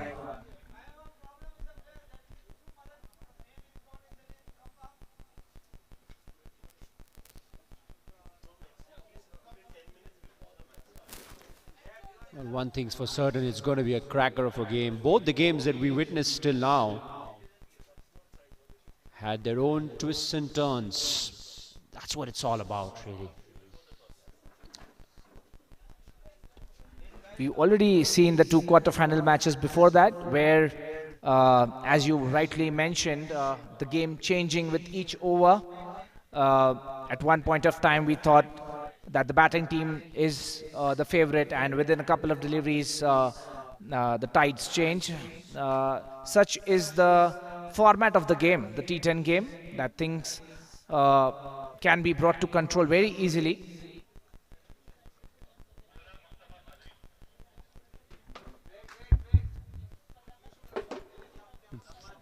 For the adjoining houses over here, the leg side boundary for the right-hander. Do you think the real estate prices would have shot up with the quality of cricket out here? It certainly is the perfect spot to see some high-octane action. Yes, absolutely. We've seen them, you know, in London, UK. The grounds have adjoining houses where they're able to watch the matches at their comfort, and we are seeing something similar out here. That's an educational institute that we have on the right side, the Madrasa Saifee Burhani, the MSB. And when the matches started, the schools, the children already gone home. Otherwise, it would have been quite dangerous. There were 2-3 shots hitting right on the windows. But luckily, the children have come out in the stands to support their favorite teams over here at the ANJ in Nairobi. Looking at the quality of fielding, I'm sure they would have caught it before hitting the windows. That's how it's been. It's been absolutely amazing to see the quality of cricket, batting, bowling, fielding. We've seen some stunning catches already. Yes, the top 8 teams have qualified for the quarters, and they're truly deserving. And they've played some exceptional cricket to reach here, and they will want to perform their best in this knockout match.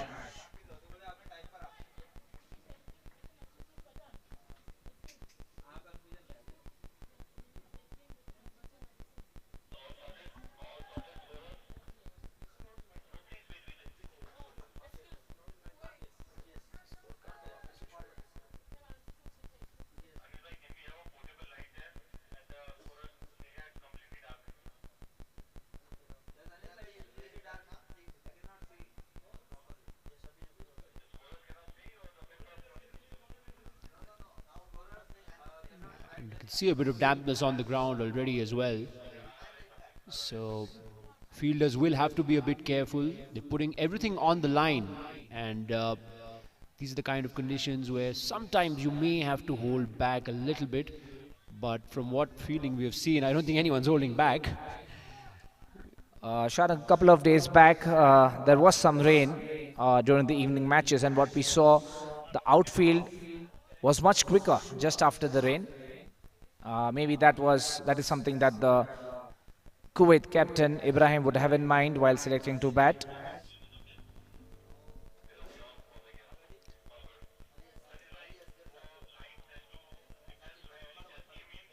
The good thing is the rain has completely stopped, and we're almost all set to go. We're just taking care of a few technicalities, so please stay tuned with us.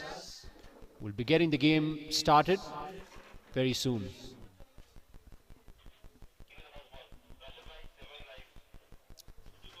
So we're all set, all in readiness for ball number 1 of quarterfinal 3 between Dubai Sultans and Kuwait Challengers.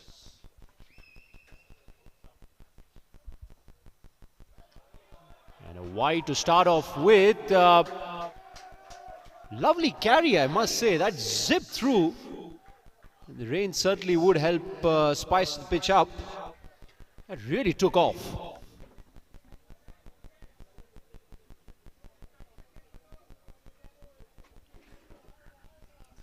There's good support here on the ground from both the teams, Kuwait and Dubai. They always carry some support wherever they go for their matches.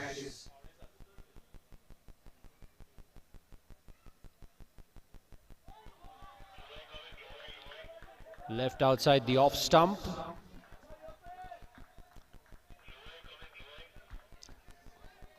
Early wickets are going to be the key, Mufi Bhai. We've seen that wickets in hand can be very crucial, especially in a big game. In the early couple of overs, the idea would be to try and get a wicket. And in fact, there's something that we discussed. Now they've got a slip as well. They've got the first slip. We're seeing for the first time But I think that's a very good move. And the gully as well. So good aggressive field setting.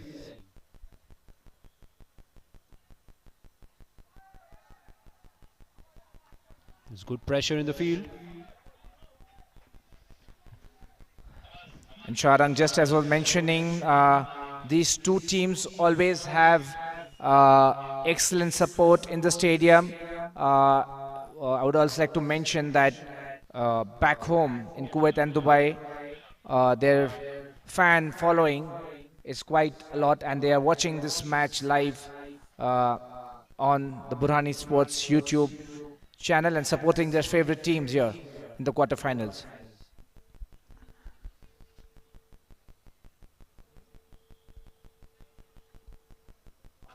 Oh, he smashed that one away. Over point for 6. What a shot. That came out of nowhere. That'll disperse the slips, I'm sure. That's a statement and a half. Brilliant shot that by Shabir.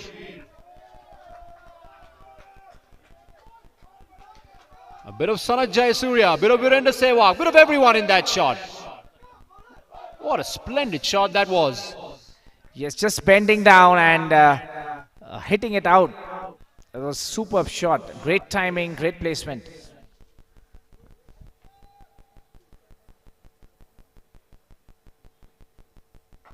Another cut shot. That's ferociously played, but there is protection on the boundary. The sweeper cuts it off, restricts it to 1. But a couple of lusty blows that by Shabir. Still kept the slip, nice and aggressive. Probably want to pitch it up a little further, take advantage of the moisture.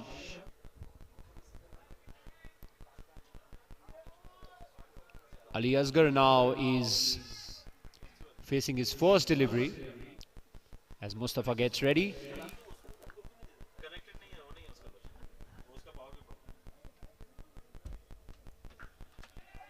And they snatch a quick run. That's good cricket. Shabir is doing the aggressive role, and Ali Asgar is off the mark as well. So 9 runs already on the board, 5 deliveries done.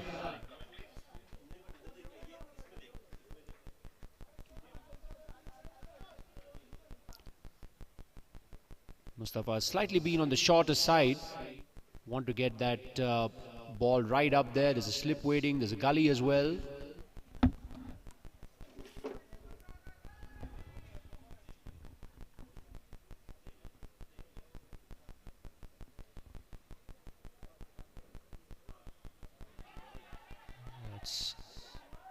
Seems to be the end of the over.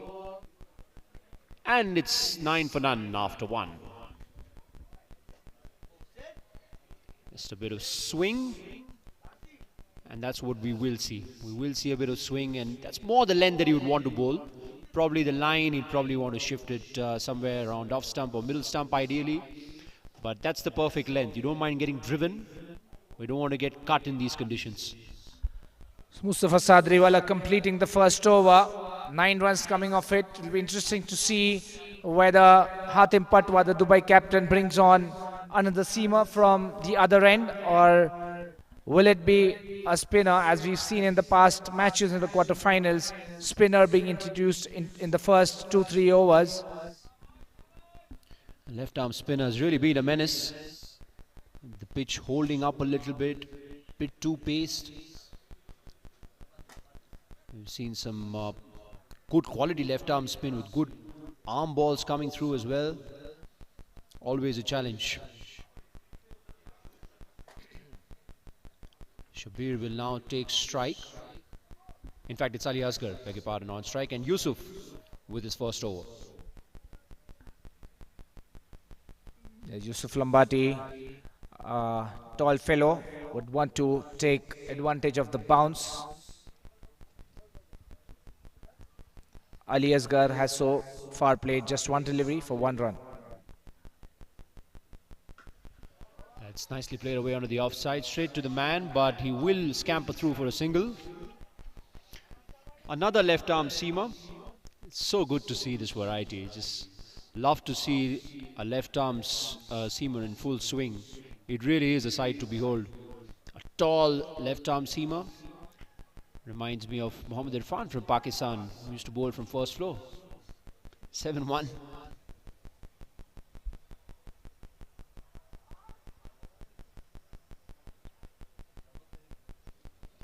Adjusting the field now. He's left arm seamer Yusuf has also got the slip, so it's a good aggressive option up front.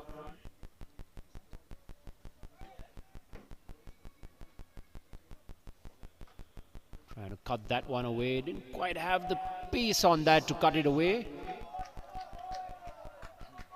Restricts it to a single.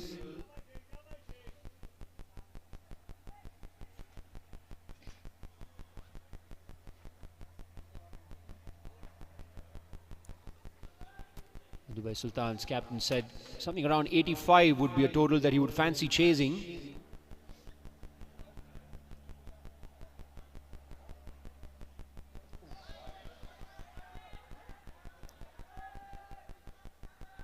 Tried to hike that one away over cow corner. Might be worthwhile exploring the offside option.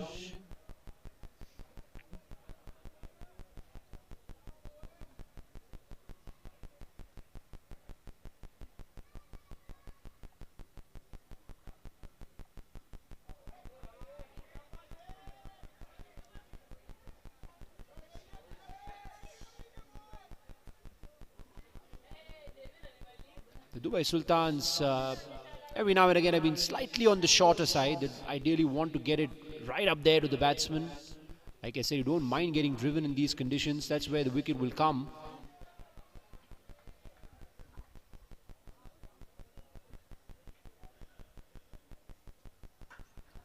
Stroke that one away.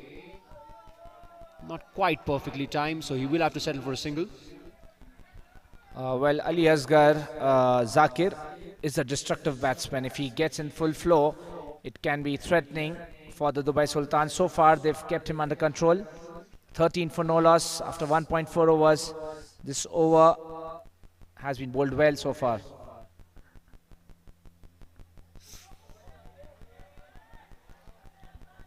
Shot again, trying to get it over the top.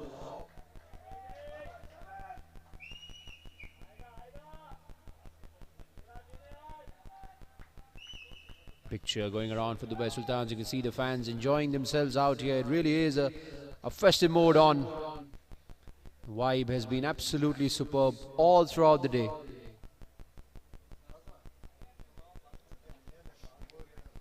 As Shabir gets set. He's ready on the back foot. I mean, just looking at the height of Yusuf, it's got to be ready on the back foot. Worthwhile maybe getting in a Yorker, slipping in a Yorker somewhere. That would be a good call. Another one, trying off the back foot. Again, not quite out of the middle. Plays a bit of French cricket. End of the second over, it's 13 for none. Well, we saw Hatim Patwa mention that 85 runs would be a score he thinks he would be able to chase. Yes, Dubai Sultans have a good batting lineup. On the other hand, the Kuwaiti challengers, while selecting to bat, must have some score in mind. I think seeing the totals being chased in the first two matches, I think they would at least think that 100 runs would be a score which can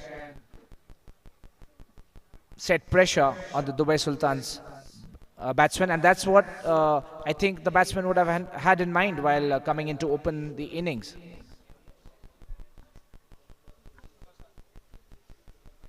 Shabir just checking in on the field. Mustafa will still have the slip. In fact, now they're moving it to short third man. So the slip is removed as we head into the third over.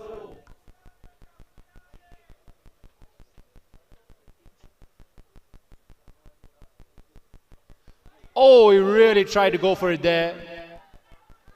And a request made for the square leg umpire, but not given. And there's that length again. That's where you'll get all your wickets. There's a great chance of an outside edge from that length.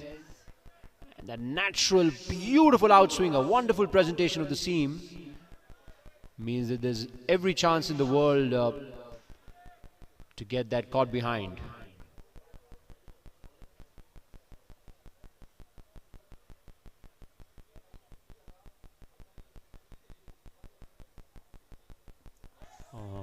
And there's that back of length again, bit of outswing. That's not an easy ball to hit. And as the second over has begun, Mustafa is really getting into his groove now. Yes, he bowled a good first over, except for that occasional delivery, which was struck by Shabbir Yubi for a 6. He's bowled really well, apart from that one delivery. And he would want to continue the momentum, put pressure on the Kuwaiti challengers. They're 13 for no loss right now after 2.1 overs.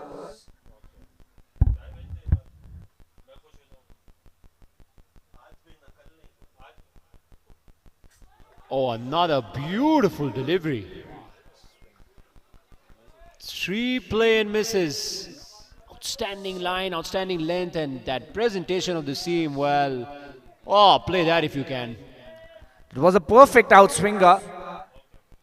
A delivery that a fast bowler would love to see again and again when he sees the replay. And the seaming conditions with some rain in the past hour has been helpful for the bowlers. Another play and miss. Not quite, the outside edge is still eluding them, but they will be happy that they've strung in a set of dot balls, which will put a lot of pressure again on Kuwait. There's that play and miss again. Shabbir Yupi trying to hit the last 2 deliveries. Could not connect 3 dot balls, in fact. And I just feel something's about to happen.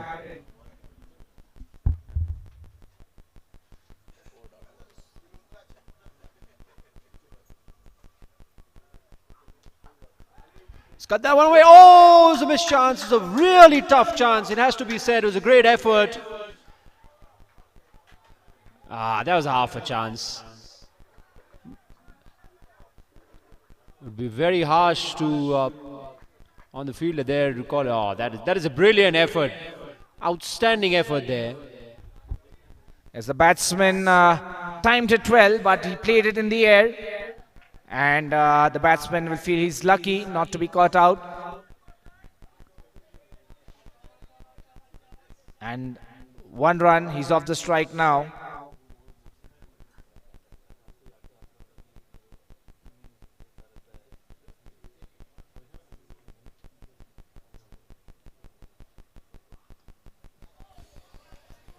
A wide call on that occasion.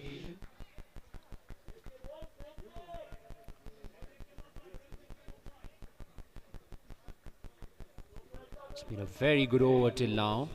Only 2 runs coming from it. And he will want to end it well.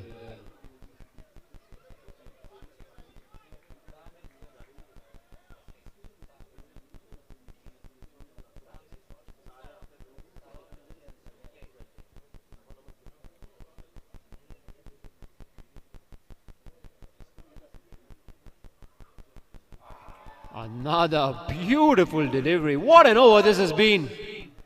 Take a bow, Mustafa. Beautifully bowled. It's 15 for none after 3.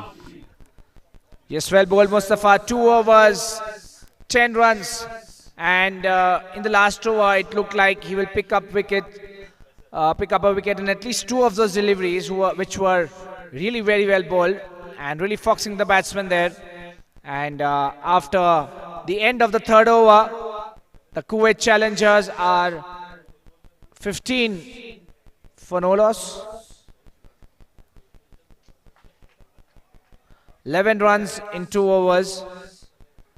And going at 5 runs per over. No wickets lost. And that will mean that the 2 batsmen will now look to hit some big shots to get their run rate up, to put a challenge to the Dubai Sultans batting lineup. Oh, definitely. And we've got Sanjay Manjrekar in the house. And let's see what he has to think of the game proceeding so far. Sanjay, you think Dubai will be happy with what's gone on? Clearly, they would be pleased with the run rate. But ideally, the way that they bowled so well, you would have thought they would have wanted at least 1 wicket in the first 3 overs. But great bowling nonetheless.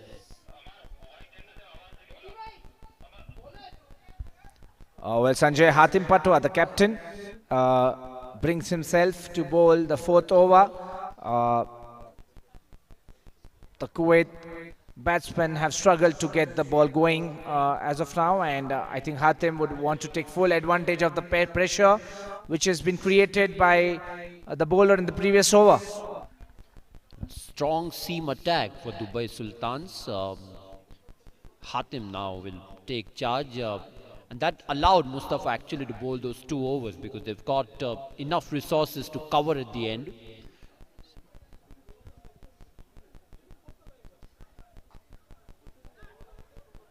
It's a good effort in the field. And that's what we want to see. We want to see that kind of desperation. And we've seen that all day. The fielding has been absolutely amazing all throughout the day.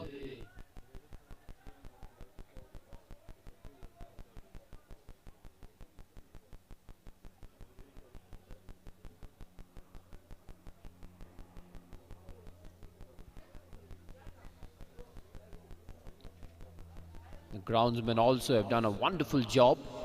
They've been on the money. We have had rains, intermittent rains, but they've taken great care of the ground.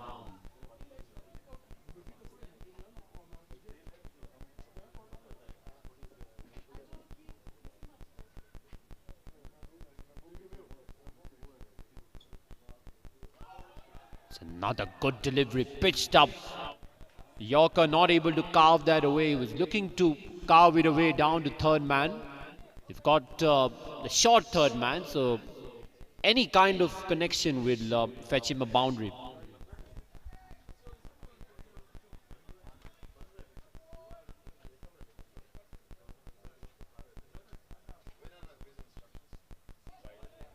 Should be a wide, it's called.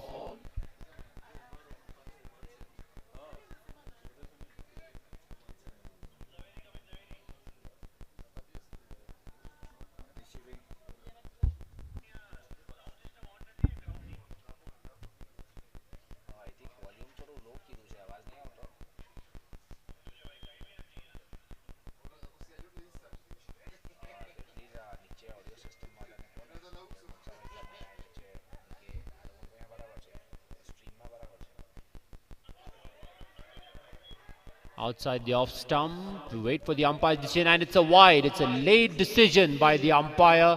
Might upset the bowler a bit, but a fair call will have to be said in the end.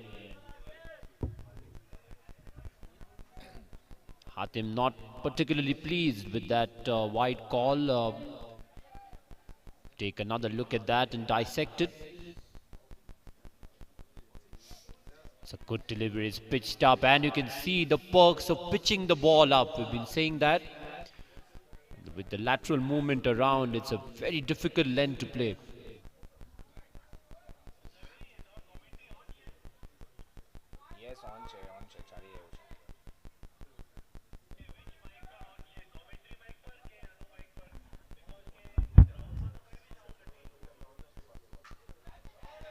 And there's a chance, is it? No, he goes for the safer option of saving the boundary. A good call in the end, will have to be said.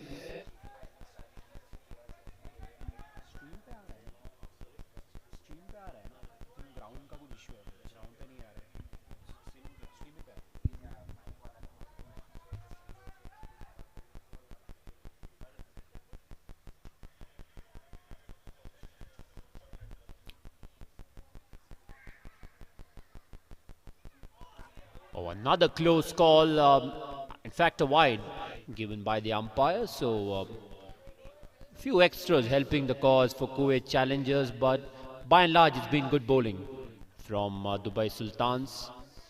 20 for no loss after 3.4 overs.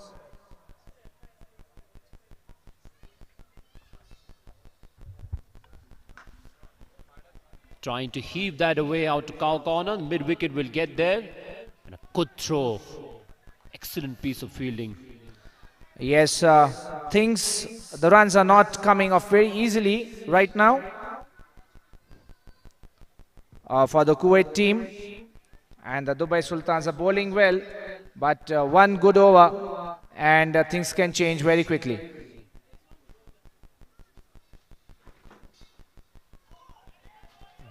On the play and miss, another wide, so that would be slightly disappointing for Dubai there. Third wide. Hatim not particularly pleased with the umpire's decision. In fact, that's the fourth wide in this over.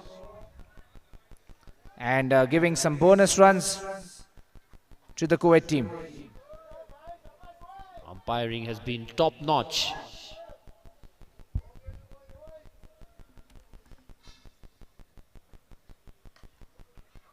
Full toss, a quick single, shout for a run out, but doesn't seem to be the case. So after 4 overs, Kuwait challengers move to 23 for no loss.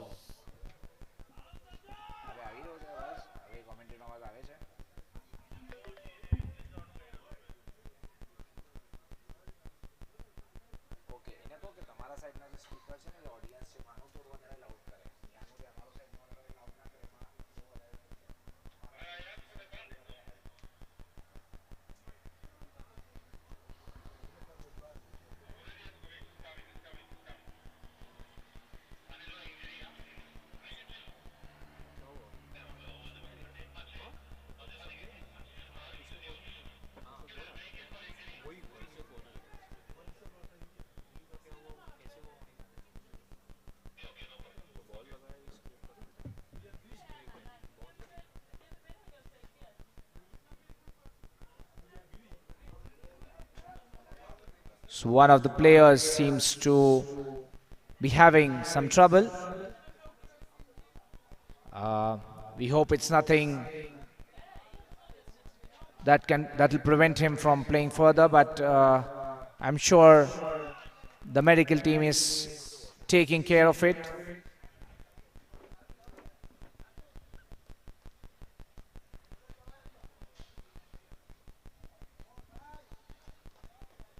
This is the third quarter final and the last quarter final after this match between the England Lions and the Gujrat Energetics will be played right after this. The winner of this match between Dubai Sultans and Kuwait Challengers are going to play Maharashtra Stars in the first semi-final tomorrow.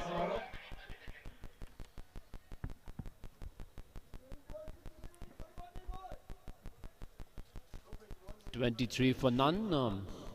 It's going to be a really important over, I think. Something's got to give. That's my intuition. A make or break kind of an over for both teams, you might say.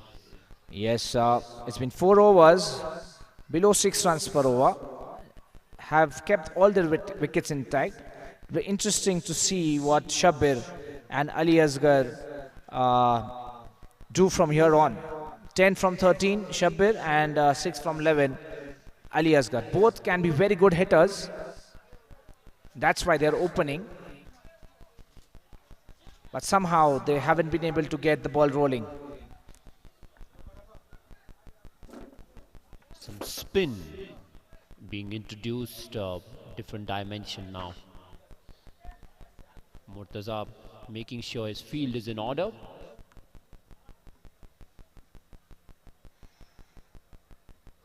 It's a quick delivery that by Murtaza. And that's the order of the day. Don't flight the ball too much. Dart it in and let the pitch do the rest.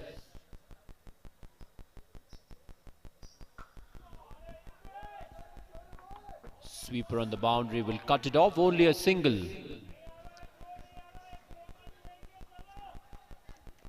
It was struck well, all right, but straight to the fielder, could not find the gap. And just one more run to the total.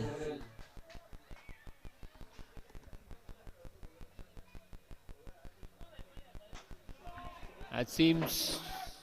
Oh, that's a close chance, but unfortunately wasn't quite able to hang on to it. Not an easy chance at all, especially with a slightly wettish outfield. You'll expect a few chances to go down in that vein. Yes, Ali did all the hard work there. He covered the ground. He reached the ball, but in the end, I think, yes, I think the slippery outfield was one of the reasons.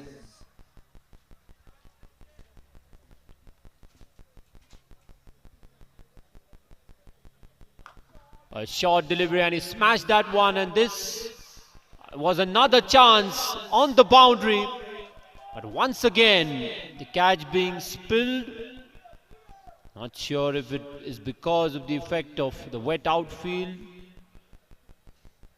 Again, not an easy chance here. Similar, had to run a long way. Yes, but you expect teams reaching the quarterfinals to take those catches.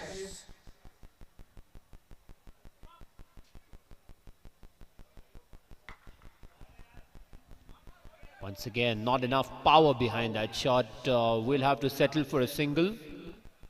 Again, singles at the moment won't be hurting Dubai Sultans a lot. Already at the halfway stage, almost just a delivery to go, and up until now they've been pretty pleased with what's happened.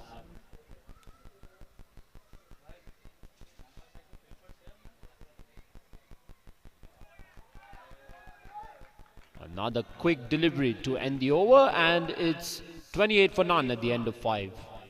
Just 5 runs coming off that over from Murtaza Madraswala.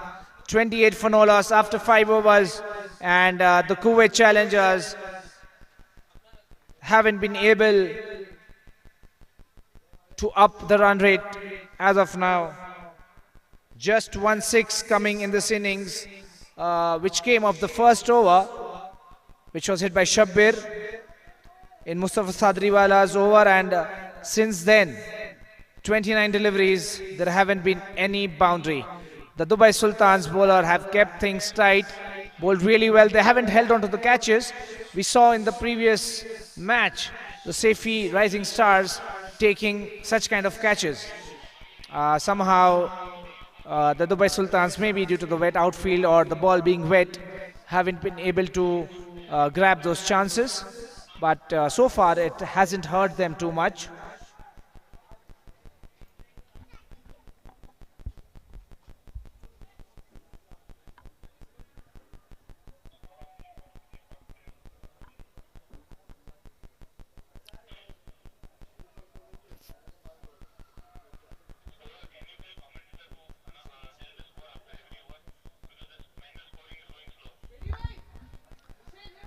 The Kuwait challengers are 28 for no loss after 5 overs, going at 5.6 runs per over currently.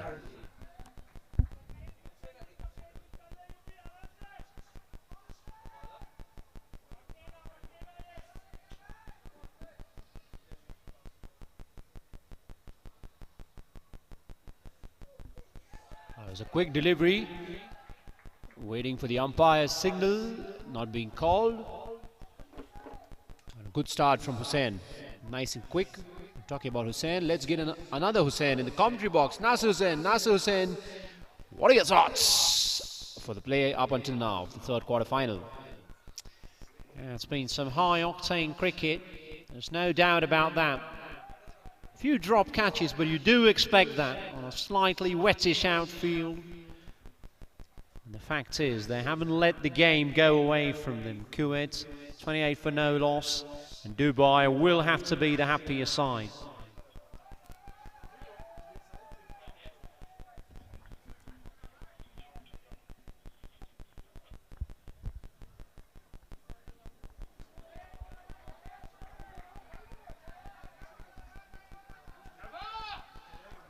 The batsman expecting a wide, Shabbir. But the umpire thinks it was well within the limit. And you don't see such strike rates in a T10 match, 7 out of 13 balls. You would normally expect it to be reversed, 13 of 7, but that's been the case tonight in this match.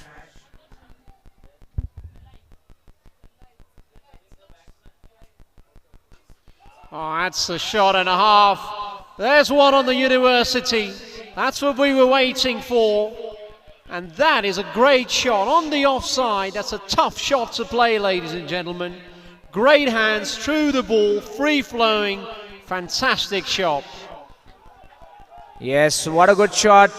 bending in knees and just hitting it over the covers. Whenever you see a batsman score a 6 over the covers, it's a pleasing sight. And once again the ball going to the Madrasa Burhaniya building, and we'll wait and see if it's damaged one of those glasses again.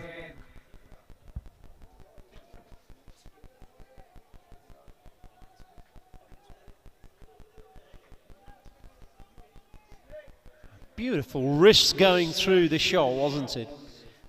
Just lovely hands, and he just went whack right out of the screws of the bats. Brilliant shot.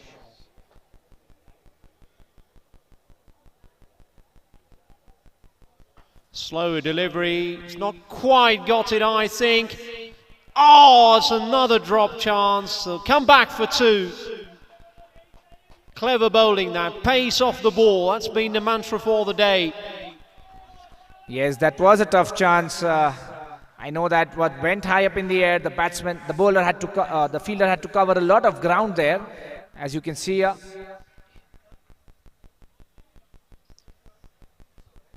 But lost balance in the end. It was a good change of pace, wasn't it? Nice, rolling the fingers on it, off spin, a bit of grip.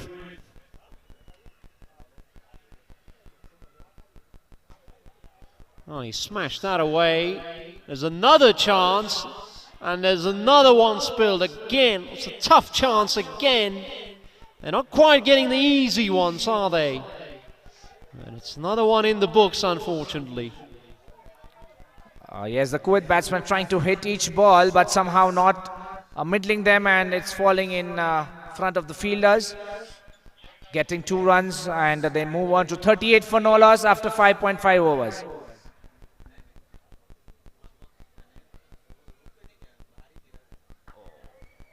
Wow, that might have checked for the umpire. I think that's beautifully played, actually.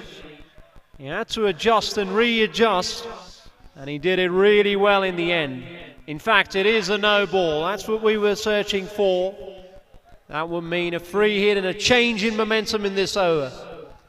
Yes, I think this is one of the best overs for the Kuwait challengers after some time. And this free hit, if they are able to utilize it fully, their run rate will climb up. And with 10 wickets in hand in the next 4 overs, it will be a very interesting case. And it's a free hit.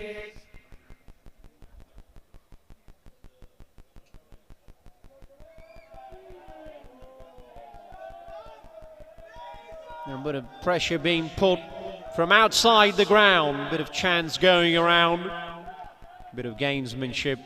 Don't mind that, do you? A bit of a tussle. That's what we need to see.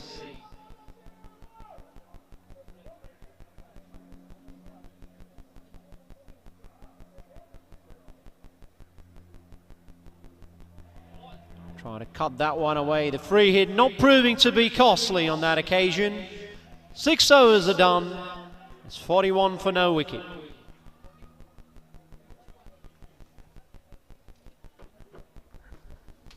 "13 runs coming off that over. The best over for the Kuwait team so far. And they are going at 6.83 runs per over. 4 overs remaining, all 10 wickets intact. And we'll have to get a move on. 85 was the target, the Dubai Sultans captain said. He doesn't mind chasing 85. They're a long way away from that, but they've got all the wickets in hand. That's the good thing. So yes, things can change very quickly. Yes, maybe he got some message from the dugout. The fielder going on with a bottle of water, and maybe there's some message there for the batsman. Shabbir on 26, Ali Asgar, Tankiwala on 7.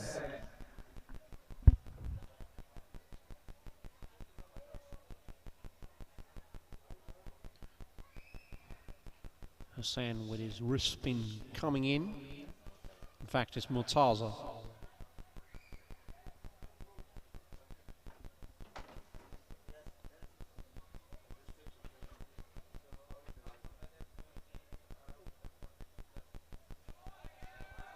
Pace off the ball. It's always been the go-to mantra.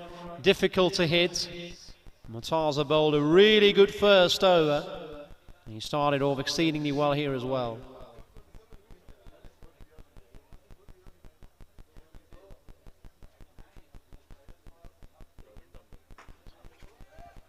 It's been hoiked away. Mid-wicket gets across, cuts it off. And that's some very good work on the boundary there. Murtaza colliding with the umpire, all good, since it's only going to be a single.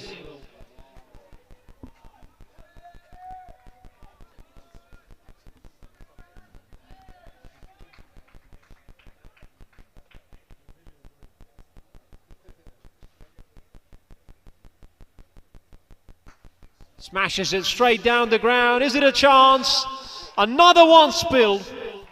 Well, I'm sorry to say, this might be some kind of a record, the number of catches being dropped. They just fall short, I think. Maybe we've been too harsh on the fielders. It's very tough out there.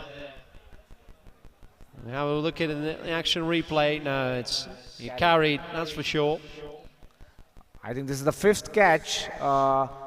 Just dropping low on the fielder.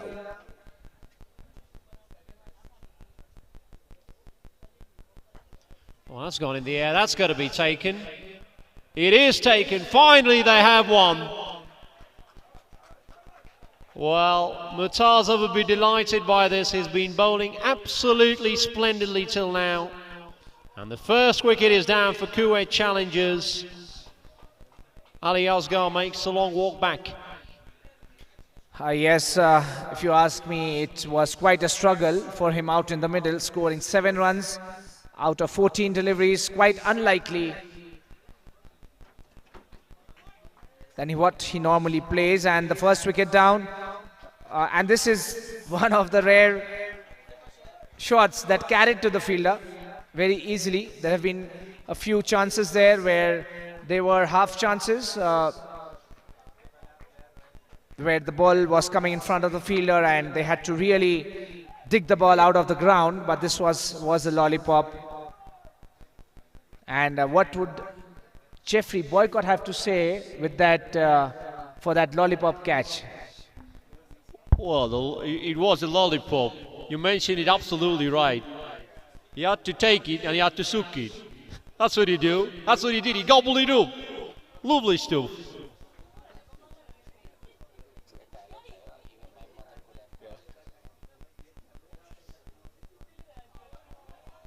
About that catch, even my grandmum on a wheelchair could have caught that.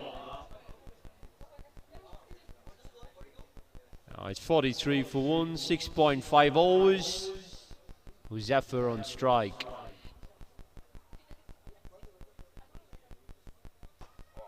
Sharp. Mid-wicket, deep mid-wicket again in action. Only a single. 44 for 1 of 7, not enough I'm afraid. Mufi? Yes, this was again a good over. Just 3 runs coming out of it and 1 wicket. I'm not sure if the pitch has to do something with it. The scores are hard to come by. The batsmen are not able to middle the ball, find the gaps, and seem to be really struggling to get runs. Maybe, I mean, we'll have to see in the second innings whether how the Dubai Sultan batsmen tackle this tricky pitch.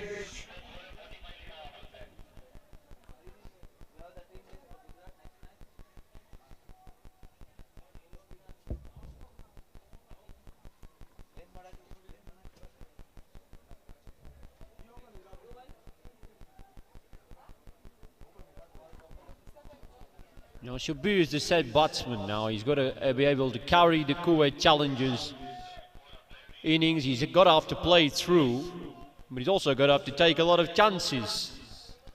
Yes, he's already scored 2 sixers, and the Kuwait supporters will expect more of those from him. Huzefa Shoaib, the new man in.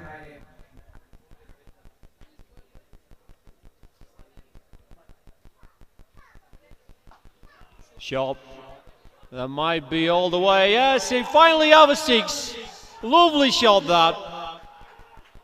Well, that's a lovely shot. That was a great connection there. He saw it and he absolutely tonked it. Lovely batting. Yes, as he just mentioned that he's already hit 2 sixes and the supporters would want more of those. And he's answered his supporters 6 more runs, and the Kuwait fans would be delighted seeing this a slight momentum build up. And that's 50 runs up for the Kuwait challengers.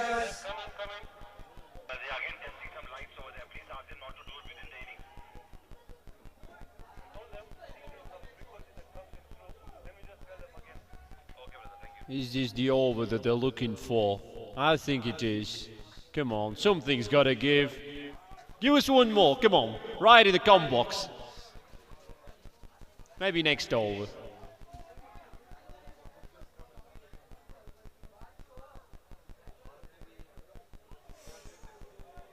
Got a bit high on him on that occasion.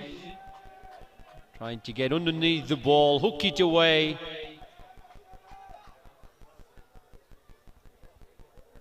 Huzaifa Shoaib coming into bat and beginning with a flourish with that 6.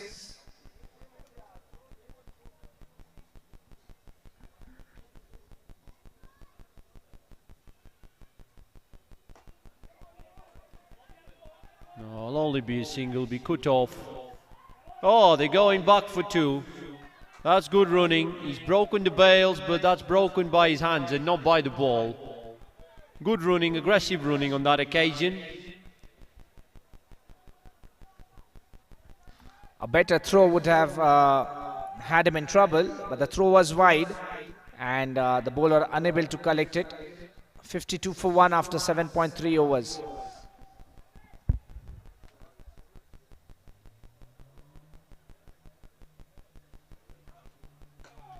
Oh, he smoked that. Oh my goodness, he smashed it all over the place. Have some of that. Cracker of a shot. Huzaifa is my man. Next over, it's coming back to the com box. I'm sure about that. Lovely hitting. And the Kuwait supporters in the dugout are all up chanting Huzaifa's name. And then so that brings us to the end of the 8th over, and the Kuwait challengers are 58 for 2. Yusuf Patan and the opener Shabbir out there in the middle. Shabbir on 27 of 25 deliveries, hitting 2 sixes. And we'll see who bowls the penultimate over of this innings.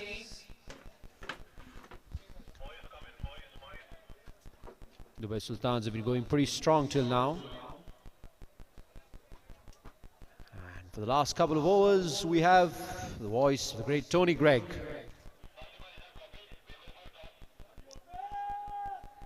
Tony Greig in the commentary box, ladies and gentlemen.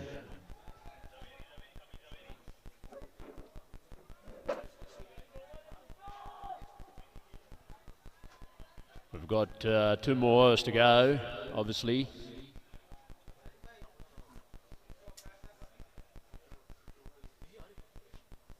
Oh, and he's got that one away down to third man. Bit of French cricket, that's going to run away for 4. It doesn't matter how they come at this stage of the game. It's a 4 nonetheless. Precious 4 runs on that occasion.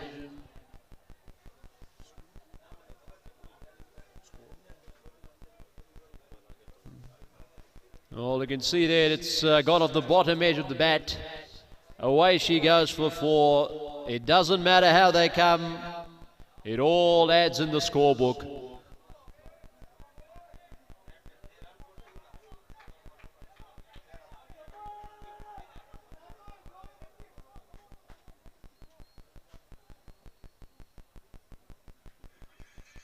Oh, he's whacked that one away straight. He's not quite got a meter that one. Just falling short and long gone. So no damage done in the end. Short of a length that delivery. Not quite able to get that one out of the middle of the bat.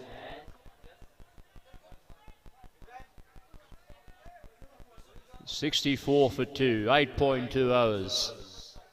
Yusuf on strike now. Hassan with the ball. 4 deliveries to go for the penultimate over.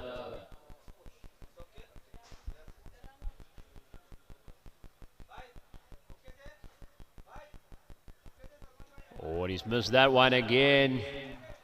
Well, that's a good piece of bowling. Dot balls are like gold dust at the moment. Kuwait Challengers, we really need to get it going now. They need to pour something like 85 on the board.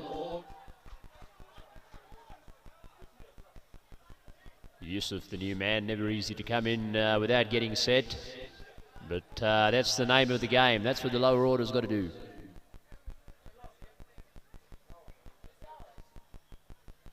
Oh, and that's another good short delivery. That's beautifully bowled. Well, that's very smart bowling, taking advantage of the pitch, banging it in and making life difficult for the batsman. There's a bit of chat between the two batsmen now. Shabir going up to Yusuf and giving him some valuable advice. Hussain gets ready for the fourth delivery, in fact the fifth delivery of the hour.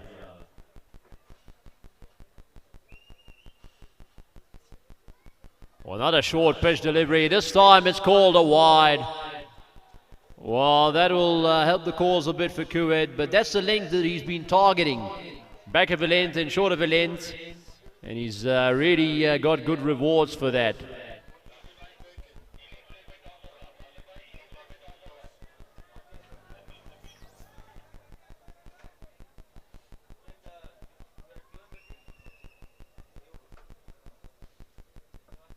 Fifth delivery coming up.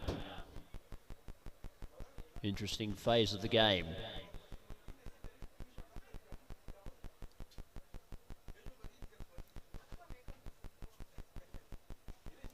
Oh, and that seems to be a slower delivery. It's been played away down to fine leg. That will run away for four. That's some much needed relief for Kuwait. Well, they were looking out for that boundary since a long time and they finally got it. Yes, much needed boundary there from Yusuf Patanwala, which takes the score to 69. Oh, it was like a flighted delivery, looping in the air. Well, it's good smart batting, it has to be said. Placing that one away down towards fine leg. Hussain now the last ball of the hour.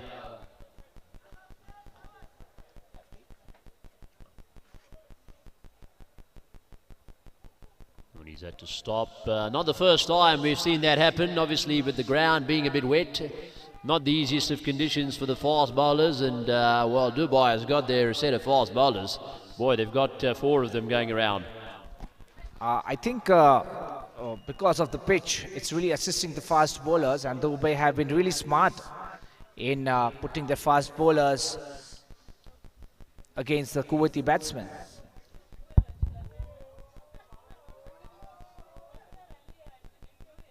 Well, that's a good piece of bowling. He's got him out. That's bowled him. The LED lights are out. Beautifully bowled. You miss our head. He's bowled him neck and crop. Good piece of bowling from Hussain. He's gone down, but I'm sure he's very happy with the result. Yes, that's the third wicket down, and after the end of the ninth over, the Kuwait Challengers are on 69 for 3 and selecting to bat after winning the toss. Seeing the last over, I think they would really want to score at least 10-15 runs on the board. The Dubai captain Hatem mentioned 85 runs as a par score, and the Kuwait Challengers would love to score 16 in this last over to match that score. Well, Shabir has really got to amp it up now, and he's 27 deliveries. He's played well till now, but he really have to up the ante in this over. It's now or never kind of stuff, do or die. This is what it's all about. The SBT10 league, the stakes are super high at the moment. Who can handle the nerves? That's what it's all about. The pressure cooker situation, you got to put your hand up for your team and say, I'm the guy to do it.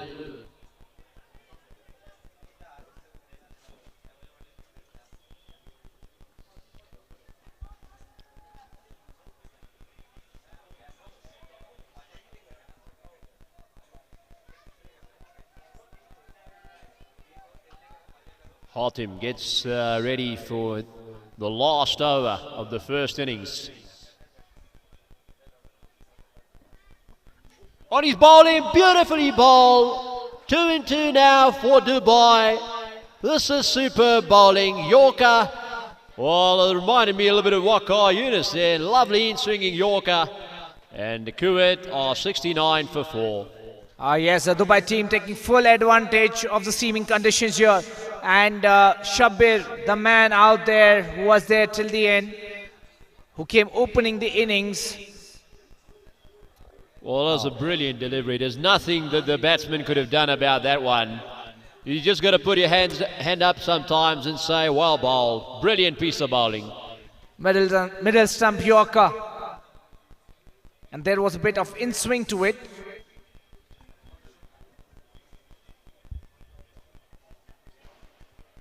Tahir Ali, the new batsman out there in the middle.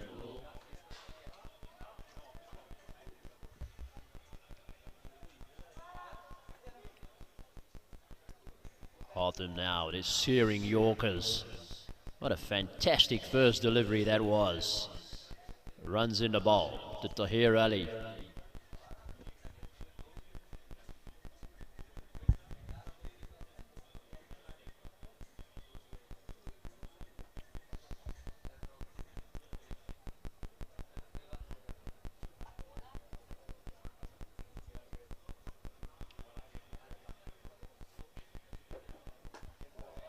Smash that one down the ground. It'll be cut off on the boundary, I think. They should come back for 2. They have to, and they do.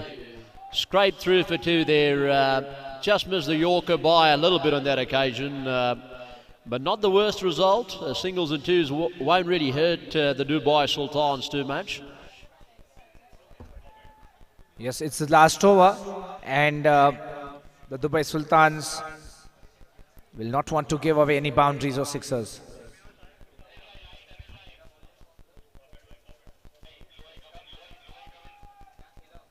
Hatim once again having to go back and reload. He's been bowling superbly till now. Oh, it's a full toss. It might be a no ball actually. We'll have to wait for the umpire's decision. There's no call at the moment. Kuwait, they're expecting a no ball. It is a no ball in fact, and it will be a free hit.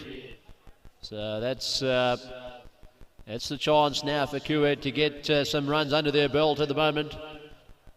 Seem to be slightly below par if you ask me, Murphy. Yes, the 73, just under 8 runs per over. But getting this free hit, if they're able to convert this into a biggie, well, you may well cross 80-85 runs, which might be a challenging total in a knockout match. Well, he might want to vary his length a bit out there, maybe go a bit short. Well, it's a boundary, so that seals it. A boundary for Kuwait means they get to 77 for 4 after 9.3. Wacky goes down the ground. Will it be cut off on the boundary? I think it will. Yes, they should come back for 2.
Boy, surely someone removed the charger. So, and they are useless things. No, some of them are useless. This one.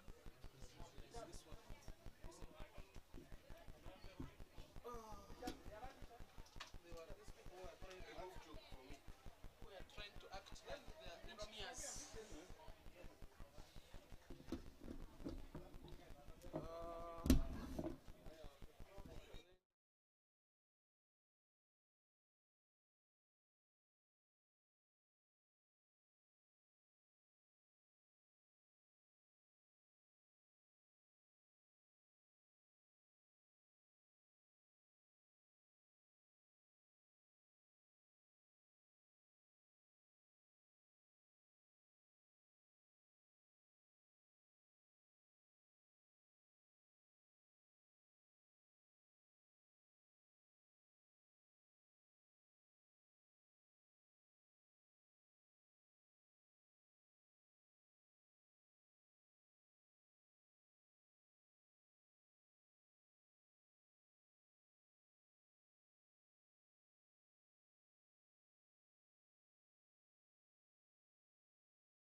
Welcome to Autograph, a company that works just as hard as you do to help you find the perfect place to call home. Whether it's property management, portfolio guidance, or a promising investment opportunity, our brokers work endlessly and are available 24/7 to cater to your needs. We partner with Dubai's top developers, and we take pride in delivering service that goes above and beyond. All of us at Autograph welcome you with open arms. We're here to support you every step of the way, because here, we don't just make clients, we make friends. With a dedicated team of experienced brokers by your side, we're committed to helping you find not just any property, but the best place you can truly call home. See you in Dubai. Welcome to Autograph, a company that works just as hard as you do to help you find the perfect place to call home. Whether it's property management, portfolio guidance, or a promising investment opportunity, our brokers work endlessly and are available 24/7 to cater to your needs. We partner with Dubai's top developers, and we take pride in delivering service that goes above and beyond. All of us at Autograph welcome you with open arms. We're here to support you every step of the way, because here, we don't just make clients, we make friends. With a dedicated team of experienced brokers by your side, we're committed to helping you find not just any property, but the best place you can truly call home. See you in Dubai.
for no loss after the first over.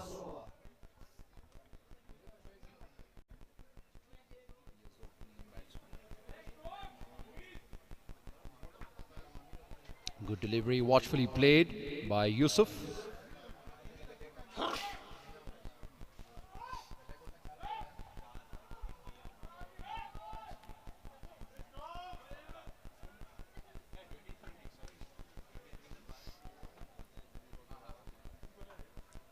Tahir Ali, the new bowler in for the Kuwait team.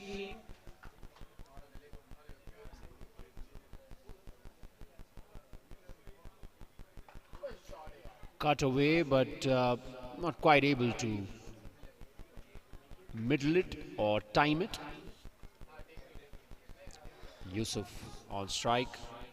Once again, slightly on the shorter side. We've seen a lot of assistance when the ball's been pitched up. Don't want to give too much time to the batsman.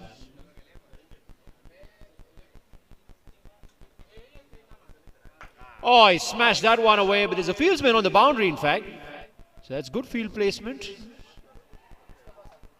Should only be the single, it is. An interesting fact, Kuwait were 13 for no loss in the first over, and that's a similar figure for Dubai as well. And just after that first over, the Kuwait run rate dropped quite a bit in the next 3-4 overs. They were not able to score any boundaries. It's an interesting setup with the field as well. They've got a long on and a long off. They've got third man up, they've got fine leg up, so everyone else is up. Long on and long off, a push back. A flying slip in place as well. Ready to take the outside edge.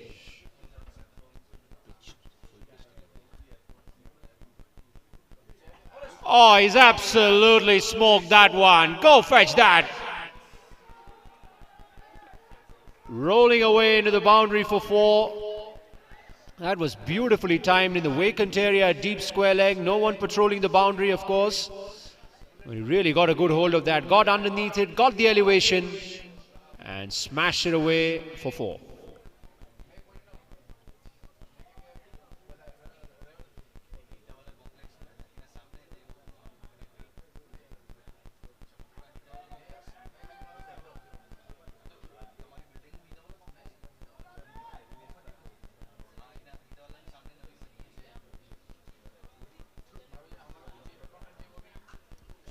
Cut that one away. What a shot that was on the up.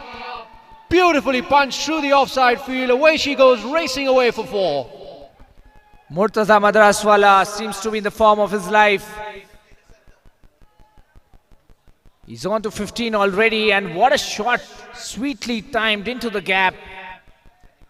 Not an easy shot to play on this pitch. We've seen that back of a length delivery causing troubles for a lot of batsmen, but not for Murtaza. Well, that's right up on the slot. Fine leg up. That was easy pickings, a hit-me delivery, and Murtaza was never going to miss out on that one. Yes, some poor delivery, full toss, and all Murtaza Madraswala could say is thank you, and put it where it deserved. 4 more runs, 26 for no loss. After 2 overs, Dubai Sultans require 54 runs in 48 deliveries to win this quarter-final match. Well, it's a real strong start, it has to be said, from the Dubai Sultans. The rain, I think, has just started to pick up. Some signs the umpire is indicating to the groundsman, I think. Yes, we were expecting a few showers, intermittent showers today, and I think it's slowly picking up. The audience and the teams would hope it does not get too much. In fact, the players are walking back, the covers are being called on the pitch, and there may be a temporary halt in play. Hopefully it is only temporary. Yes, and we've seen the rain go away quickly, so I think it should be a shortish break. So stay tuned for some wonderful live action. A welcome break, you would say, for Kuwait. Dubai was going pretty strong. and sometimes the break in play can be helpful for the fielding side. Yes, it always benefits the team.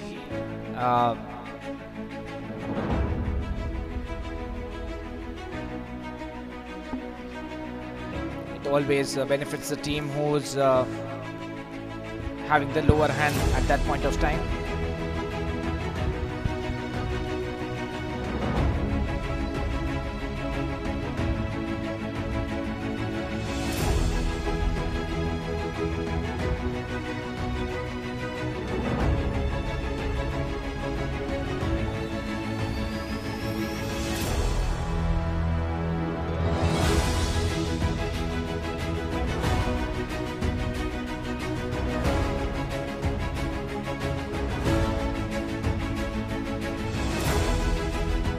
Welcome to Autograph, a company that works just as hard as you do to help you find the perfect place to call home. Whether it's property management, portfolio guidance, or a promising investment opportunity, our brokers work endlessly and are available 24/7 to cater to your needs. We partner with Dubai's top developers, and we take pride in delivering service that goes above and beyond. All of us at Autograph welcome you with open arms. We're here to support you every step of the way. Because here, we don't just make clients, we make friends. With a dedicated team of experienced brokers by your side, we're committed to helping you find not just any property, but the best place you can truly call home. See you in Dubai. Welcome to Autograph, a company that works just as hard as you do to help you find the perfect place to call home. Whether it's property management, portfolio guidance, or a promising investment opportunity, our brokers work endlessly and are available 24/7 to cater to your needs. We partner with Dubai's top developers, and we take pride in delivering service that goes above and beyond. All of us at Autograph welcome you with open arms. We're here to support you every step of the way. Because here, we don't just make clients, we make friends. With a dedicated team of experienced brokers by your side, we're committed to helping you find not just any property, but the best place you can truly call home. See you in Dubai.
Welcome to Saifee Solicitors, your trusted legal partner in the heart of the UK.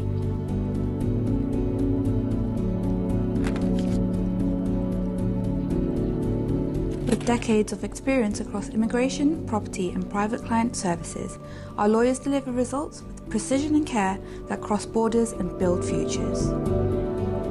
From dealing with property transactions and securing visas, to protecting your legacy through wills and probate, we tailor legal solutions to your lifestyle.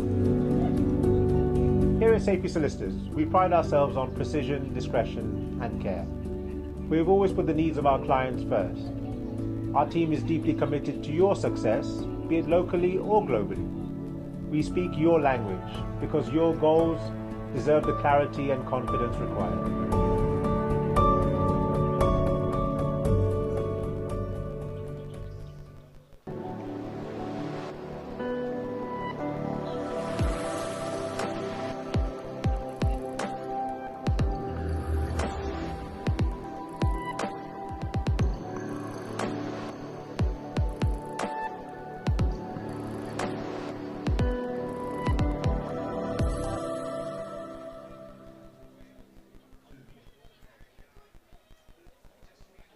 SMB Properties. Built for life. Built for you. We build homes across Kenya that feel like home from the moment you walk in. From SMB Suites to Karura View, every detail reflects our people-first promise. And now we're reaching higher with Le Mirage, one of Nairobi's tallest residential towers, for the dreamers, the doers, and the next generation of city living.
Welcome to Autograph, a company that works just as hard as you do to help you find the perfect place to call home.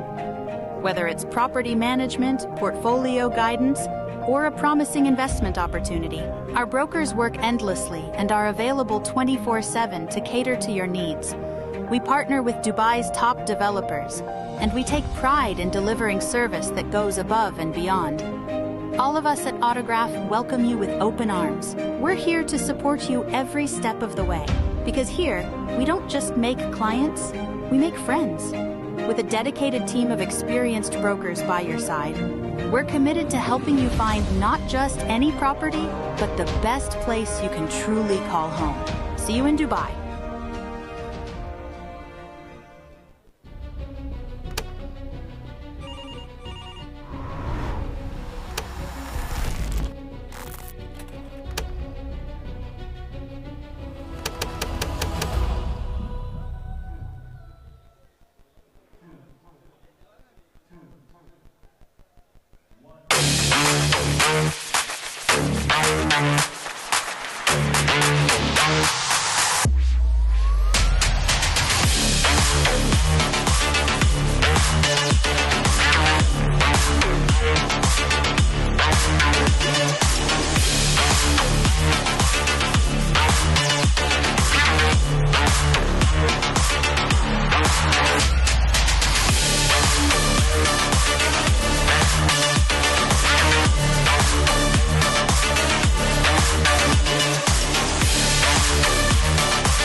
Welcome to Saifee Solicitors, your trusted legal partner in the heart of the UK.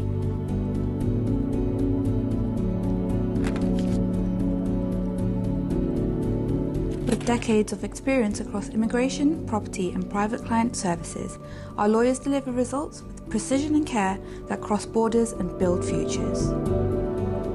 From dealing with property transactions and securing visas to protecting your legacy through wills and probate, we tailor legal solutions to your lifestyle.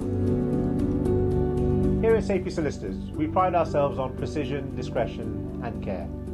We have always put the needs of our clients first. Our team is deeply committed to your success, be it locally or globally. We speak your language because your goals deserve the clarity and confidence required.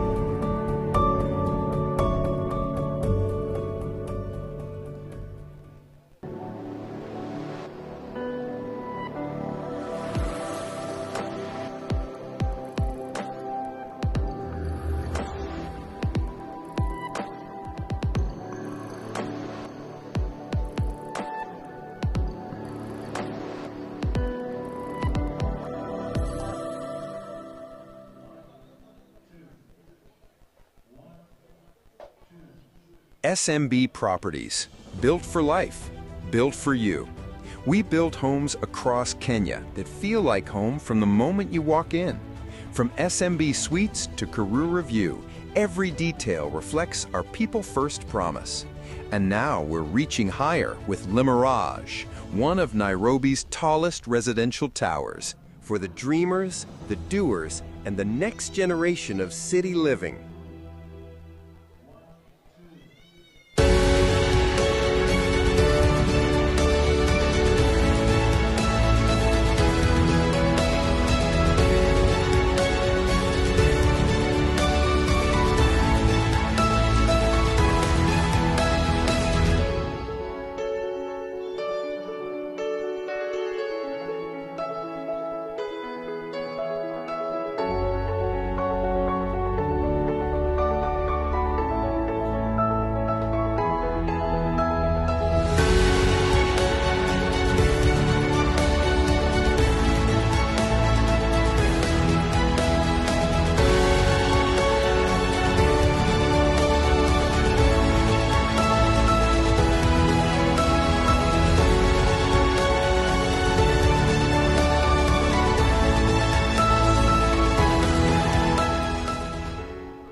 Welcome to Autograph, a company that works just as hard as you do to help you find the perfect place to call home. Whether it's property management, portfolio guidance, or a promising investment opportunity, our brokers work endlessly and are available 24/7 to cater to your needs. We partner with Dubai's top developers, and we take pride in delivering service that goes above and beyond. All of us at Autograph welcome you with open arms. We're here to support you every step of the way, because here, we don't just make clients, we make friends. With a dedicated team of experienced brokers by your side, we're committed to helping you find not just any property, but the best place you can truly call home. See you in Dubai.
Welcome to Saifee Solicitors, your trusted legal partner in the heart of the UK.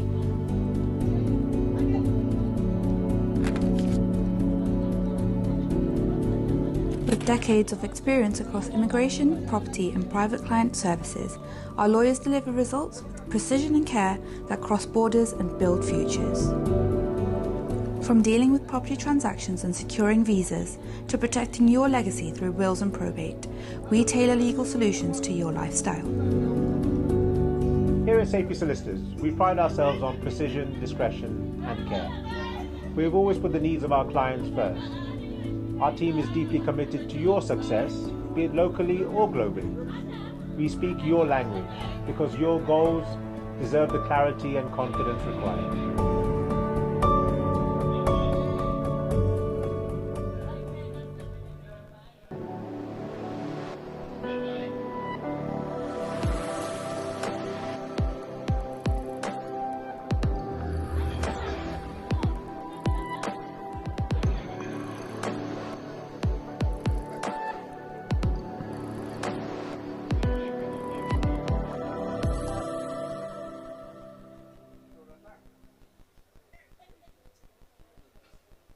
SMB Properties, built for life, built for you. We build homes across Kenya that feel like home from the moment you walk in. From SMB Suites to Karura View, every detail reflects our people-first promise. And now we're reaching higher with Le Mirage, one of Nairobi's tallest residential towers, for the dreamers, the doers, and the next generation of city living.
Welcome to Autograph, a company that works just as hard as you do to help you find the perfect place to call home.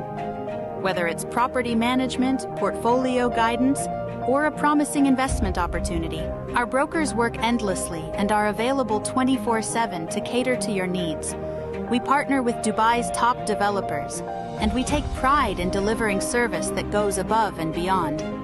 All of us at Autograph welcome you with open arms. We're here to support you every step of the way, because here, we don't just make clients, we make friends. With a dedicated team of experienced brokers by your side, we're committed to helping you find not just any property, but the best place you can truly call home. See you in Dubai.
Welcome to Saifee Solicitors, your trusted legal partner in the heart of the UK.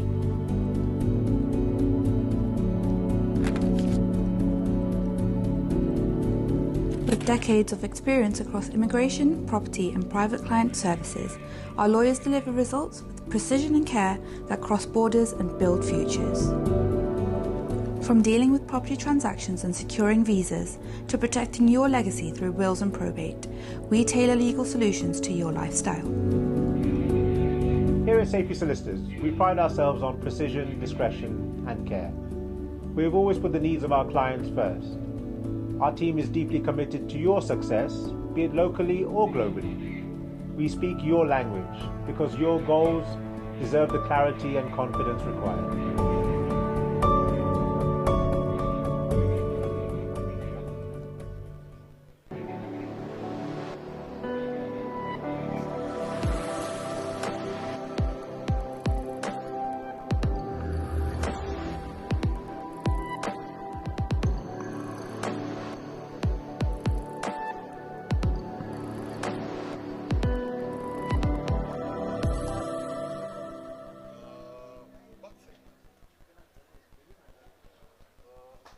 SMB Properties, built for life, built for you.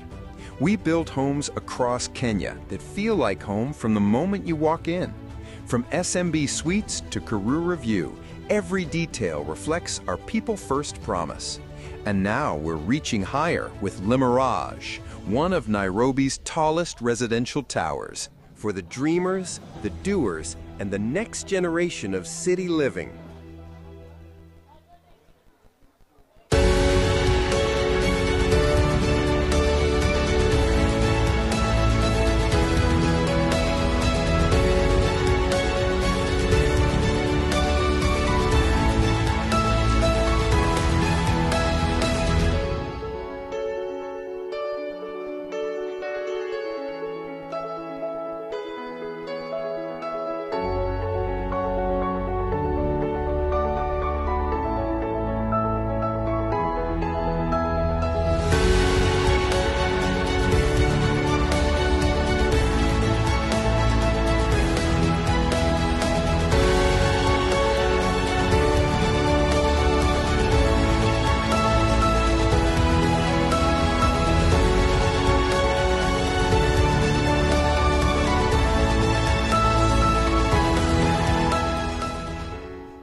Welcome to Autograph, a company that works just as hard as you do to help you find the perfect place to call home.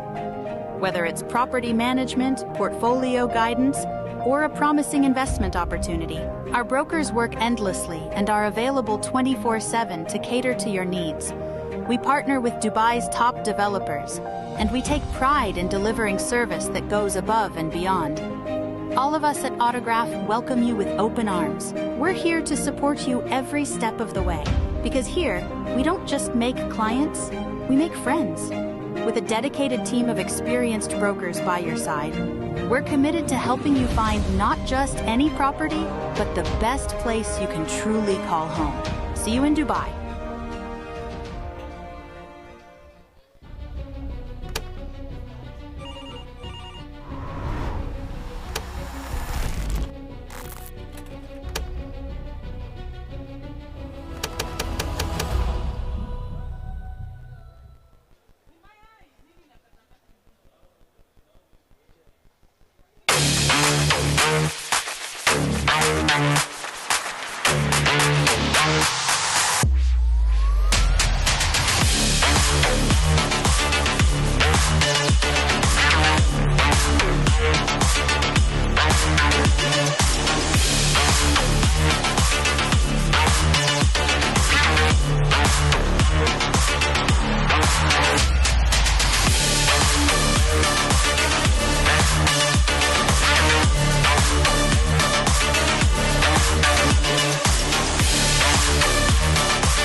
Welcome to Saifee Solicitors, your trusted legal partner in the heart of the UK.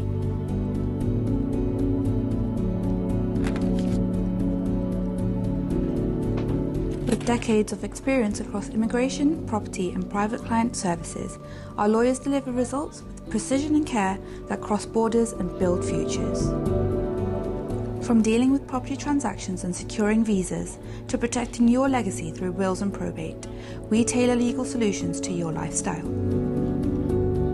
Here at Saifee Solicitors, we pride ourselves on precision, discretion and care. We have always put the needs of our clients first. Our team is deeply committed to your success, be it locally or globally. We speak your language because your goals deserve the clarity and confidence required.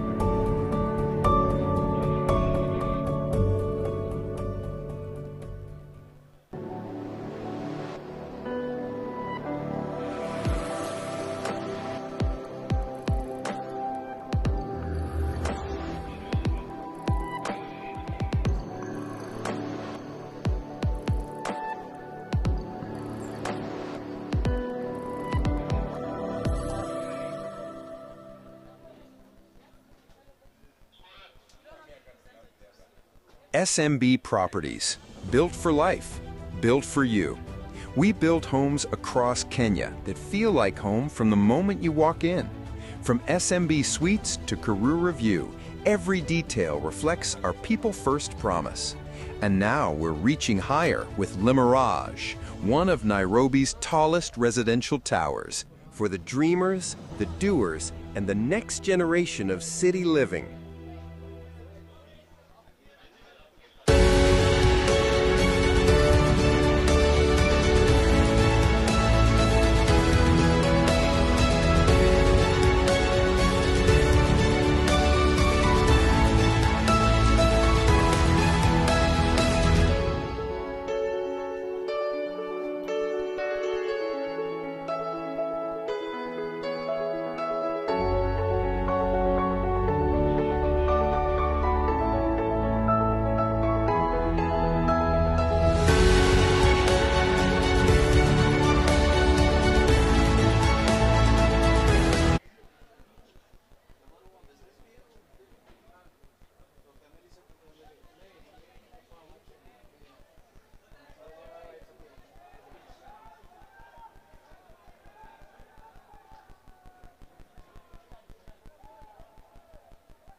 सबके लिए ये पूरे area के लिए नहीं तो फिर वो उसका निकाल के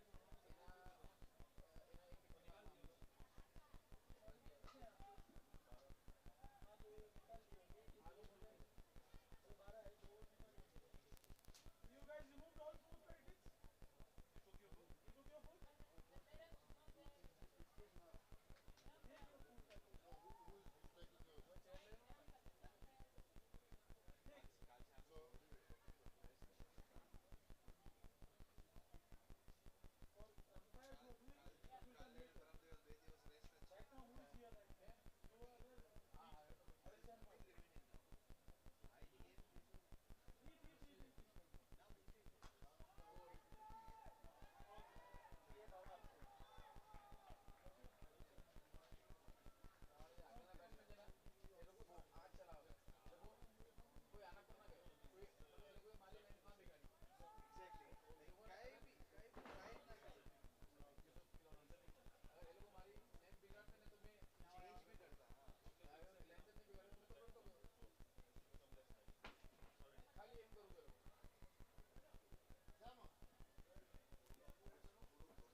$46 for none after 3 overs. 34 to get a 42. They're doing it in the canter now, Dubai Sultans. Idris with the ball now. Can he do some magic? Can he give his side some inspiration to come back into this match? The current run rate of 15 seems a bit gloomy at the moment for Kuwait.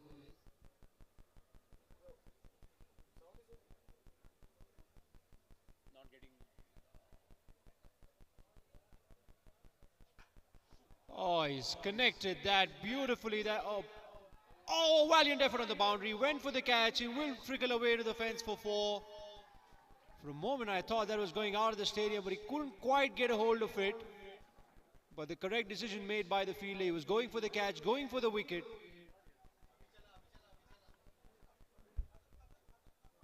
It was a miscue. Valiant effort in the field. They obviously need wickets, so that's what he went for. Went for the aggressive option. Idris to continue.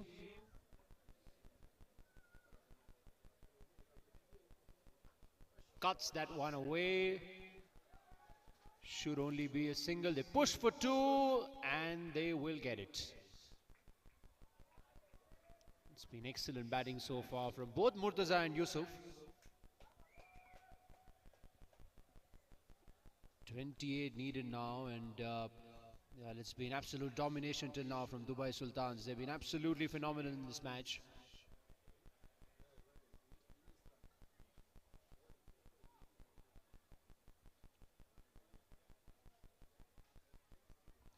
That's a good delivery. Not able to get the outside edge. Just that kind of a day, really.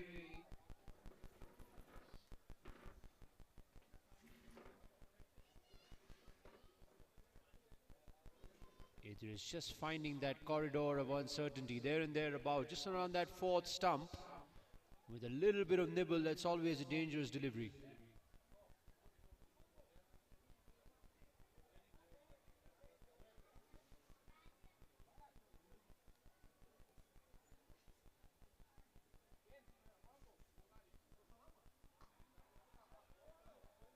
It's pushed towards extra cover for a single.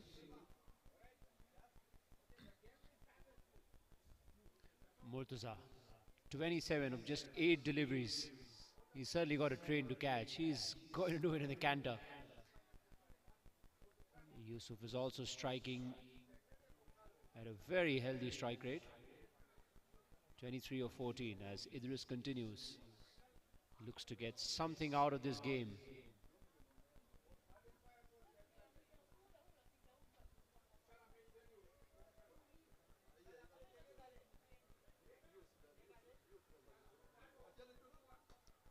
Flicked away elegantly onto the onside. That will be cut off.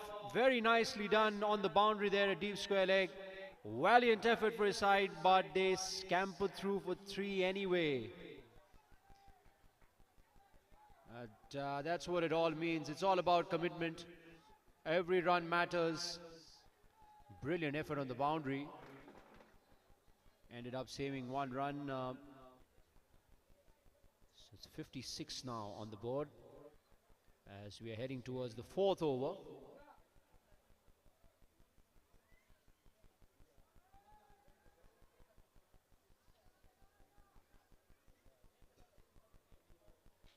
Smashes that one away. Will there be a chance? No, it just falls safe. Another one missed. It's 57 for none after 4 overs.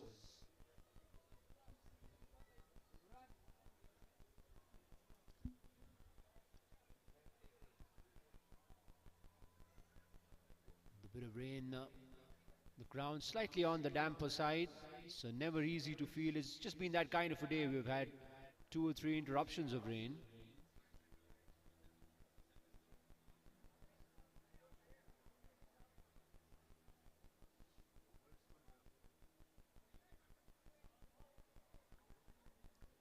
Dubai Sultans striking at 14.25, 57 for none after 4 overs. The required run rate is a little under 4, 3.83. So cruise control mode on for Dubai Sultans.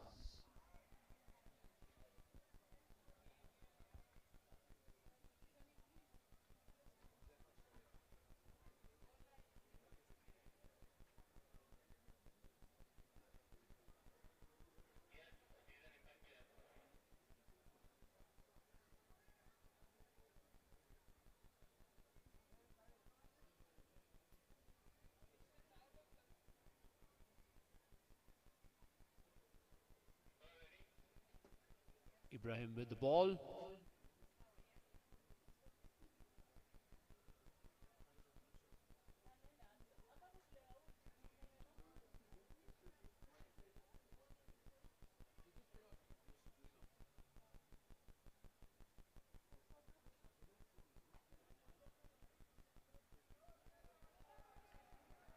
Well, he doesn't have any clue where the ball went.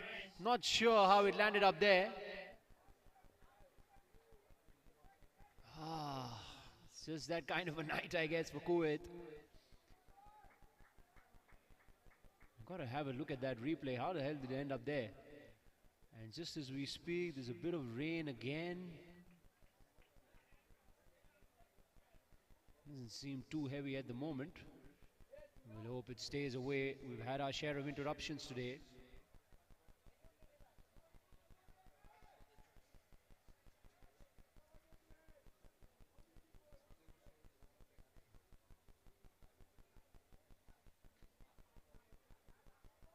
Tries to cut that one away. Beautifully placed. Bisected the gap beautifully between short third man and backward point. And away she goes for 4. 4 more runs added to the tally. 17 to get now of 34 deliveries as Dubai Sultans march on.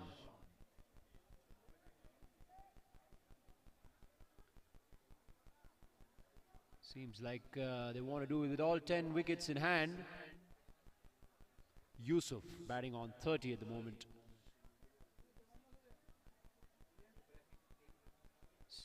Josefa adjusts his field. Pushes the man back to deep square leg.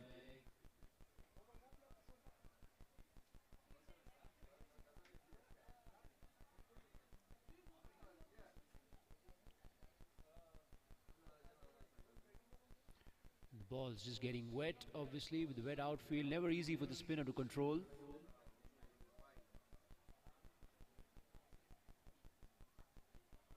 Off the inside edge, but it will be a run. A run of every delivery, that's what Dubai Sultans has been doing. It's hardly been a dot ball, there's been no pressure being put. I would have to say a below par score might have also dented the confidence a little bit.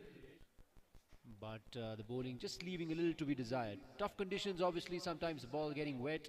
Never easy for the spinners. Kuwait obviously having a spin-dominated attack.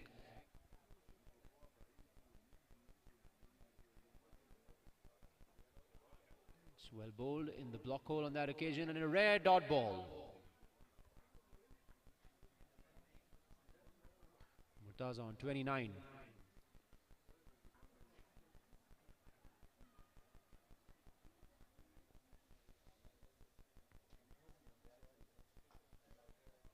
Tries to hoik that one away. Mid-wicket will cut it off. Couldn't quite get a hold of it. It'll only be a single.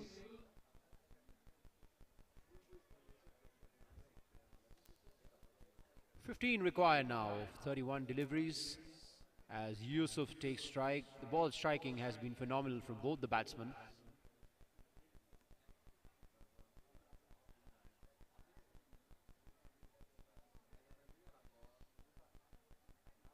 It's well bowled, but he still manages to dab it away for a single. A possible overthrow, but nicely cut down. 66 for none after 5.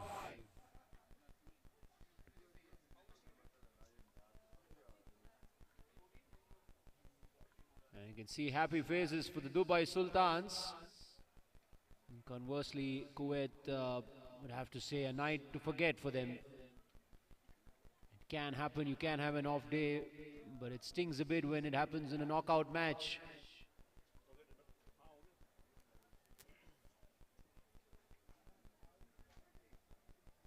Mild raindrops grace us, and we'll expect them to be mild going forward because we're going to have a great game ahead of us, the 4th quarter final.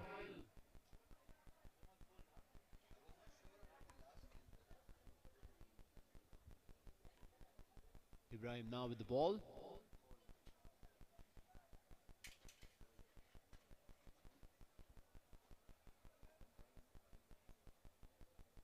Some movement along the side screen. Although sighting the ball has certainly not been an issue for the batsman. But obviously trying to get things in order.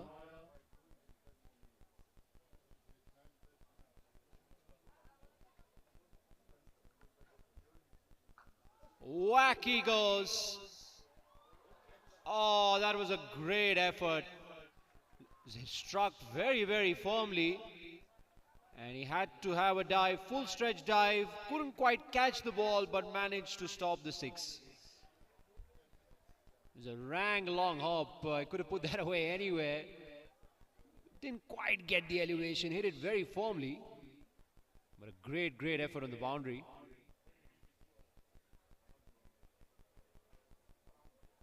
.13 needed now.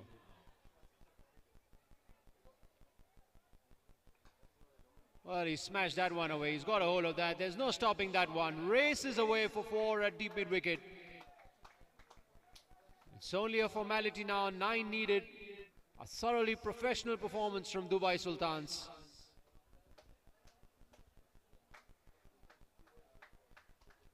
Take another look at that shot.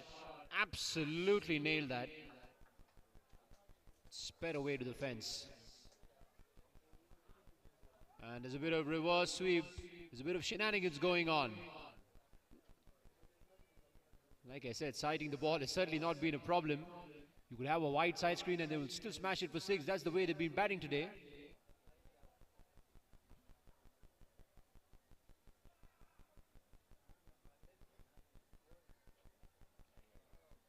Now the rank long hop.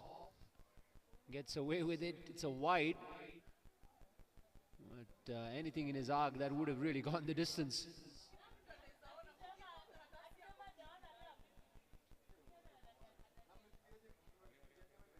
Oh dear me, that's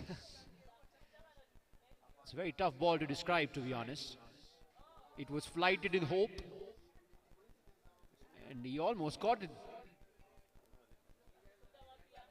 7 runs needed now of 26 deliveries.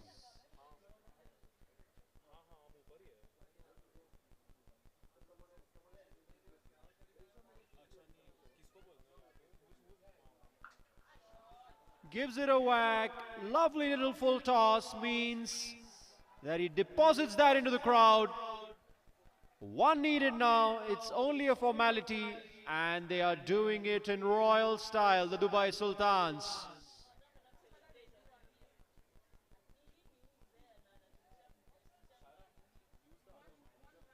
This one.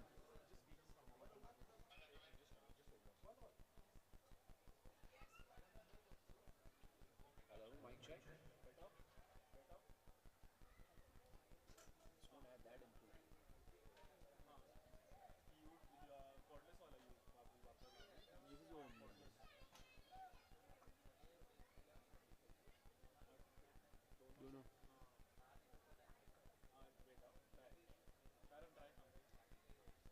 Sound check.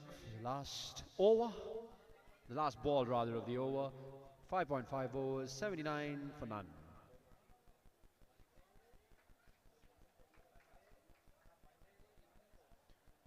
Dubai Sultan. Closing in. And it's a victory for Dubai Sultan with 4 overs to spare. They get there in a royal fashion, storming their way into the semi-finals. A 10-wicket victory. You will not see a more thumping victory than this. Well, it was a thoroughly professional effort that with the ball, with the bat, in the field, they were exceptional. Outstanding stuff. All of their fast bowlers doing a great job. And, well, the batting was for everyone to see. Some clean hitting, risk-free cricket. And you have to say, with the way that they have played, they could be one of the prime contenders for the trophy. Brilliant performance this from Dubai Sultans.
Hello, hello, sound check.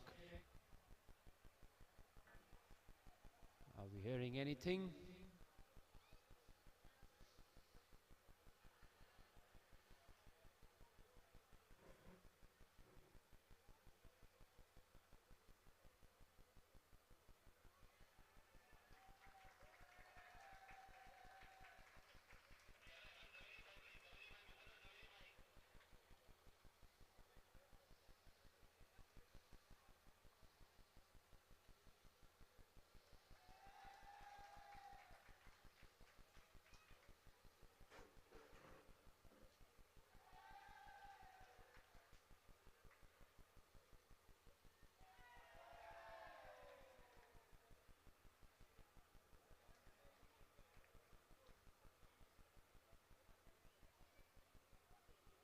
Hello हाँ आप वो हाँ मैं एक बार sound check करता हूँ अभी आप बोलो मतलब वहाँ पे आ रहा है क्या Hello, sound check. Hello.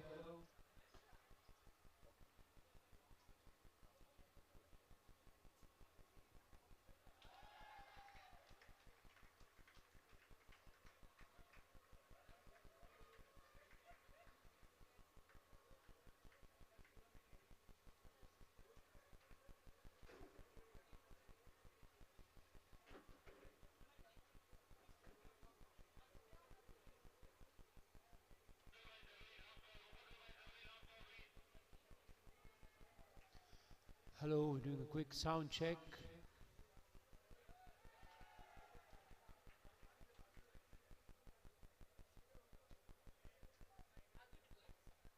Thank you. Thank you. I have 30 actually. Yeah. Yeah. Sorry. Sorry, I didn't get you. Several voices. Yeah. All in one package. Yeah. So I was just a crazy fan of the game. When I was like 6 or 7 years old, I used to practice in front of the mirror. Like imagine, so back in the day, Sachin was hitting the century for me, or hitting it for me. Just imagine me batting it and get that atmosphere. I was,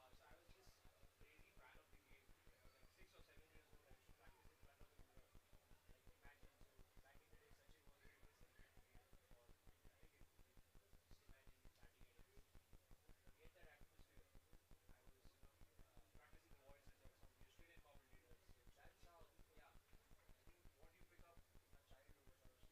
After a few years, you got well, not exposed, but it's sounding good. Here we are. A good choice. Thank you, thank you. Just last week I had a chat with Ricky Ponting. His voice, oh yeah, of course. I made my IPL debut in fact. This IPL finals. I did the broadcasting, but hopefully.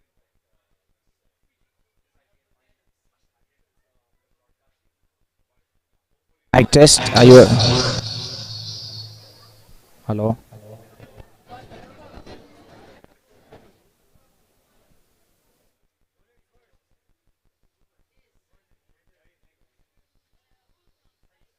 So the third quarter final match of the SBT10 Cup in Nairobi is over, and it was a one-sided match in the end.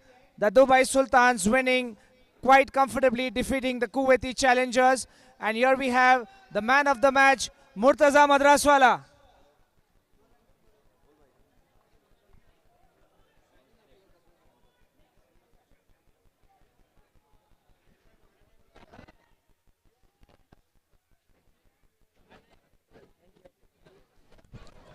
Murtaza, you bowled first. 2 overs, 8 runs in a T10 match. That's some amazing bowling figures. And while coming into bat, you took the game away from the opposition, scoring a brisk 35 runs. How would you rate your performance compared to some other matches? You're the highest run scorer for the Dubai Sultans currently. Well, that's secondary. Winning is the most important thing. I don't care about who's on the top. As long as we are winning, we are fine. And the wicket, it was very easy to bat. I think our bowling unit did a great job. To restrict around under 80, it was an amazing job. It was easily an 110 pitch. Now you meet the Maharashtra Stars in the semi-finals tomorrow. How do you reckon your chances? It is a team topper, top the tables. Are you happy facing them? Yeah, it will be a great game. We are looking forward to it. Okay, all the best, and may the best team win tomorrow.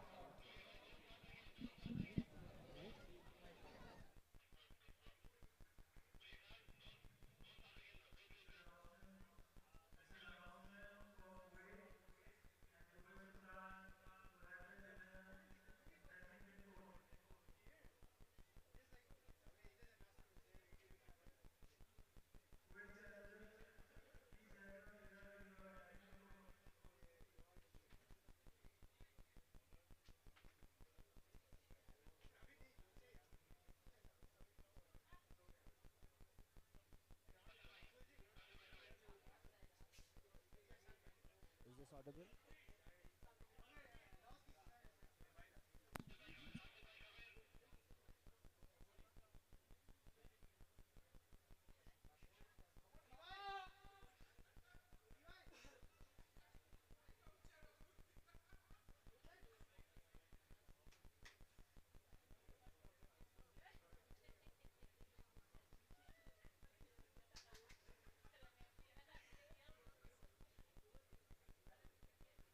SBT10 Season 7 Cup, Hamidi Cup in Nairobi. The last quarter final between the Gujrat Energetics and the England Lions is underway.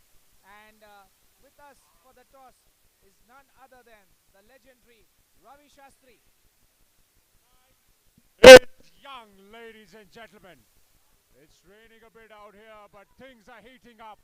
We're all in readiness for the all-important toss. The captains are ready. Let the toss begin.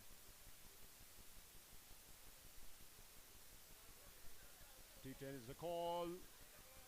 And Gujrat Energetics have won the toss and they're going to have a bat first. Any particular reason?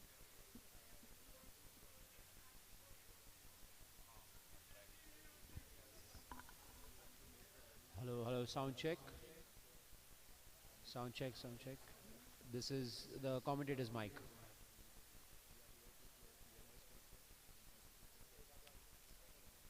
Okay, this is the closest that I can take. Is it audible? नहीं आ रहा है. And any pass score that you're looking for, especially with the rain coming down now? Because this they are saying not to take it वो further रख के ये जो ऐसा manager situation वो भी try to score 80 90 runs and साथ में अगर Brilliant, go well, have a good game. And we have the captain of the England Lions, thoughts on losing the toss.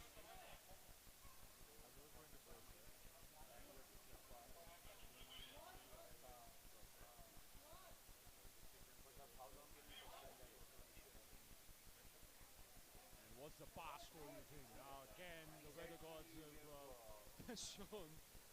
So what's the pass score? The ball was moving around a bit in the third game. the guy who went down.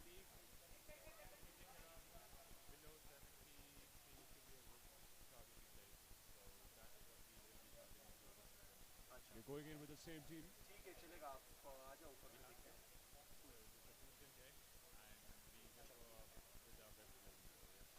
Brilliant, go well, all the best. So you heard it from here. Let's get the fourth game beginning.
नहीं आ रहे.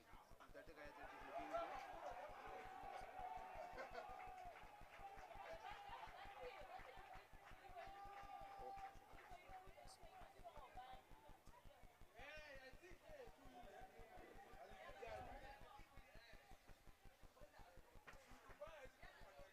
Well, the Gujrat energetics have started in an energetic fashion.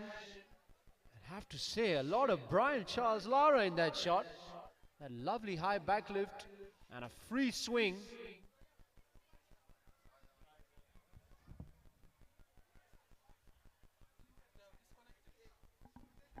This one. I have to use both. But it's available on at the stream, right? Okay.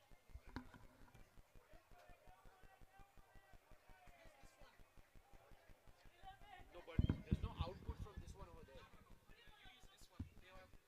That's why you see that they are disconnected. Disconnect this one as well. No, yeah. Even if you talk, you're not going to hear them. Hello, sound check. No, use this one. They asked me to use both. Yeah, they said When? a while ago, and that's where the confusion came because this is not getting any output on the ground. It was. That's my concern, but I don't think they've done a fix. So if you see, it's not going out. The sound is not going out on this one. That's the weird thing. That's cut away down towards third man for 4.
Nine runs in the end of the first over.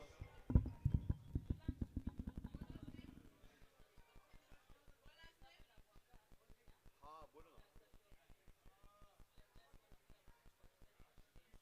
तो ये तो वो यहाँ पे अभी नाम बोला उन्होंने कंट्रोल रूम में करने के लिए. तो मल्टीपल इंस्ट्रक्शंस आ रहे हैं.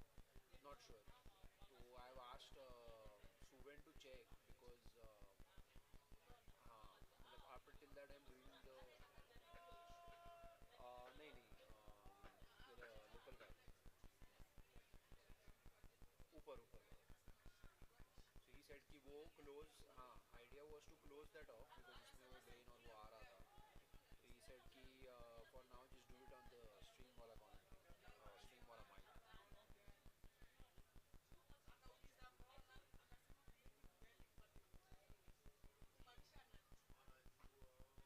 ठीक है, use both the mics, but देखते हैं मतलब this will need a switch because वो कल लोग tomorrow we can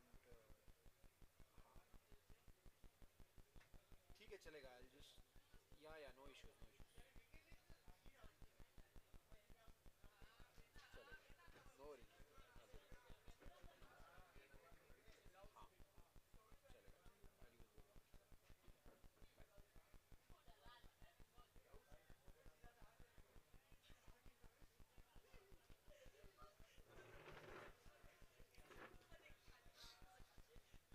I'll use both.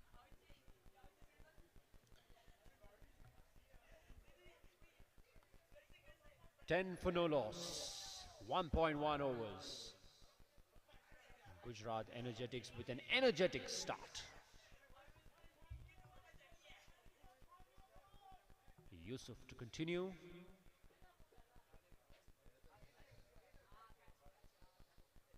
Short of a land, that might be a chance.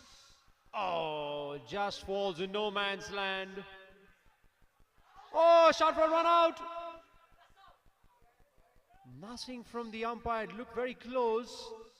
We'll have to have a look at the action replay on that one, but it was a great chance of a run out as well. And the ball really getting big on him. You can see cramp for room and a tough chance for the wicketkeeper. And we see the run out opportunity. Yes, the batsman seems to be in another fine decision by the umpire. There's confusion and harakiri all round. That's the order of the day. Energetics, no harm done in the end. All's well that ends well. Hussain on strike. Cuts that one ferociously.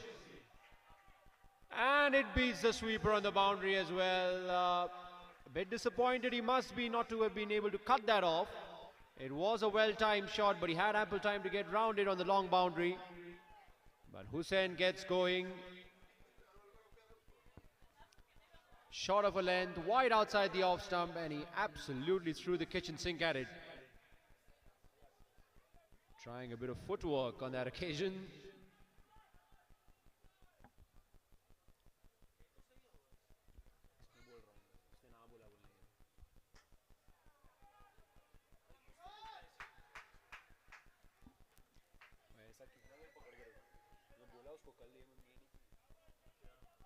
ऐसा थोड़ी पकड़ के रखेगा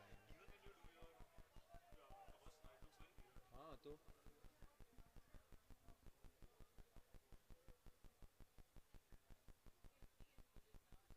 oh, it's a good delivery. Just beats the outside edge. Skiddy bowling from Yusuf. Nice and tight on that occasion. Just trying to get a bit of room for himself. Wasn't there for the cut. Along the off stump and somewhere around the fourth stump, so not much room to be able to cut that one away.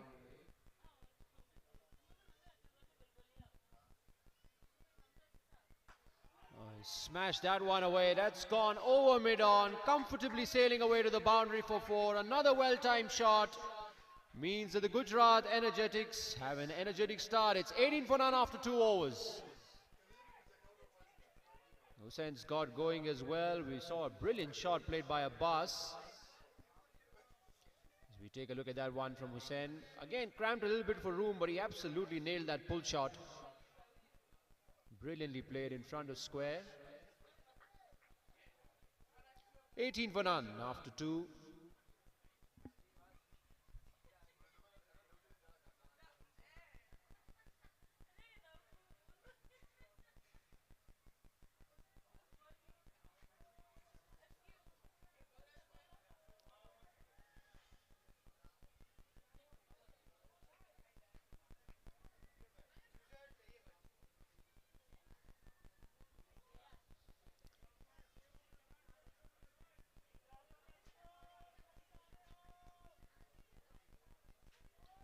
Abbas, a left-handed Abbas on strike, and Juzair with the ball.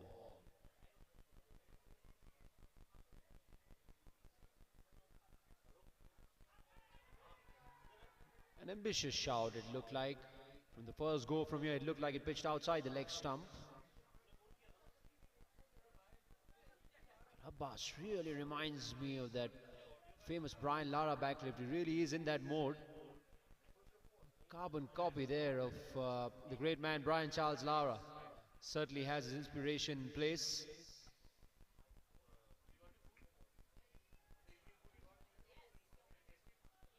Juzair to continue now to the right-handed Hussain. The right-left combination in play, always a headache for the bowlers.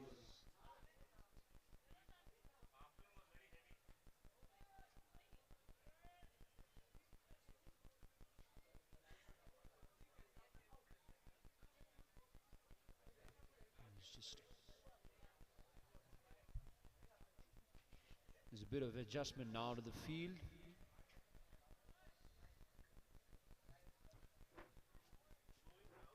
Fine leg is up, third man is up.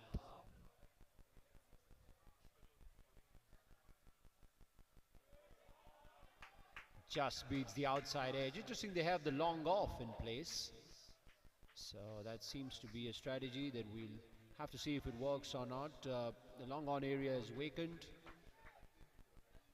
There's no one at deep square leg, so the line has to be outside the off stump.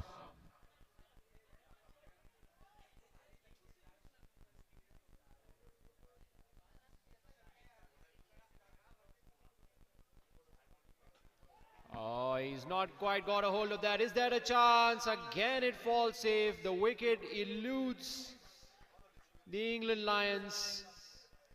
And once again, Hussain gets away with it. Lives to fight another day.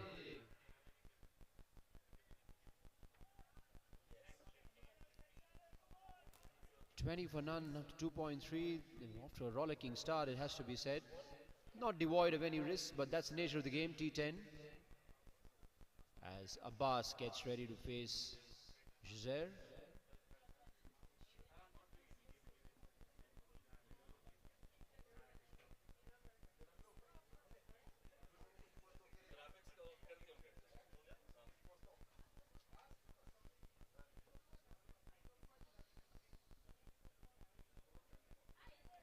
That has to be a wide. He'll have to reload on that one. 21 on the board.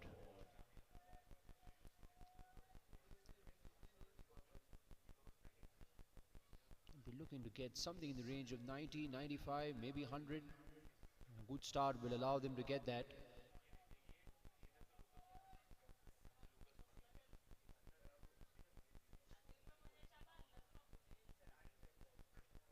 Let's flick that one away. A fine leg will cut it off, so only a single.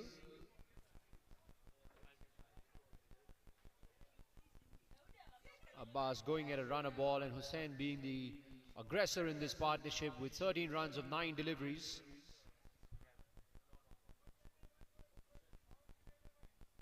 Gujrat moved to 22 for no loss, 2.4 overs.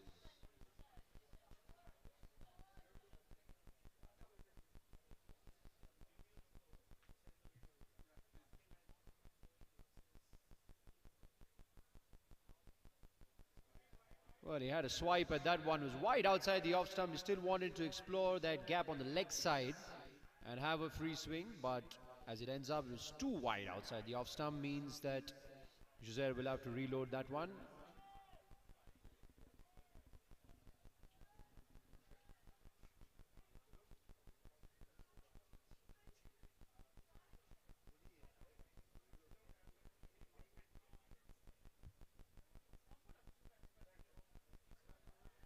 Well, he had a swipe at that one again. On this occasion, a back of a length delivery, so extra bit of bounce, a bit of nibble off the pitch as well.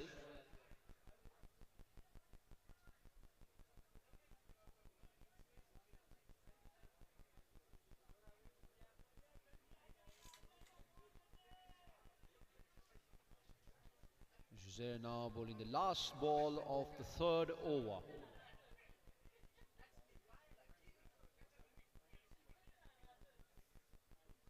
Short of a length, cracked that one away between the two fielders, bisecting it beautifully. And rolling away to the fence for 4. And a great end to the over for the Gujrat Energetics. They are 27 for none after 3.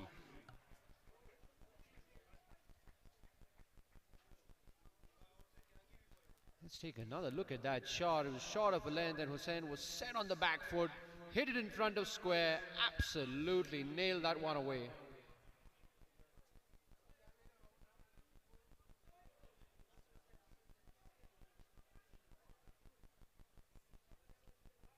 Hussain moves on to 17 with that boundary.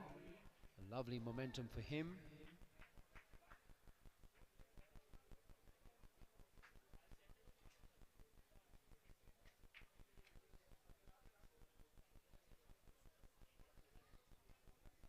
Let's get in some thoughts from the great man Ricky Ponting. What he has to say about the game so far. Well, they're playing a nice fiddle to each other. Hassan's been the aggressor, and Abbas is just knocking things around. So it's good, intelligent batting. You don't have to go bang, bang for ball one. You can set yourself a good base and hopefully get to 90, 95, 100 from here on. That'll be a good score.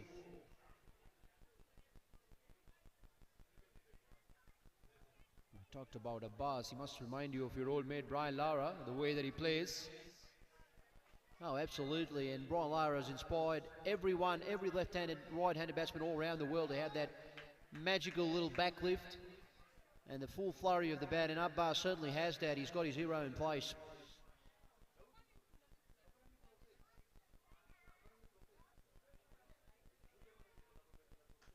Zephyr bowls the off spinner and stylishly played away onto the offside, but it'll only be a single. Yeah, and the fielding, I think, has to be absolutely top draw. We saw that in the first two quarterfinals. The fielding was amazing. After the bit of rain, I think it's troubled the fielders a bit. We've seen a few drop catches in the third game.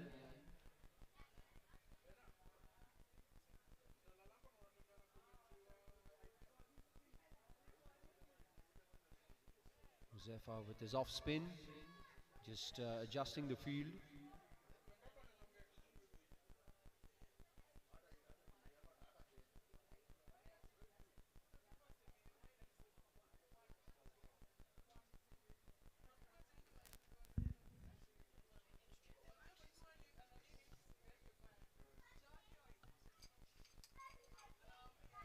And he's pulled that one away into the gap. He goes for 4.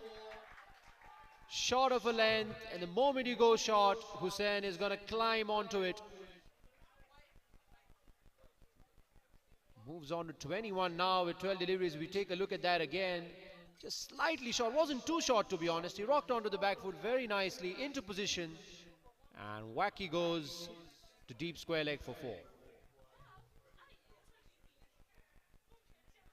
Zephyr probably having a few issues controlling the ball. Obviously, it's going to be a wet ball. Never easy for the spinners.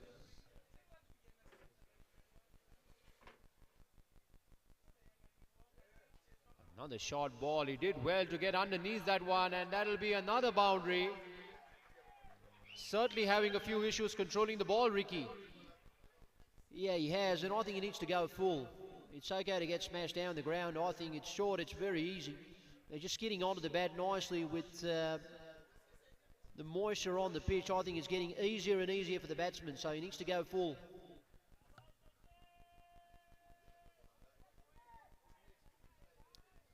He won't get a lot of turn as well, so that's one of the conundrums for the off spinner. Not too much turn, not too much purchase out of the pitch.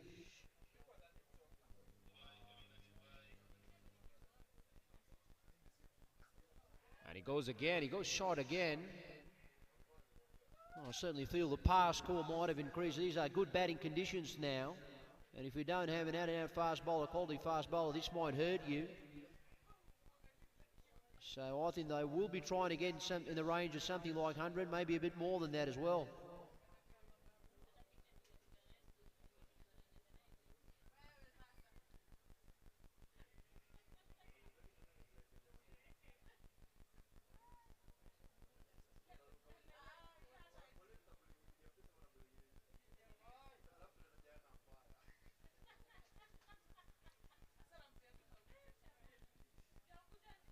Shot again, not quite. Oh, there's a misfield.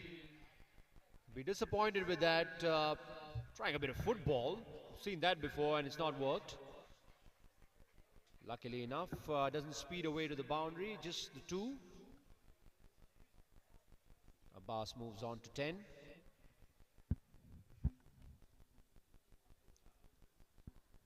Yeah, I just said the fielding needs to be right on top.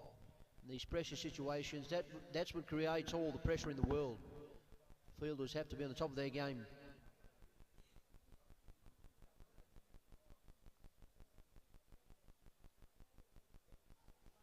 No, that has to be wide and had to reload that. It should be a costly over from Huzaifa.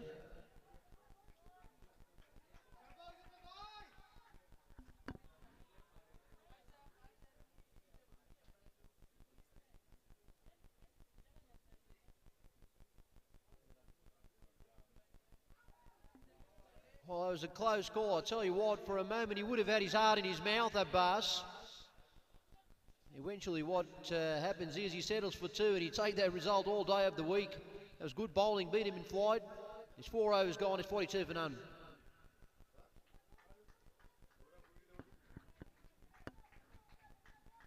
The Gujrat Energetics winning the toss, electing to bat.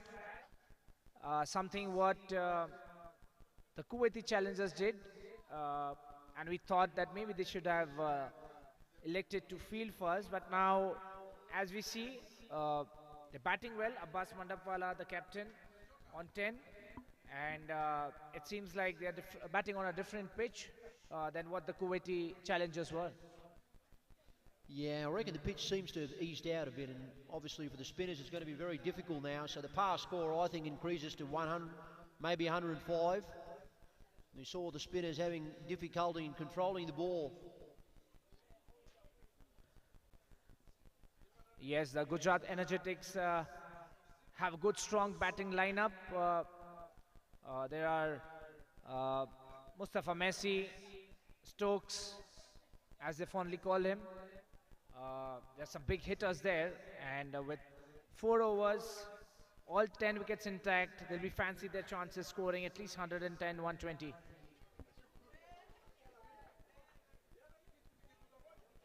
Well, we're talking about Abbas. He really reminds me of Brian Charles Lara, my good mate. The way that he plays, he's got a very similar technique.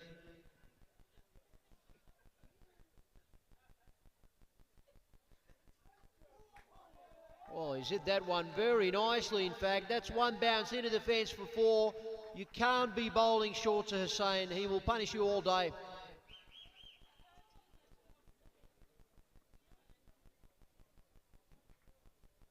Clearly it seems to be a case.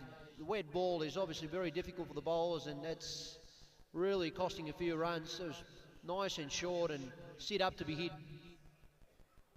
Murza Mugalwala, the bowler there, he bowls some excellent leg spin bowling. The way he flights the ball and deceives the batsman.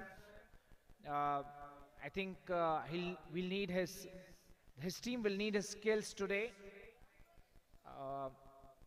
so that he can take a couple of wickets.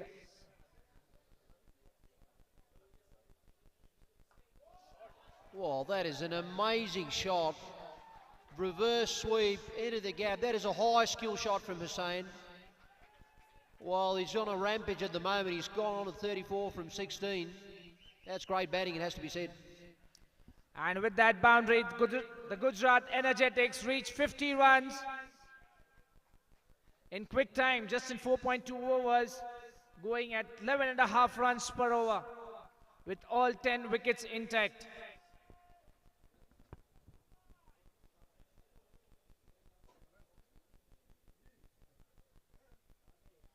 Another short ball is right there to be hit. Not quite out of the middle, but still good enough to go for 4.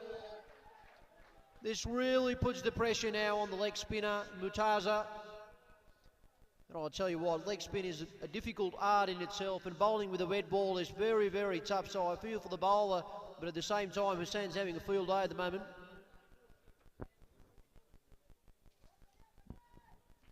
Yes, flighted deliveries are high risk, high return deliveries. So far, the risk not paying off, and the batsman taking full advantage. He's got to find a getaway. Get him on the front foot. Don't let him camp on the back foot again.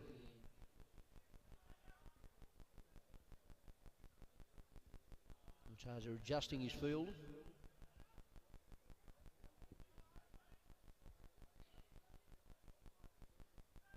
They've got the sweeper, but he's at deep extra cover. They want him somewhere deep backward point, I reckon.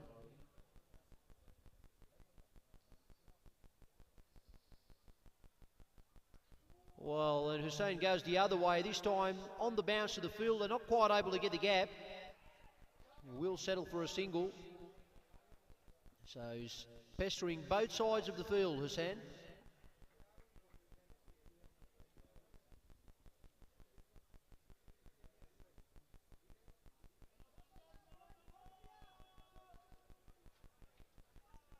Well, the winner of this match will play against the Dubai Sultans.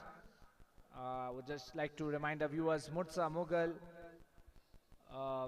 used to play for the Dubai Sultans a couple of years back.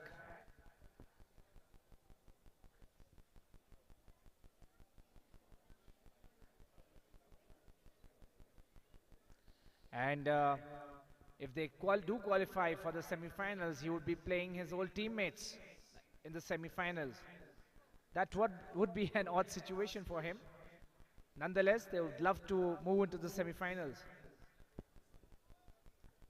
We can expect some sledging, friendly banter. Oh, fly to delivery, smashed that one away, beautifully played. Well, that is a great shot, I tell you. He's bisected the field beautifully on that occasion. Deep mid-wicket, deep square leg, nothing that both can do. I'll tell you what, on the short side of the boundary, it's a free swing there.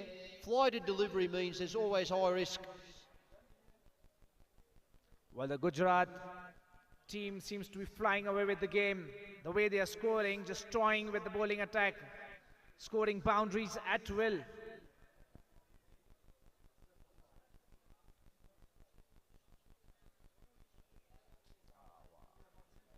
Just tucks that one away into the gap. He's played it softly. Might look for two. No, he settles for one.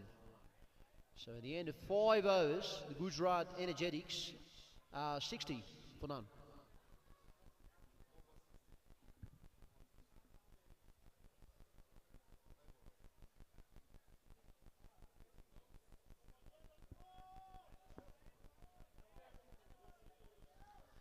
There haven't been any sixes so far in this innings. We've got Abbas Mandapwala scoring 2 boundaries and Hussain Channiwala with 9 boundaries, 39 of 18 deliveries, going at 12 runs per over, 5 overs remaining and all 10 wickets intact.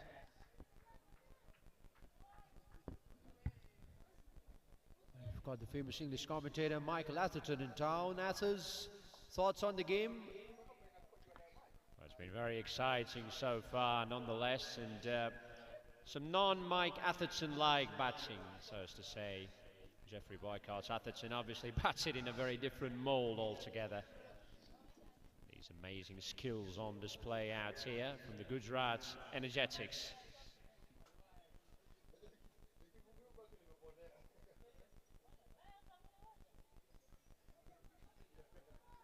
The left-handed Abbas on strike.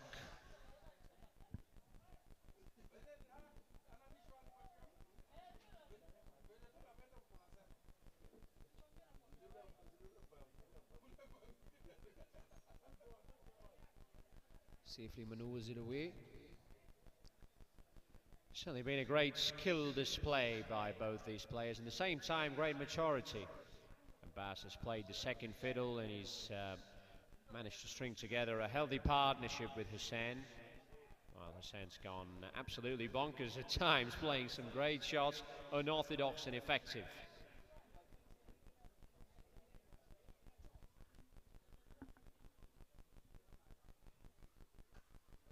That's a good delivery. Couldn't quite get underneath that one. Wasn't as short. Skidded away onto the bat, so he couldn't quite get the elevation nor the distance. Single. Yes, I think the medium pacers will do a better job on this pitch. We're clearly seeing the spinners struggling to grip the ball, and especially the leg spinners are going to have a tough day out there.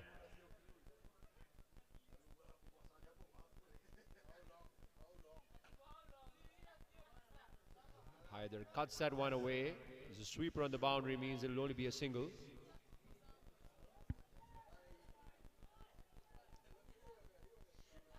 So the right-handed Hussain back on strike, batting on 40, nearing his half century now.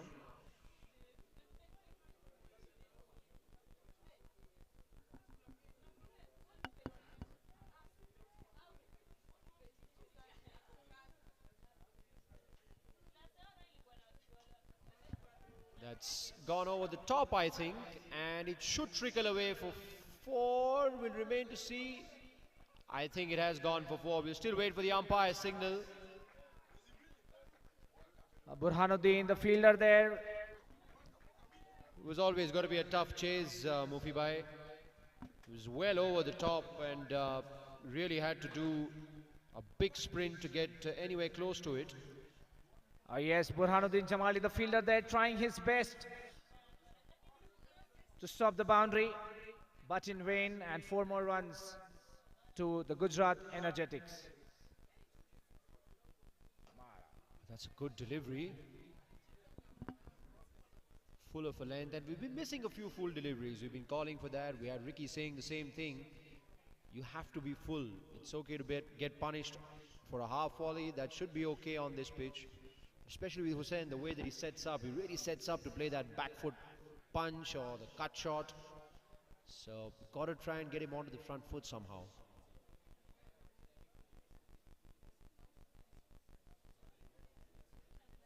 This time Abbas opening his shoulders, but not quite able to get a hold of that, but placed well enough in the end for a 2. Good batting there by the captain Abbas. He knows Hussain is middling the ball well, and he wants to stay till the end of the innings, and he's pacing his innings well, not taking any risks, rotating the strike, giving it more to Hussain, who's already hit 10 boundaries for his 45 runs. So that brings us to the end of the 6th over, and the Gujrat Energetics are well placed at 70 for no loss. We spoke about 100 being a pass score. Well, I'm sure that they're going to pass that quite easily. They must be looking at something like 120 from here on. I mean, even that is on. Certainly 110. Yes, anything above 100 in a quarter-final match is a very good score, and the England Lions will have to bat out of their skins if they are to reach the target. Let's see if they have something up their sleeve and they can, take a couple of wickets, squeeze the run rate. Oh, he's absolutely smashed that one, but is there a chance? Oh, he's dropped it. It was hit in the air. Wasn't the easiest of chances, has to be said. But if they have to win this game, they will have to convert these chances. Tough luck for the bowler there, and possibly again the wet ground getting in the way could be one of the reasons. It's Abbas now on strike. Oh, and that's an awkward delivery. I think it's hurt him. Well, it's hurt Abbas there, and I hope he's okay. And the England Lions showing great sportsmanship, checking on him. But that seemed to have risen out of nowhere, really. A lovely delivery from Ali.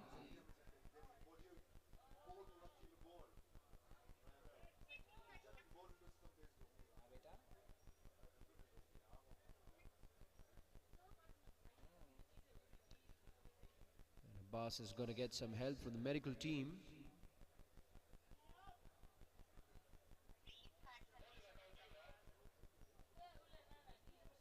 .21 is batting. He doesn't want to go off. He wants to keep on going, of course.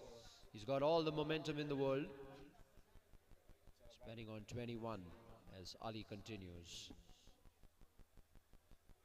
Tries to tuck that one away. Down the leg side would mean that he'll have to reload.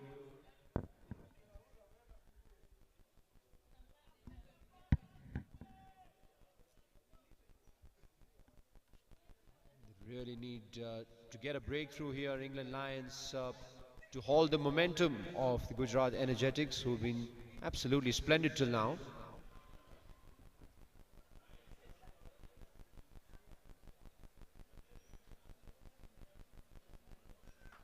Absolutely out of the park, out of the city, out of the country. That's gone way over the top for 6. What a massive hit. That came out of nowhere. The blow must have just fired him up a bit. Boy, what a shot. All throughout the day, we've been seeing that part of the boundary is attracting the balls for 6s. Oh, and we're just seeing where the ball is going. And the ball goes to the MSB building once again. It's the 6th or 7th time in this day that the batsmen have found that spot. Seems to be a magnet over there. The real estate price have definitely gone up. So many shots going there, but that was some shot. Whack again, he goes down the ground this time, along the ground, only for a single. Well, not very sure if the real estate prices would go up and down. They would always be expecting broken windows in their houses, and they would want to go to the other side of the ground. And I'll tell you what, the view is worth it. A few broken windows won't matter too much. The quality of cricket that's been on display, I think it's all worth it. He goes short again, misses out this time. Hussain, we'll have to say Ali is a bit lucky to get away with that. Short of a length, and Hussain's eyes must have lit up. Extra bit of bounce. He's getting a bit of bounce, Ali, out of this track. Abbas, of course, got one on the body. Just from the back of the length, the ball bouncing. The spectators are... Oh, he's got a hold of that, or has he? Oh, the fielding's been off. You would expect to take that one, to be honest. If you have to win big games, you have to take these catches. It's 80 for none after 7. Yes, I think the fielder, Burhani, did not judge it too well over there. It went high up in the air, not so high. It was quite comfortable. And had he got in a good position under the ball, that was a catch out. And that was Hussain Channiwala, the batsman there. What a bonus that would have been for the England Lions. We saw a lot of catches in the first 2 games. Is it because of the floodlights taking effect? Teams not getting used to it, maybe? Wet outfield was there throughout the day, so I think it could be the floodlights. Maybe, maybe not. But that seems to have been the case. The last 2 games, we have seen a lot of drop catches.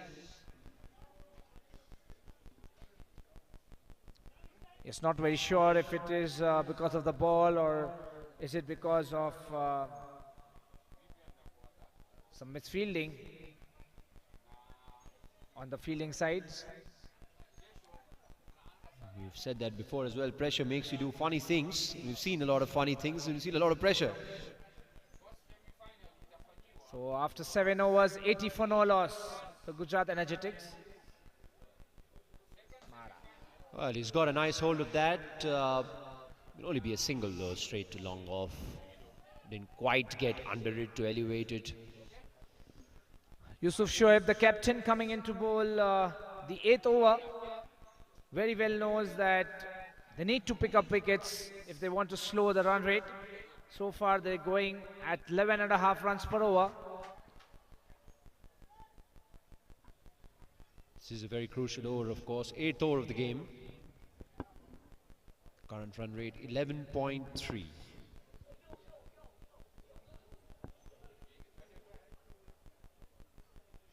Abbas goes for it. Really went hard at that. And put the windows on the other side at risk. Had he connected that, that would certainly have been in jeopardy. Yes, we could almost feel the strength behind that shot had he connected that. But I think he was into the shot too early. The bowler read it and dropped it just short. It's not quite timed it. Again goes in that no man's land. Again they will push for 2 and again they will get it.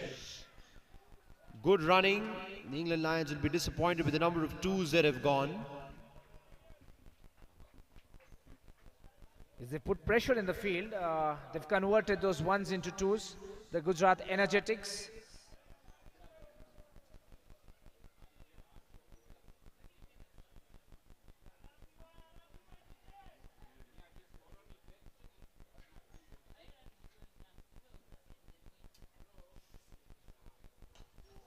He's got a good hold of that one.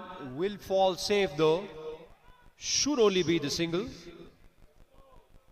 Well, my fellow commentator was just mentioning that that Abbas has a bit of Lara style in his batting.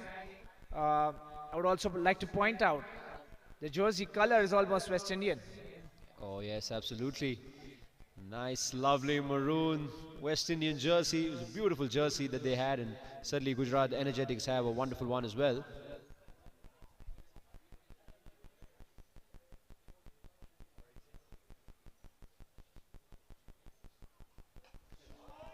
Has he got all of it? Not quite. Oh, it's another drop. The ball has to be a soap at the moment. That's the only explanation. I think before they started the bowling, they put some butter on the ball. The English fielders don't seem to have any grip on the ball somehow. And Hussain, with that drop catch, has completed his half century. So it's a well-deserved half century this for Hussain of just 26 deliveries. That is fantastic batting. Take a bow, mate. Wonderful batting. Entertaining one and all over. Got benefited with the help of a few drop catches. That's a good delivery, a Yorker to end the 8th over. It's 86 for no loss. Well, do you remember how many catches have been dropped in this match? 5, 6, 7? I can remember 5, so there must be 7. But in all fairness, we understand it's difficult out there with the ball getting wet, obviously with the floodlights. So not the easiest of conditions. You'll have to say wet outfield as well. Always plays at the back of your mind. Don't want to get injured. But it is what it is. You still have to take those catches to convert these big games. Let's just imagine the Gujrat Energetics losing 3 or 4 wickets. They would not have been able to reach 86. They might be at the stage of maybe 60 if the catches would have been taken. As you say, catches win matches, and missing catches is a very big loss. It certainly is, and welcome Mr. Ravi Shastri in the house for the last 2 overs. And he's got a hold of that. Into oblivion. Will he catch it? No, he won't. Back they come for 2. It's been that kind of a day where the ball is just finding the fielders. The fielders are not ready to accept the gift. 8-8 after 8.1.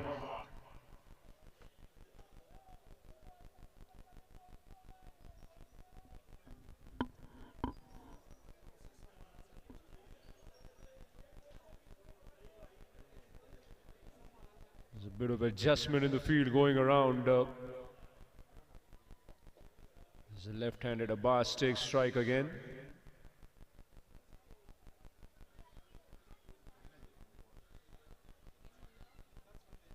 He's gone big again, off the outside edge. Will this be taken? No, it won't. Not the first time, not the last time we see a drop catch.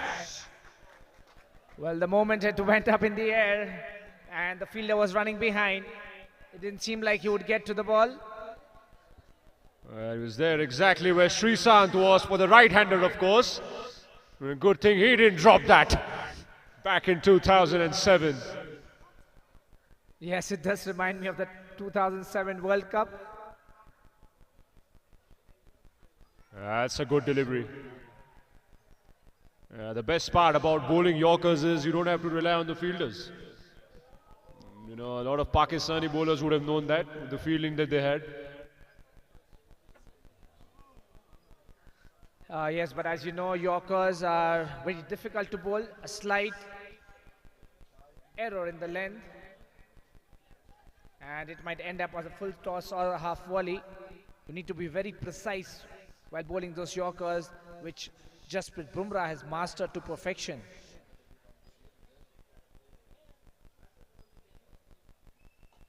Oh, that is a sumptuous shot. It may have been called a wide and he left that, but that's how good a shot that was. Full stretch on the offside, and well, there's high skill involved in that. brilliant timing, just carved it away. Let's take a look at that one. He's on the ground, bang, he goes on the offside. Brilliantly played. What a shot. He would love to see the replay of this, Abbas Mandapwala. And slowly, he's picking up with Hussain Channiwala. He's already on 31. There he goes, smashes that one away, down to long on. Will only be a single. There's something so elegant about the left-handers, you know, when they play on the offside especially. That seems to be the end of the over. And after 9 overs, it's 96 for none.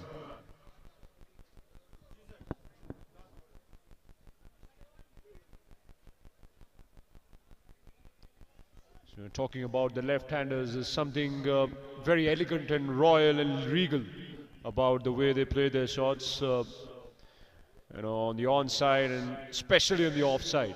And nothing against us right-handers, we do equal amount of work, but the left-handers get all the glory.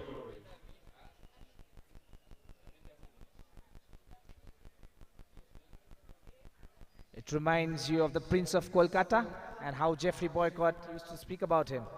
Prince of Calcutta, oh my goodness, what a player.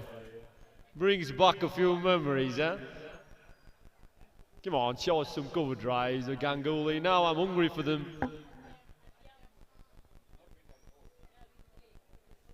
We talked about the Prince of Kolkata and, well, the Prince of Trinidad certainly seems to be the inspiration of Abbas and many left-handers around the world. What a player he was, Brian Charles Lara.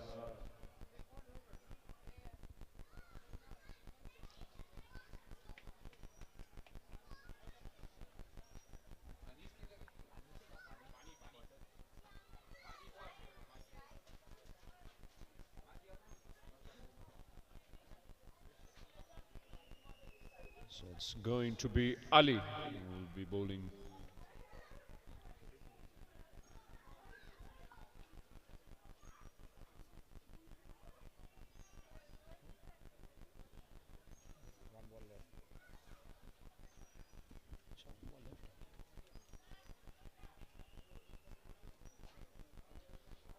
It's a big stoppage in play, trying to set the field right. Hussain on strike.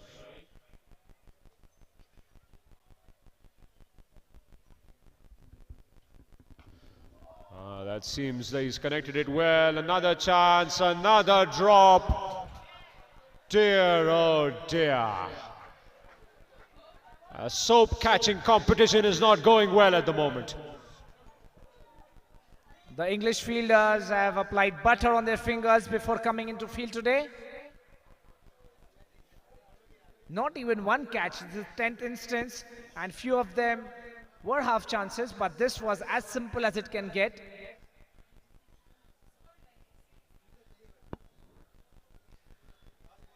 Nine gone now, 96 for none, and this looks like a really good score. England Lions yet to get a wicket, of course. They will be looking at something at the range of 110 here. Certainly at least 15 from the last over is what they'll expect. I think they'll reach at least 115. The way these two batsmen are set, they'll be going all guns blazing in this last over.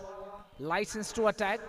Just 1 over, 10 wickets intact, and both are well set. Hussain already on 51 and Abbas on 40. Good strike rates for both of them.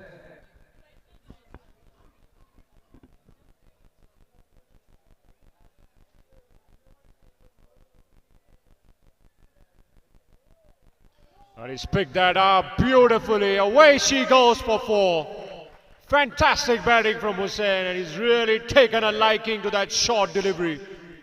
He scored a lot of runs onto that onside, and that's a high quality shot. He's picked it up. Wasn't that short, but he's just seeing it like a football at the moment. Yes, again a Surya Kumar Yadav type of shot on the leg side over the fine leg.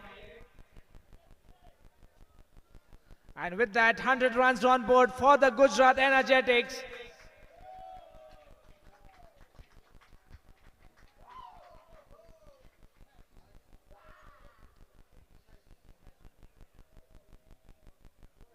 Oh, that's a good delivery. Full of a length, a rare full delivery, and we've been really vouching for that ball.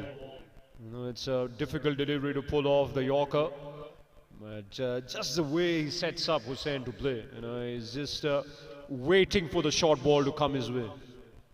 And there've been a few of them.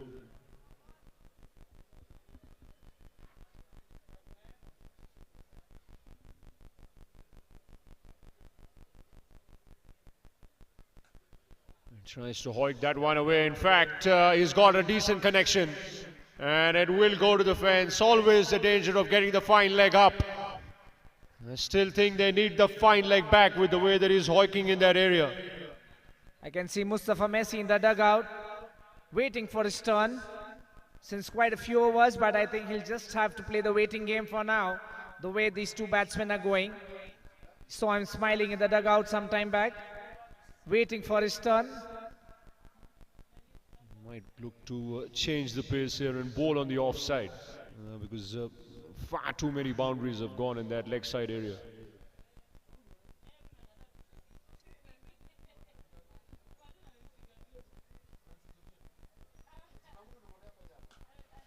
He's hit that one down the ground, will only be a single, and once again the full ball yielding a much better result.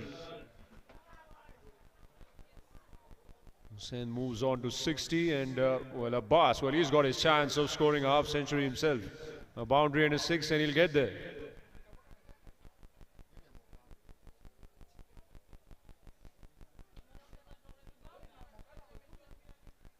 It's been excellent batting from both these guys. The openers, that's just what the doctor ordered.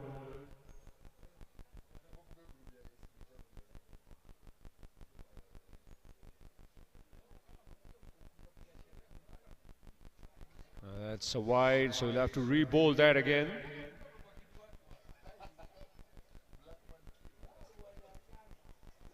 Well, before this match, interesting statistics batting. Abbas Mandapala has scored 112 and Hussain Channiwala just 2 runs behind him on 110. Both have got some good runs for the team. And this so important quarter final will add so many more runs to their total.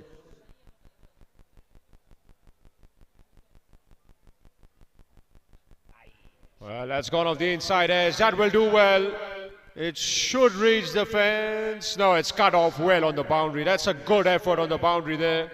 There's a rough side on the fence. It isn't lush green out there, remember, and that's a very good stop for his side. He certainly saved 2.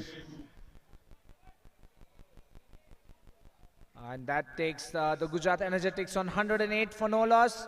1 delivery yet to be bowled in the final over. The University boys, be ready.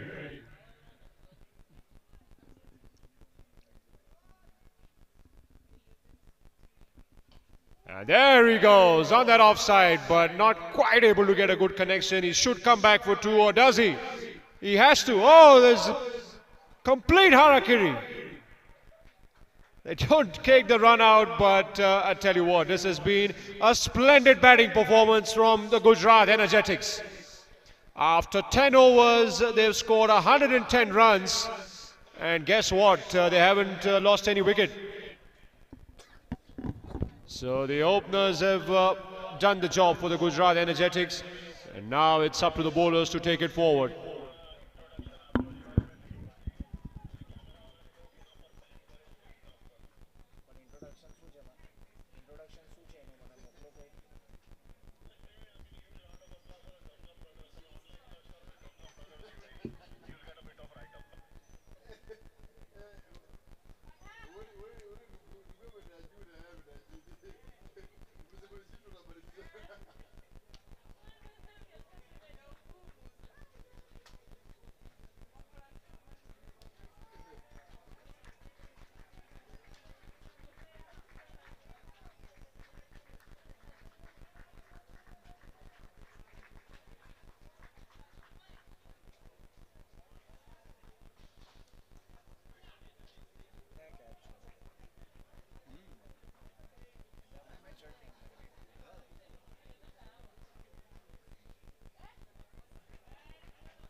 कहो सहलन के सगला champs आया छे कहो आहलन कहो सहलन के सगला champs आया छे ने क्रिकेट स्टेडियम मा सब ये झंडाओ लहराया छे झंडाओ लहराया छे कहो आहलन कहो सहलन आटी टेनो मुकाबलो छे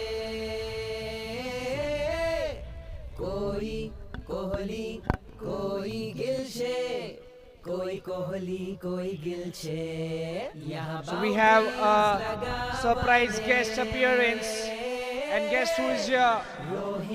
The Zamzam brothers are here at the ANJ Stadium in Nairobi to participate and be a part of the Saifee Burhani T10 Hamidi Cup by the Burhani Sports. They're there on the pitch having a conversation.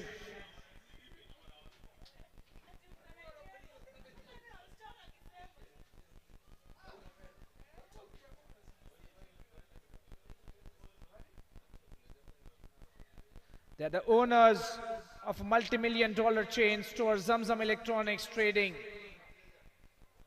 And they've gained some social media traction worldwide. And they're fondly also called Chote Bhai, Bade Bhai.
The Zamzam brothers were gracious enough to promote this SBT10 tournament of the Burhani Sports on their social media.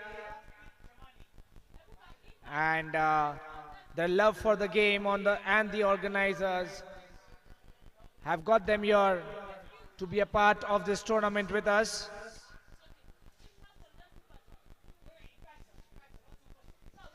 He's there with the title sponsor, Mr. Ali Asgar from Hamidi Perfumes, the title sponsor for this tournament, the Saifee Burhani T10 Hamidi Cup. He's here today with us.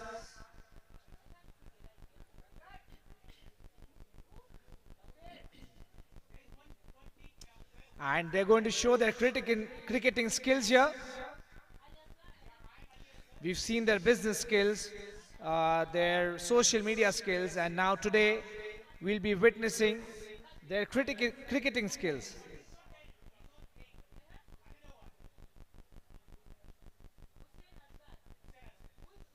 Batting without any pads or gloves. I wonder who the bowler is.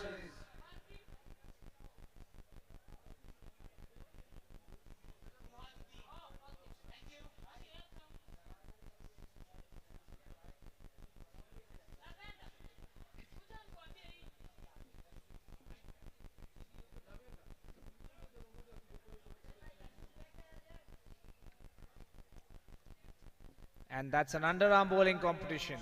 Reminds me of Greg Chappell.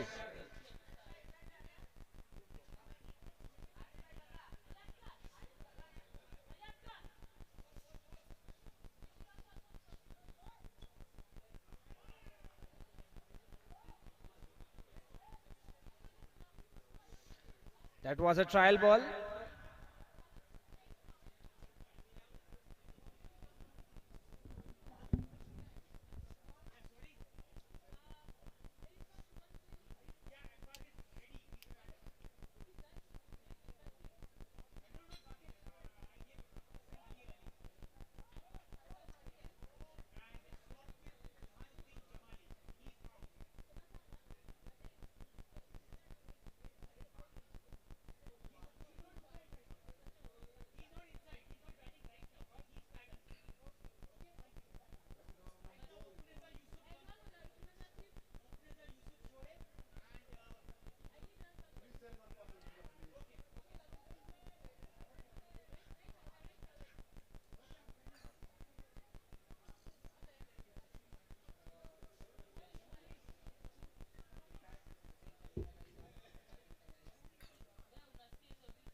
इनके support से आपने status लगाया हुआ था इनके साथ WhatsApp पे मैंने देखा 3-4 दिन और यूएई टीम के कैप्टन थे भाई तो आपको तो आज भी फाइनल में ने भाई ये थोड़ा पॉलिटिकल हैंडल करते हैं सिचुएशन को कहां चढ़ाना कहां गिराना है ना यस भाई हां थैंक यू भाई अच्छी बात है ना भाई बहुत अच्छी कॉम्प्लीमेंट कर रहा मेरा भाई सब कुछ रिकॉर्ड हो रहा है कोई देखे ना देखे कैमरा में देखे he is the man he is actually man चलो बना लेते आप लोग भी बना लो प्रैक्टिस करके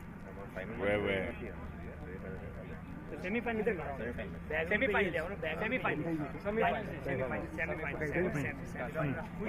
बनाना ही पड़ेगा तुम्हें डायरेक्ट अभी डन अच्छा ना लोग बैठे हैं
Welcome to Autograph, a company that works just as hard as you do to help you find the perfect place to call home. Whether it's property management, portfolio guidance, or a promising investment opportunity, our brokers work endlessly and are available 24/7 to cater to your needs. We partner with Dubai's top developers, and we take pride in delivering service that goes above and beyond. All of us at Autograph welcome you with open arms. We're here to support you every step of the way. Because here, we don't just make clients, we make friends. With a dedicated team of experienced brokers by your side, we're committed to helping you find not just any property, but the best place you can truly call home. See you in Dubai.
Thank you, Zamzam brothers, for gracing this tournament.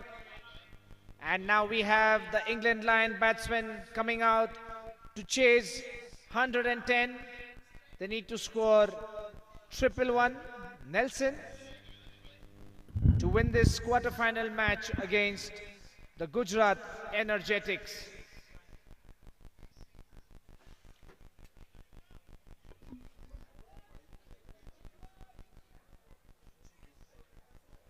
It's a big chase, but not unachievable. I'll have to say, it'll have to be a Herculean batting effort to get there, that's for sure.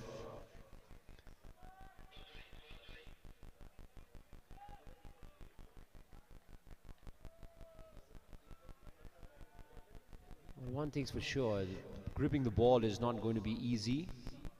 We saw that in the first innings. The ball is coming onto the bat much better under lights. So I think we could be in for a very sumptuous game here.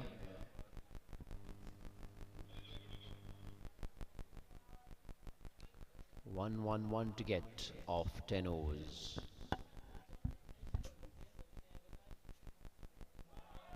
Oh, and a good start from Godrawala. Extra bit of bounce troubling the batsman Yusuf on that occasion.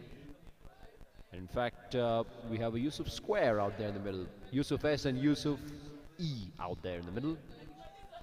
As England Lions look to chase 111 posted by the Gujrat Energetics in the first innings.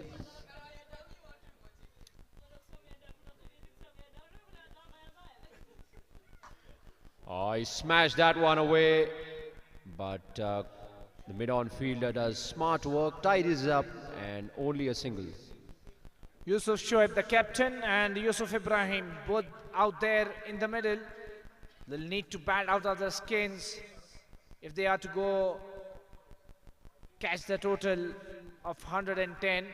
And the way Yusuf Shoaib hit that first ball, it looked like they are in the mood to go for it. It was struck well, but straight to the fielder and fielded well. Just one run. Yes, they don't want to die wondering. Certainly the template is set. Not much confusion. The high run rate required. They will have to throw everything at it.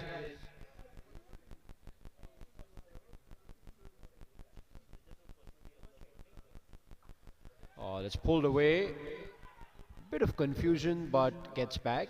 So no harm done. Again, nice bit of work at short fine leg.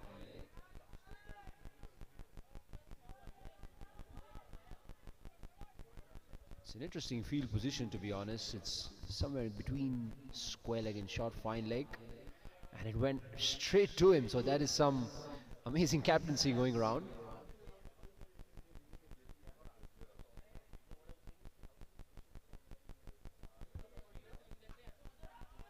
Stab that one away onto the offside for a quick single. Deep extra cover, picks up the ball.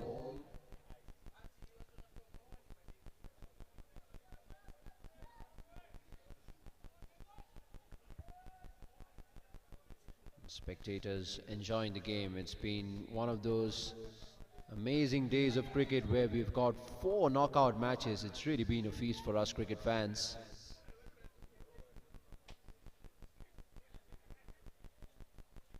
Oh, a good delivery. Deviation off the pitch as well.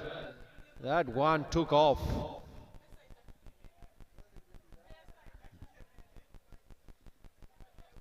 It's a fantastic delivery there, as you can see on the replay as well.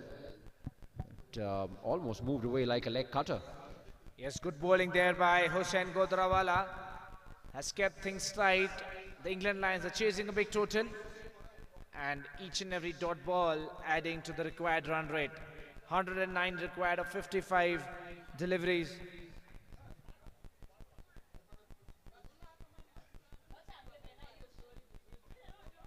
Godrawala setting the field now, bringing the sweeper up.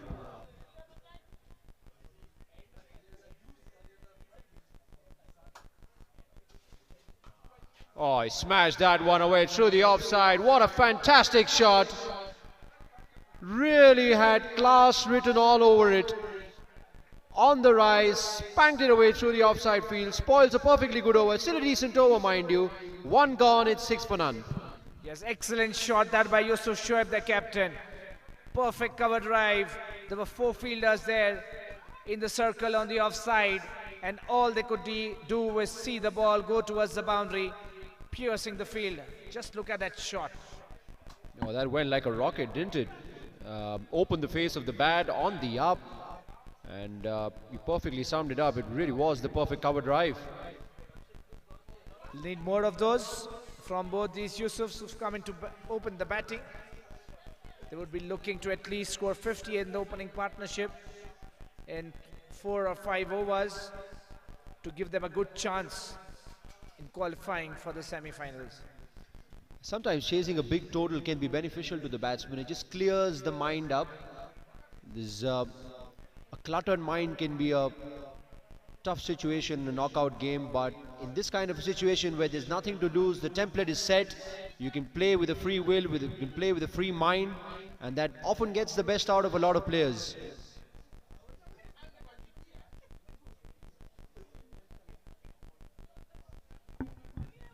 Yusuf Dawoodi, the next bowler in for the Gujrat Energetics.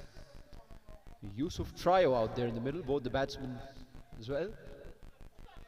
Yusuf bowling to Yusuf, and the non-striker is Yusuf. There's a lovely good length delivery there, nice control. Dabs that one away to extra cover for a single.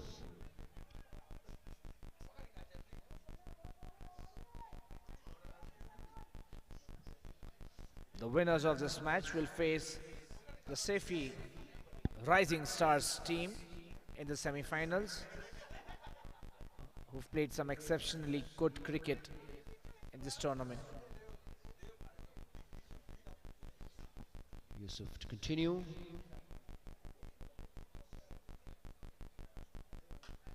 Smashes that one away, and it's a drop catch. It was struck straight to him, but firmly, and that might have stung in this cold weather.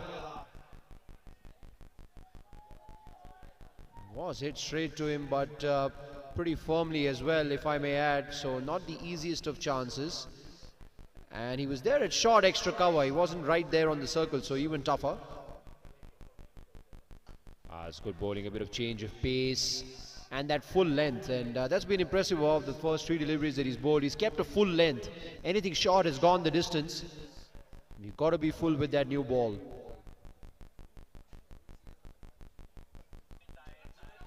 Oh, that's another good delivery.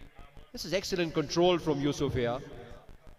Just there and thereabout, nagging away that irritating corridor of uncertainty for the batsman. Just 1 run so far in this over. Excellent bowling there by Yusuf Dawoodi. And the required run rate mounting up with each dot ball.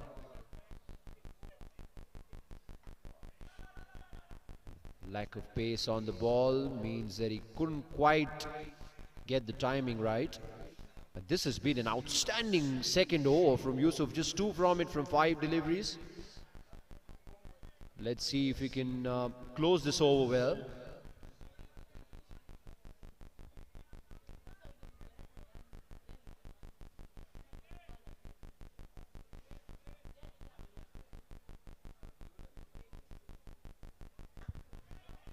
Once again, very smart bowling, not offering any pace on the ball, but they will scamper back for 2.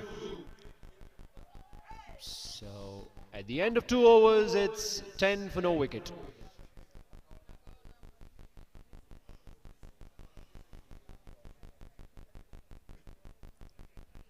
It's getting cooler for our viewers across the world who are watching this feed on the Burhani Sports channel.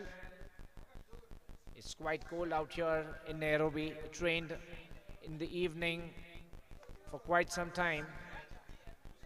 It's almost 13 degrees with overcast conditions, and the fielding side I believe may have some difficulties in grabbing those fast shots that both these Yusuf's batsmen would be wanting to play.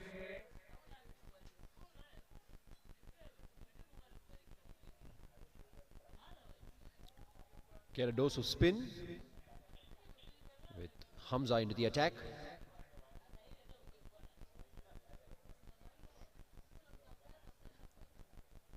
It's such a big score. The run rate, the required run rate's already gone about 12.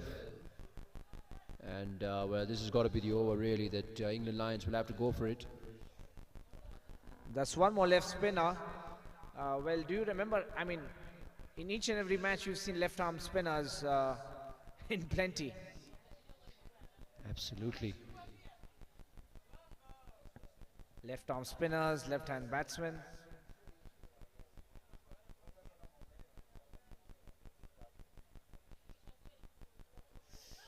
Short, not able to get hold of that, and you would be slightly disappointed with that. And as the games have gone along, it's certainly been very difficult to grip the ball. And that's where, if you're spin heavy, then it's a bit of a disadvantage with the rain coming down. It gets buttery, gets soapy. Not ideal for a spinner, certainly not for a leg spinner.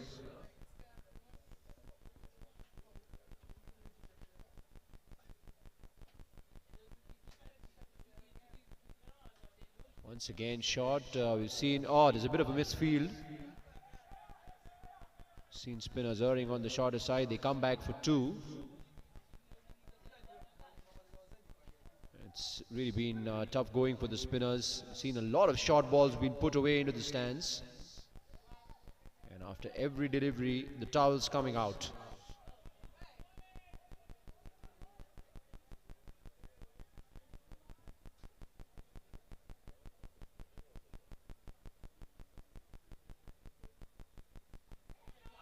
Cut away nicely. Oh, that's beaten the backward point fielder, but it'll only be 2. Not too much legs on that delivery.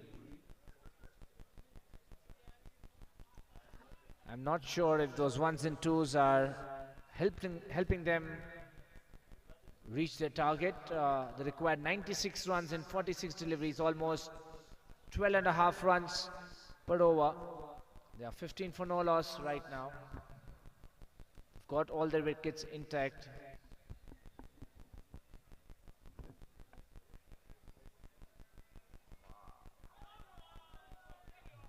Tried to go get a hold of that one, but that was perfectly bowled, to be honest. Flighted that one, invited the drive, beat him in flight, nice bit of dip, and finally able to get a good control of that ball, it seemed.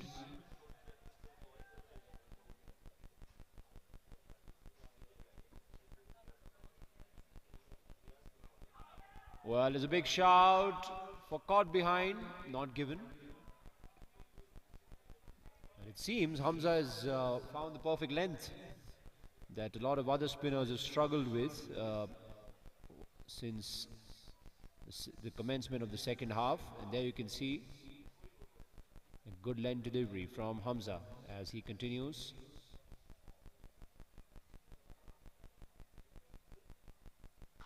And he's absolutely smoked that away through the offside field. 2 bounces, 3 bounces, going into the fence for 4, and a much needed boundary. They need a lot more of that if they have to get anywhere close to the total set by the Gujrat. Yusuf Shoaib, the captain there, scoring his second boundary. He's moved on to 14 runs. And the England Lions are 19 for no loss after 2.5 overs.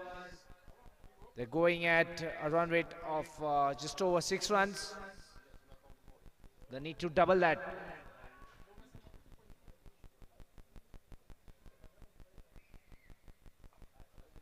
And is it that one away on the onside? There's a bit of mix-up. That's out! Well, that is excellent work out there again. We spoke about that fieldsman being placed right in between fine leg and deep square leg. In fact, right in between square leg and fine leg. And once again, the ball went straight to him. So a great strategy. And it has to be said, some very smart and swift work by the fieldsman. Brilliant piece of fielding. Yes, I think whichever side he may have thrown was out. I think even the non-striker's end, he was halfway down the pitch. When the fielder had the ball in his hands, he chose to target the striker's end, and he got success there. So Yusuf Ibrahim is out for 4, and that's the first wicket down for the England Lions. And that brings Murtaza Mughal out there at 1 down to accompany the captain Yusuf Shoaib. As we welcome the legendary West Indian fast bowler Michael Holding out in the commentary box. And Michael Holding has a thing or two to say about this game. Well, I've certainly been enjoying this game quite a bit. The fast bowlers have gotten into the action, and they always get me excited when there's a bit of nibble in the pitch. First of all, full marks to the pitch curator. The tussle between bat and ball has really been entertaining to watch. It certainly has. As Mustafa, aka Messi, starts his bowling spell.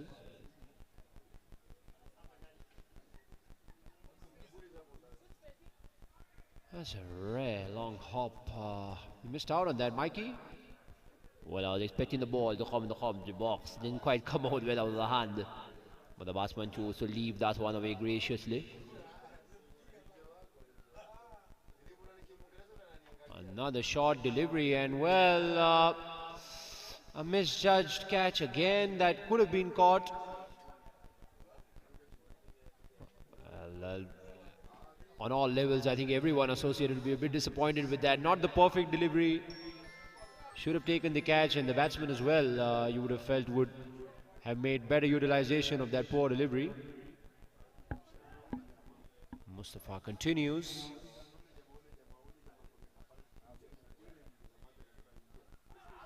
Oh, that's a much, much better delivery. Oh, what a piece of work. Sensational. And they're going to go upstairs for this. And I tell you what, if this is a run out, this is one brilliant piece of work. It is irrespective of that.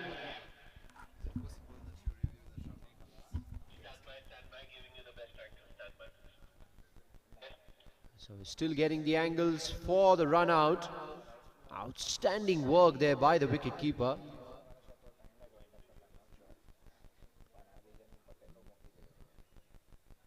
We'll get in the angle to understand if the batsman has indeed made his crease or is out of the crease.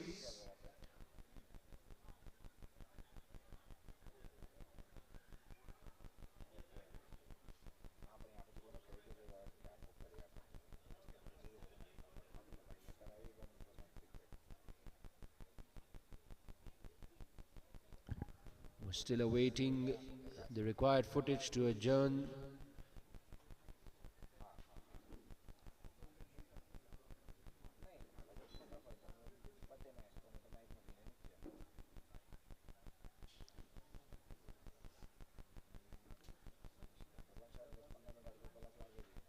That was the LBW shot, and then let's have a look at the run out.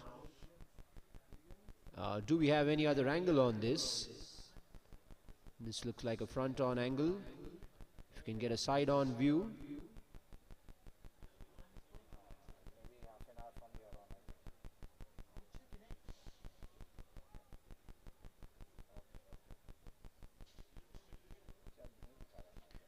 Yes, we need the side-on angle to adjourn because straight angle is not conclusive.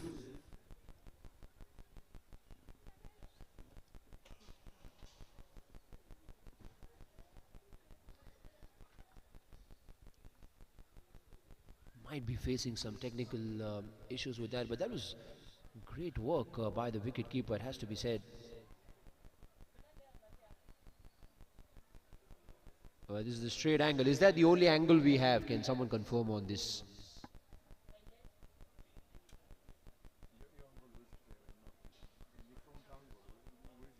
Can we get the side angle somehow to get a better picture of where the batsman is?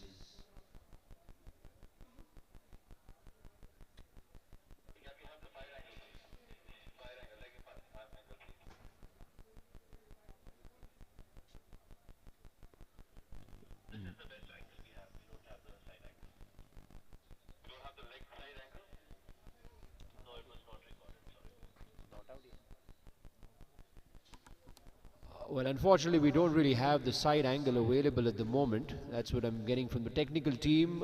But from all counts, I think it's not conclusive enough. And it seems that the batsman has made his ground. So the decision, from the best possible evidence that we have, is not out.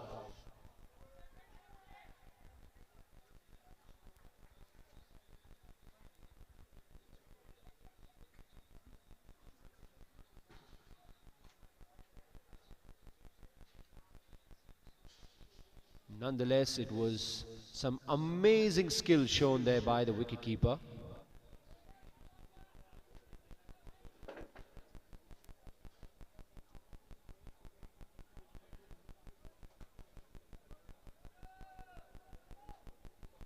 Mustafa once again gets ready for his third delivery of the fourth over. And the reverse sweep brought into play, and good work at short third man. And he prevents the ball from running away. 23 now for one, and singles and twos really won't bother Gujrat energetics. It's the boundaries that will hurt them.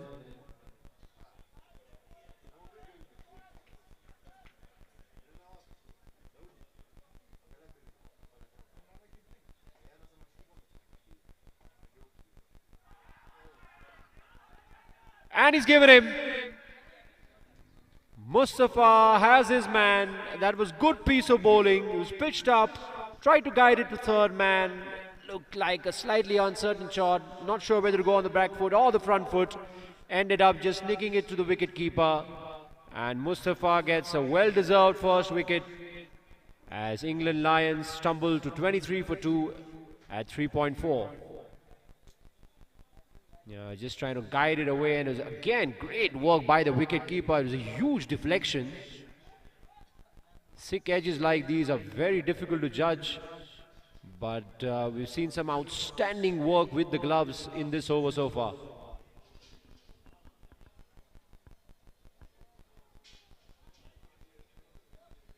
Adnan makes his way in a rather precarious situation, 23 for 2 at the end of 3.4.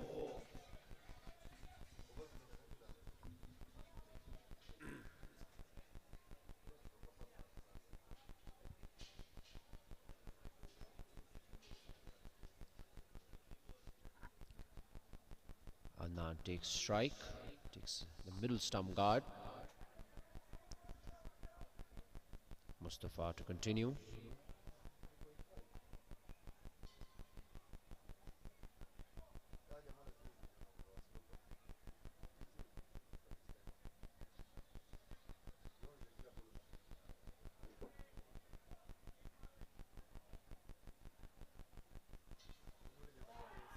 Well, there's a big shot. He's got him. 2-2 for Mustafa. He's certainly setting the stage on fire at the moment.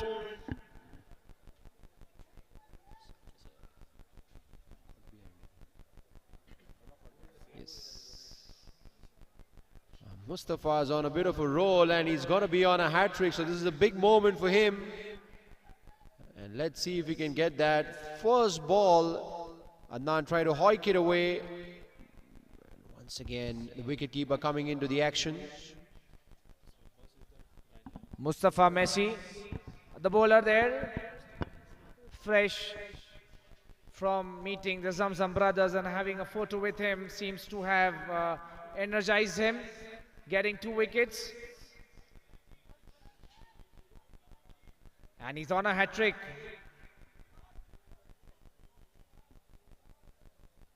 Look at the swag. All his cap on if he gets that hat-trick. It's going to be absolutely legendary. Brilliant from Mustafa, it has to be said. We've already had one hat-trick yesterday, or was it the day before yesterday, Nadi Burhani match against the Dubai Sultans. The bowler Ammar, the captain, took a hat-trick.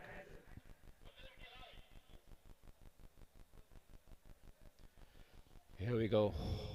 Mustafa on a hat-trick.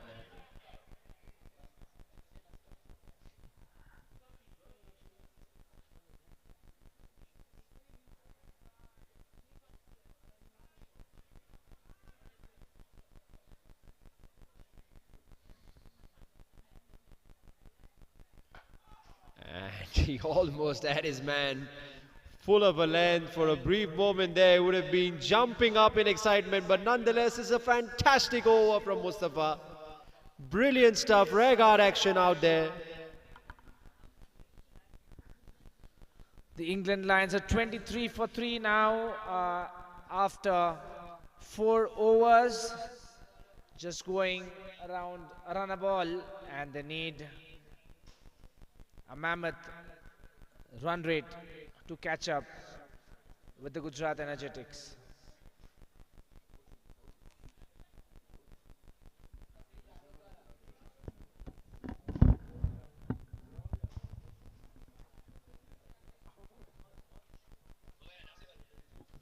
Well, we've got Tony Gregg back in the house. Tony, it's been tough going for the England Lions.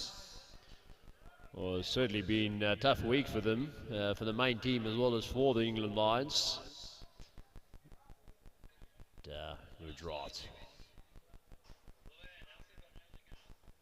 When it's well bowled, he's trying to flick that one away. Oh, a bit of untidy work, but no damage done in the end.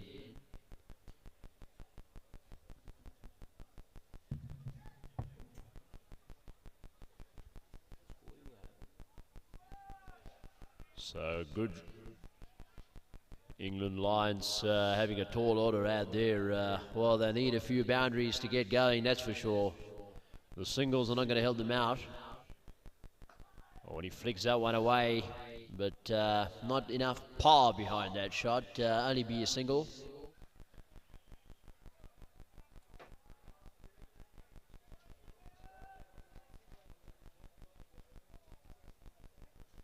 ball's got pretty wet at the moment as well, so not very easy to grip the ball.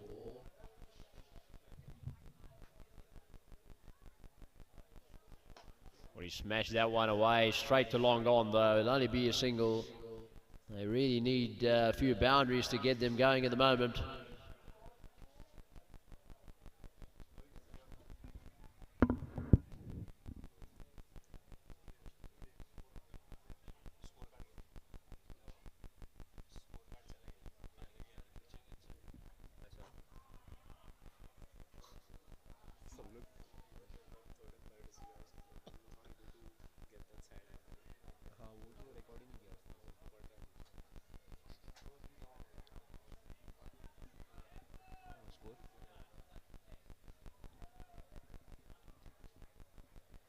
Well, at the moment it's all Gujrat. 27 for 3 and he had a 4.4. It's been a one-sided affair till now. We've seen a few close quarterfinals, but towards the end of the day we're having a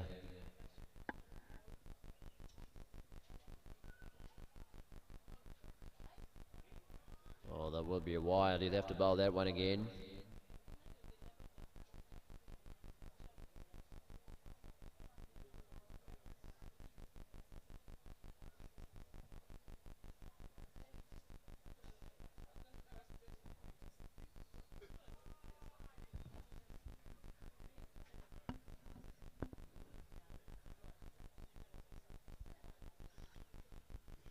Fakhri Chalodwala, the bowler there for the Gujarat Energetics. Yusuf Shoaib out there in the middle, along with Hussain Keral for England Lions.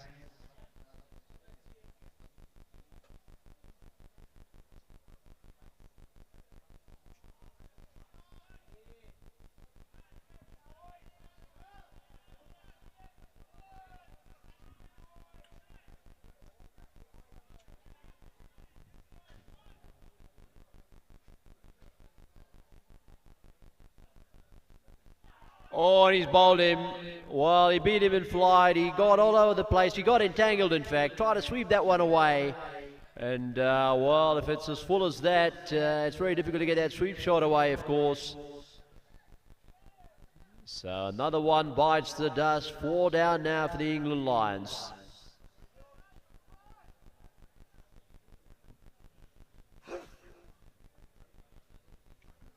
And that's the captain, Yusuf Shoaib, walking back, scoring 18 runs with 2 boundaries, and the Gujarat Energetics seem to be favourites at this point of time as we almost reached the halfway stage in the second innings.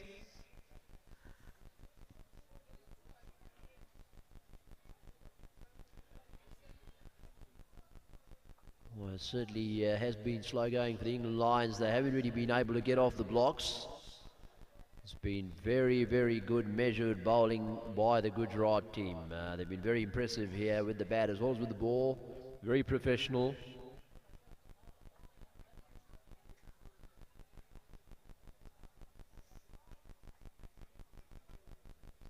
That's why they are the table toppers in their league, and they look favourites to go into the semis and face the Saifee Rising superstars tomorrow in the semi-finals. Oh, and that was close as well. It's given us a wide. Oh, we have to, I don't know if you have that angle available with us to check, but anyway, the odd wide is not going to hurt the Gujrat Energetics team, who have been very energetic on the field today. Played some very good cricket.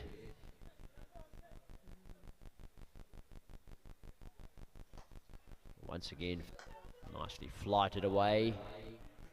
Plays that one away down the ground. They got to play some aerial shots, that's for sure. Yes, so far only Yusuf Shoaib has been able to score 2 boundaries in these. This is the 6th over. No other boundaries beyond that. Well, it's gone off the outside edge, and that's going to run away to the boundary for 4.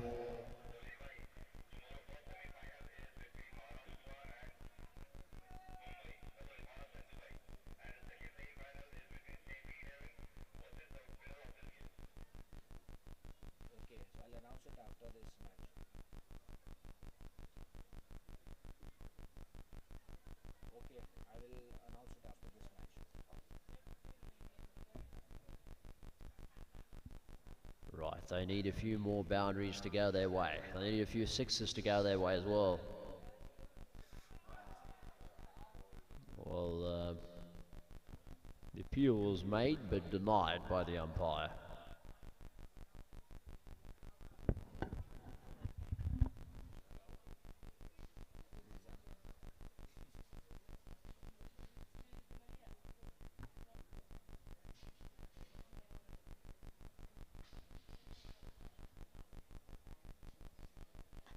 Short delivery, he goes for it, aerial shot for the first time.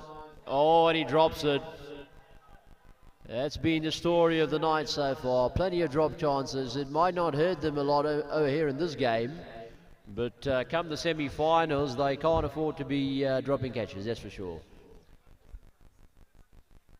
Yes, I'm not sure what's happening tonight. The last hour or so, hardly any catches being taken.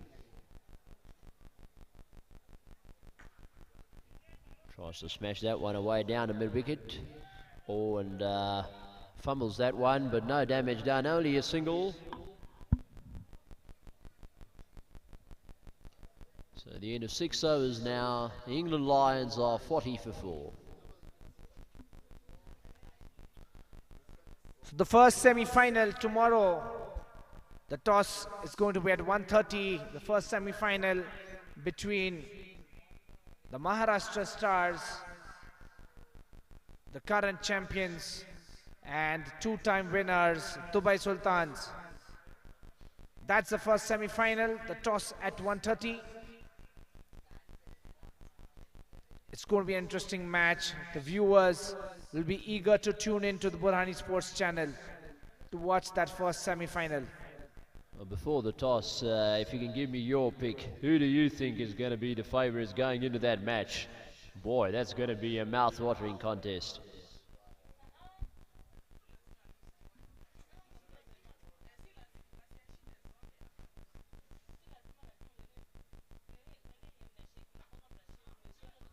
Tries to cut that one away, but we're going to be putting you on the spot once more.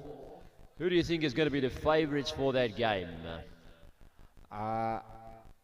Well, I would want to give a diplomatic answer to that, but since you asked me straight, myself belonging to Mumbai, I wish, and it's only a wish,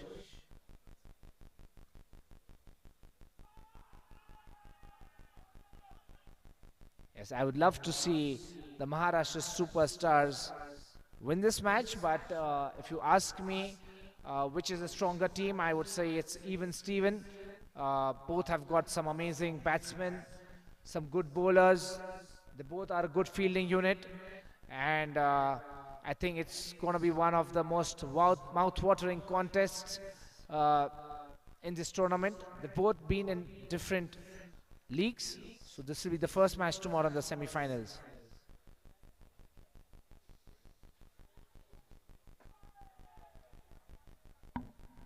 Takes that one away to long on, and they've just not been able to generate any power behind their shots, and that's been the story of the England innings so far. A lack of pace on the ball as well, so it's 43 for 4, 6.3. Hamza to continue with his left arm spin. And he really had a swipe at that one, and he's fallen across. Oh dear, someone get him up. Well, he's given it his all in that shot, it has to be said. In serious danger of getting hit wicket at that moment. As I must say, the England Lions have played really well so far in this tournament. It's the first time they've qualified for the quarterfinals, but somehow not being able to get their best performance in a must-win match.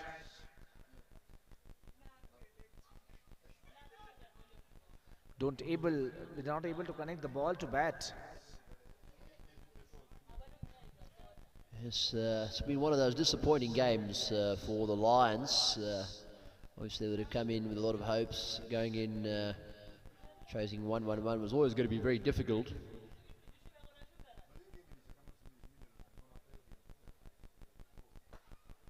Tries to smash that one away, down towards long on, only be a single. So at the end of 7 overs now, the England Lions are 44 for 4.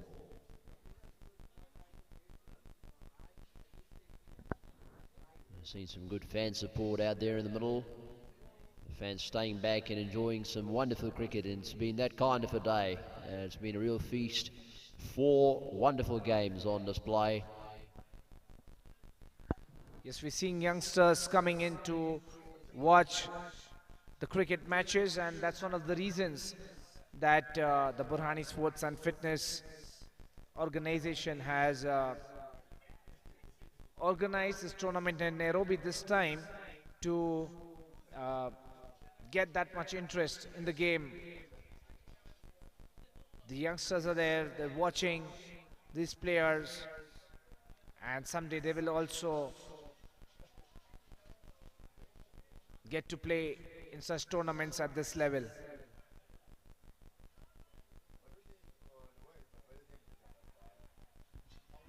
Well, the flighted delivery certainly seems to be the antidote for the England Lions. They really haven't been able to get any pace on the ball.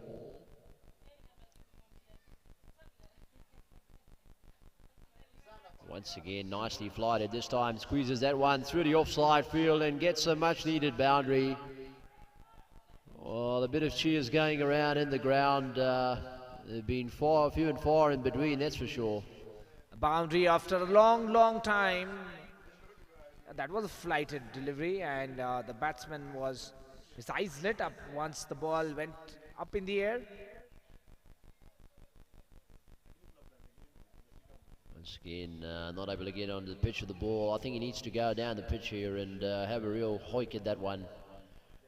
Staying stationary might not help the cause. He does exactly that, but a good piece of bowling in the end from Mustafa. They have to come back for 2 here. There's no other choice. They've got to try and get these runs. Oh, and another appeal. But this time turned down by the leg umpire.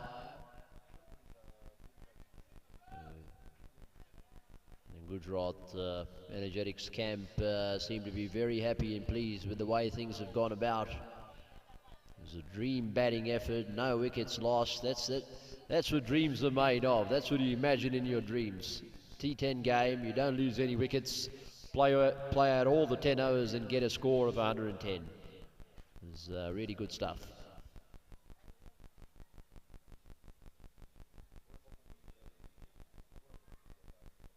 Mustafa to continue.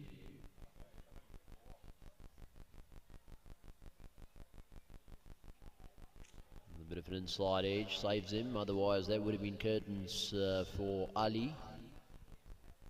Well, 61 needed of 13 deliveries.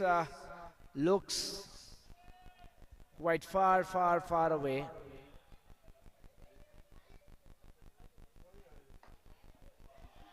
He's got the elevation, but not the distance. It'll only be a single, fall short of long on. And at the end of 8 overs, it's 51 for 4. Only 12 deliveries left. The Gujrat Energetics would want to finish this up quickly by taking some wickets.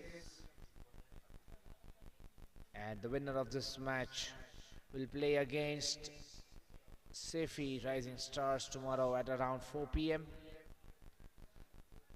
The children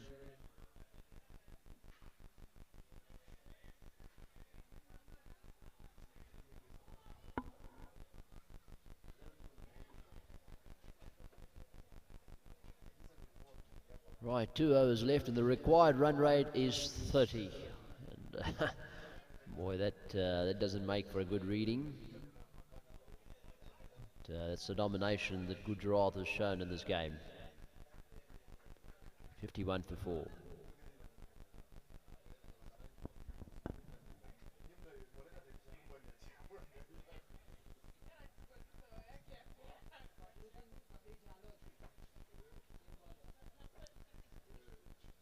To get now, 2 overs.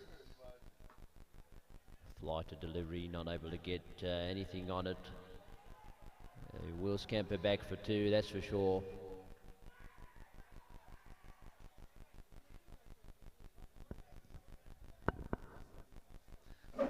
Some excitement in the stands, and we are wondering what is the excitement for, whether it is coming from the Gujrat camp or the England Lions.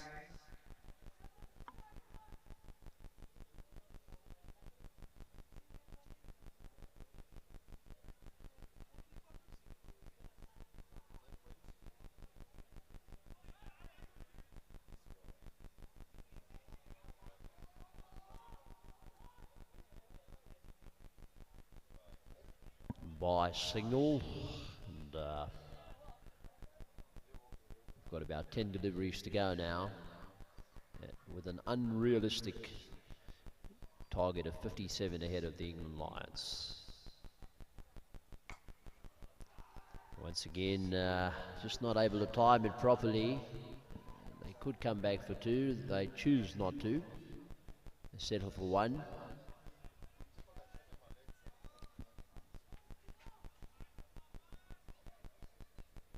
Well, they can hit all the deliveries for sixes, they still won't be able to get there. The required run rate's gone to 37.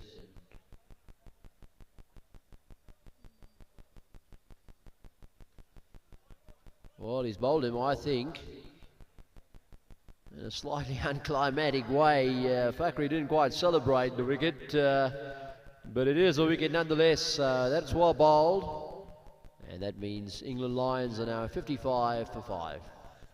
That turned quite a bit because he was fetching it from outside the off stump, and he was clean bowled there. The replay will give us a better idea, but I reckon it turned a lot. Yeah, that was beautifully bowled, no doubt. He didn't quite pick the googly. A bit of mystery spin there, certainly helping the cause. It's a good piece of bowling from Fakhri. He gets his second wicket, and England Lions are 55 for 5.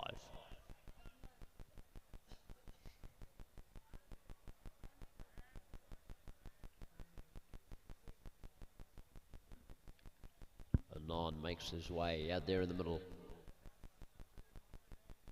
So 8 more deliveries to go before Gujrat Energetics can celebrate their entry into the semi-finals of the SBT10 Cup.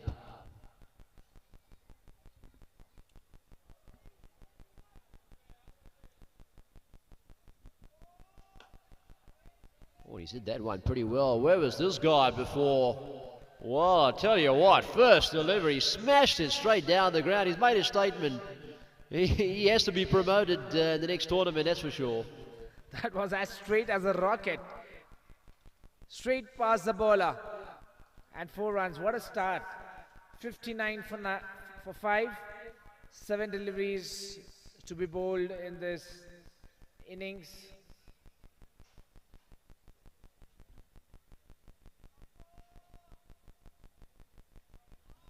That's a wide. Adnan is, if he can hit a couple of boundaries here, he can make a claim to his captain to promote him up the order, that's for sure. That was a fantastic shot.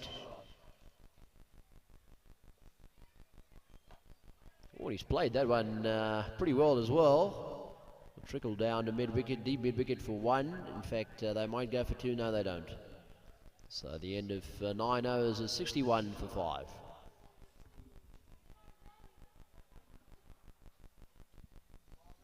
50 runs required of 6 deliveries, and unless there are no balls bowled, the Gujrat Energetics look all set to meet the Saifee Rising Stars team in the second semi-finals tomorrow. Come on, you got to give me a winner of that game as well. I'm going to put you on the spot again. Young Stars versus Gujrat Energetics. Who are you going with? Well, we've seen that the Gujrat Energetics are a strong batting and bowling team. And on the other hand, the Saifee Rising Stars are really rising and rising well. They've fought some hard matches and come out with flying colors. And I think they would fancy the chances in the second semi-finals. They certainly will, and Muhammad now into the attack as we complete the formalities. 1 over 50 to get. Adnan on strike. Oh, and he's bowled him. He's got that one straight through him.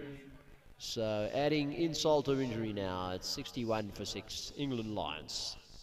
Adnan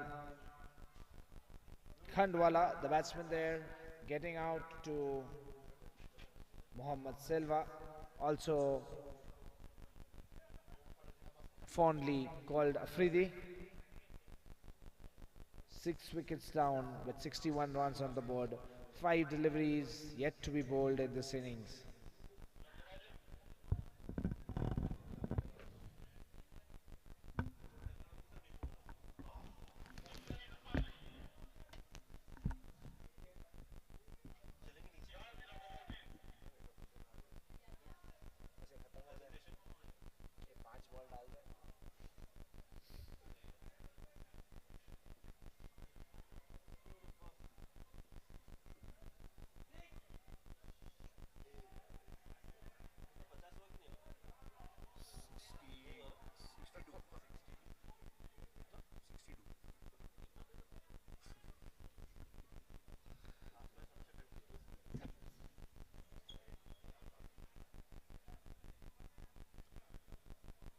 Four more deliveries to go.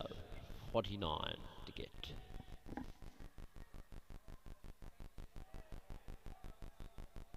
Four short of him.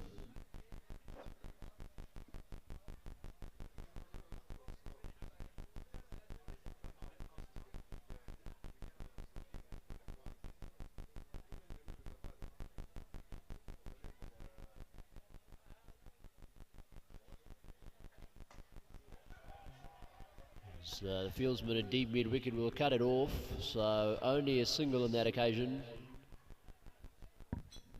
Final 2 deliveries to go now, and Gujrat mentally will be out there trying to figure out their tactics for tomorrow, that's for sure. Short of a length and hits it straight down the ground for a single, so the last ball of the 4th quarter final is about to be bowled. 65 for 6, England Lions, well short of the 111 they were set to get. He's hit that one away. Well, the last one's gone for 4. It's not going to make too much of a difference though, as Gujrat have entered the semi-finals, and we're going to have a great game tomorrow against the Saifee Young Tigers. It's certainly going to be a mouth-watering contest. Hard luck for the England Lions, but they were thoroughly outplayed by the better team.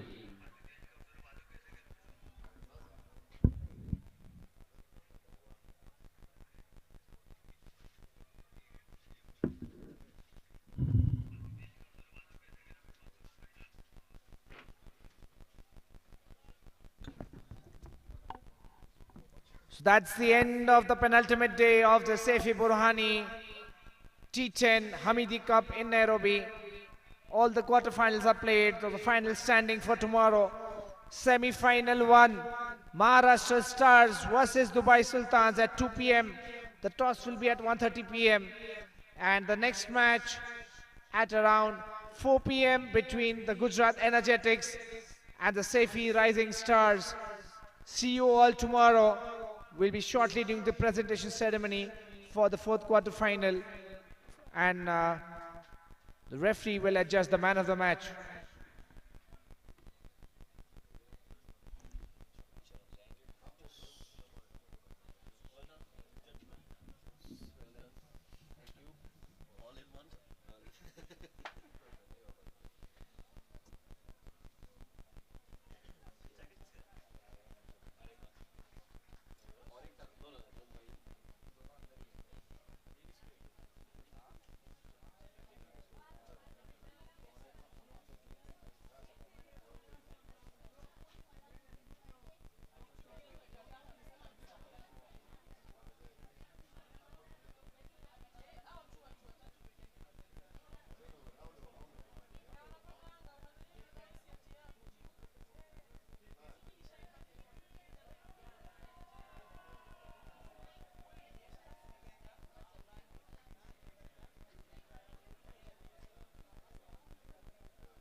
Welcome to Autograph, a company that works just as hard as you do to help you find the perfect place to call home. Whether it's property management, portfolio guidance, or a promising investment opportunity, our brokers work endlessly and are available 24/7 to cater to your needs. We partner with Dubai's top developers, and we take pride in delivering service that goes above and beyond. All of us at Autograph welcome you with open arms. We're here to support you every step of the way, because here, we don't just make clients, we make friends. With a dedicated team of experienced brokers by your side, we're committed to helping you find not just any property, but the best place you can truly call home. See you in Dubai. Welcome to Autograph, a company that works just as hard as you do to help you find the perfect place to call home. Whether it's property management, portfolio guidance, or a promising investment opportunity, our brokers work endlessly and are available 24/7 to cater to your needs. We partner with Dubai's top developers, and we take pride in delivering service that goes above and beyond. All of us at Autograph welcome you with open arms. We're here to support you every step of the way, because here, we don't just make clients, we make friends. With a dedicated team of experienced brokers by your side, we're committed to helping you find not just any property, but the best place you can truly call home. See you in Dubai.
Welcome to Saifee Solicitors, your trusted legal partner in the heart of the UK.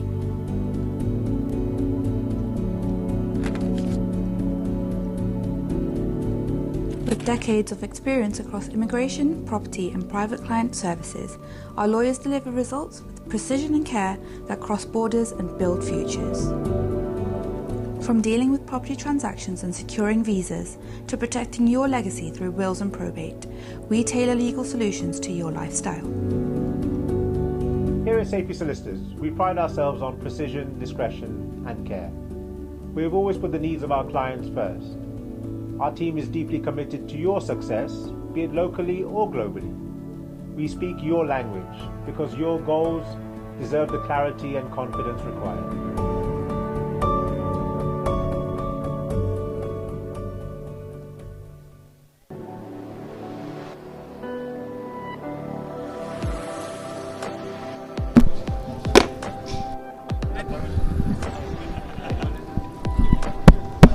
Mic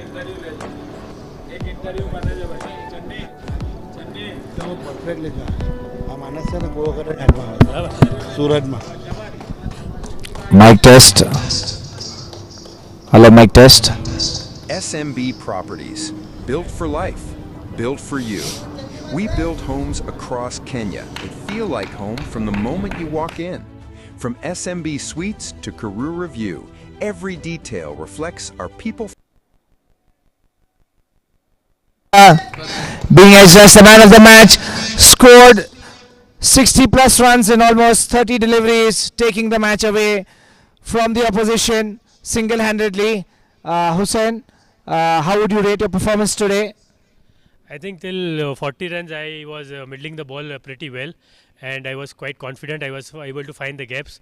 But I think after 40 I got a little bit of cramp in my leg, so the shots stopped coming. But yeah, the luck was in my favor, so I could reach the 60 and I stayed not out. Yeah. Do you recollect how many catches the England Lions dropped? Yeah, that's what I said. After 40, I couldn't find the gaps as well, and I was not able to clear the boundaries because there was cramp in my leg.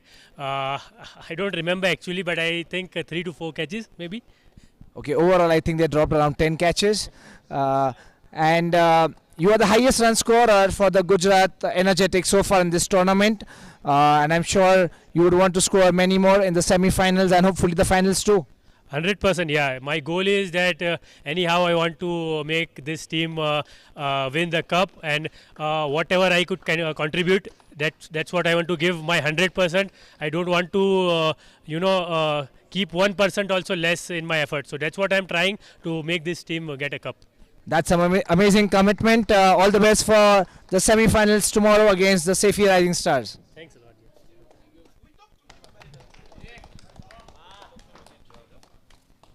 First promise. And now we're reaching higher with Le Mirage, one of Nairobi's tallest residential towers, for the dreamers, the doers, and the next generation of city living.